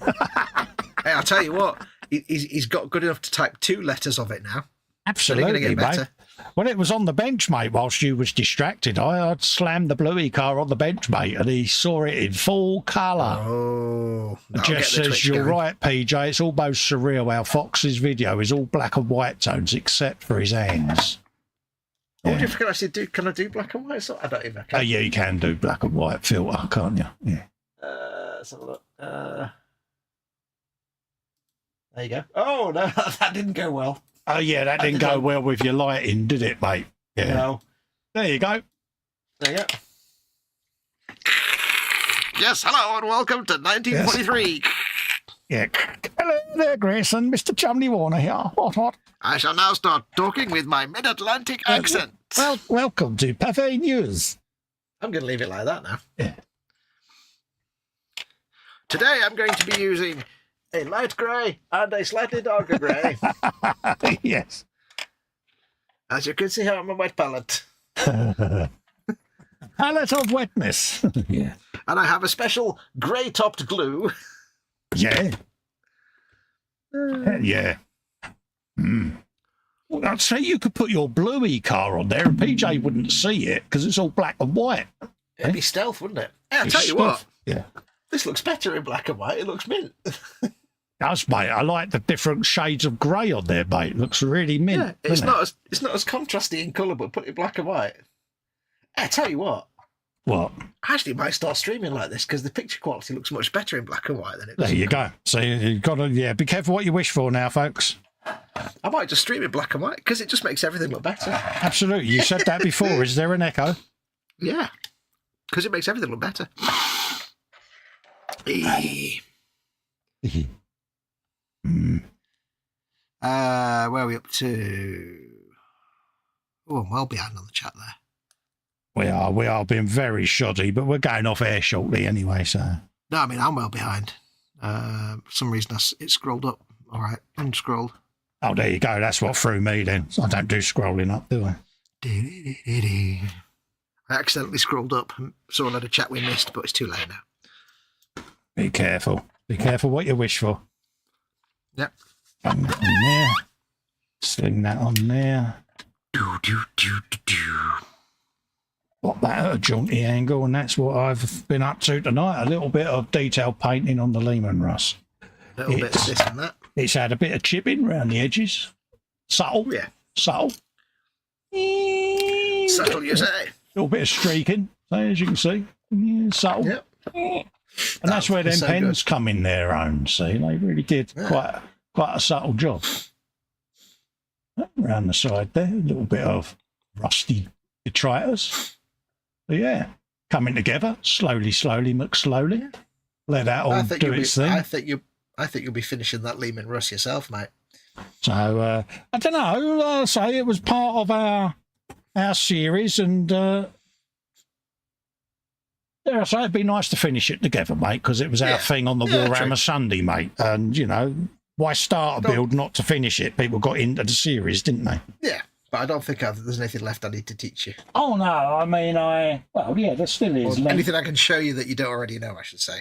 I don't know, there's lenses. I've not done lenses. That's true. Yeah, you know, so there's Lehman Russ. So, yeah, that's exactly how it was left when we last did it. Years ago.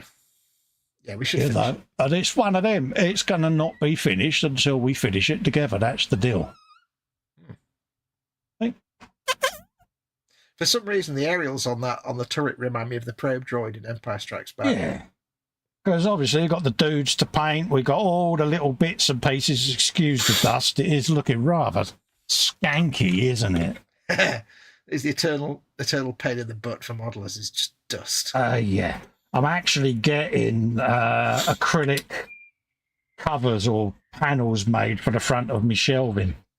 Oh, nice. So once they've got all the models in there that are going to fit in that particular area, then the panel will be magnetised to it and it should stop it. But yeah, we got things like purity seals to do, getting the writing on the purity seals. All the highlights on the gold. So all of that's got to be done, and I won't touch that build until we're doing it on the Warhammer Sunday stream. It's my way of saying, pull your thumb out of your bloody backside.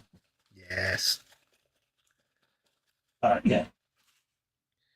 That's the deal, and that's when it'll get finished there. Welcome to the Warhammer Saturday morning stream. No, like I say, no pressure. It'll happen when it happens, but that build won't be finished until then. Simple as.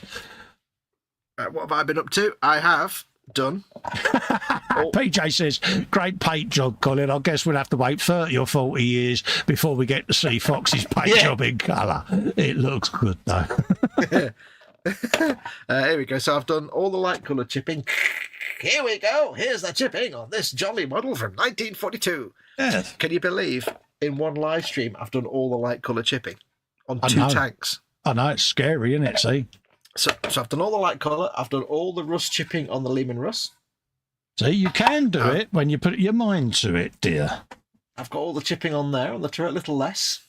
Yeah. I've done the light and rust chipping, which looks terrible on the Dozer blade now, but it will all come together because that'll mostly be bare metal anyway. And washes. And then I've started stuff on the Dracasan. I've done all the light chipping and I've just started on the rust chipping. So. Oh, nice one, mate. Looking in, mate. I know. What a big weapon that is, dear. Look down my tube. Scary. If you look down that tube far enough, you can see Festa at the bottom of the Warhammer tube. Yeah, I am there, folks. That's where I live. That's the hole that I fell down, allegedly. But I myself back to colour, because, you know. No, I went for a subtle, subdued camo on that, and I'm glad I did, to be honest with you. Ooh, I'm just playing with all my little video formats now. Yeah. That's cartoon, apparently. Absolutely. Oh, my hands don't. That was quite good in cartoon format. Yeah. Rightio, folks. Well, that's us two idiots done for the night. Many, many, many, many thanks for all of you that have come in. It does mean a lot when we see you all. It really does. I'll be back Sunday with Dangerous, doing the Sunday at the bench. Hopefully I'll have something on the bench. I'll dig the Tiger tank out and have that on the bench and do a bit on that on Sunday, and it'll be a bit of gallery goodness and all of that as well, folks.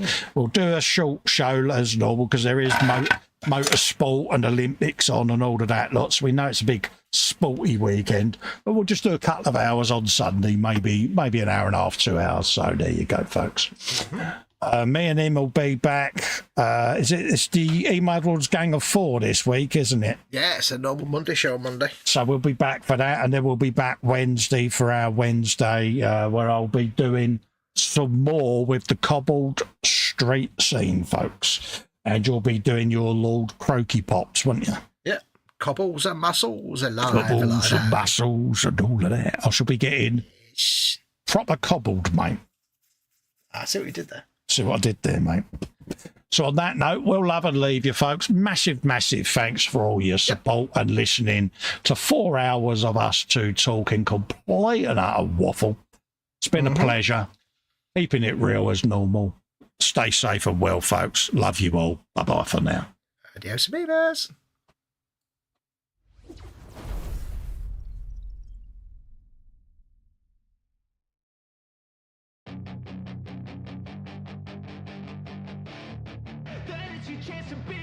Hey kid, don't ever let them get inside your head.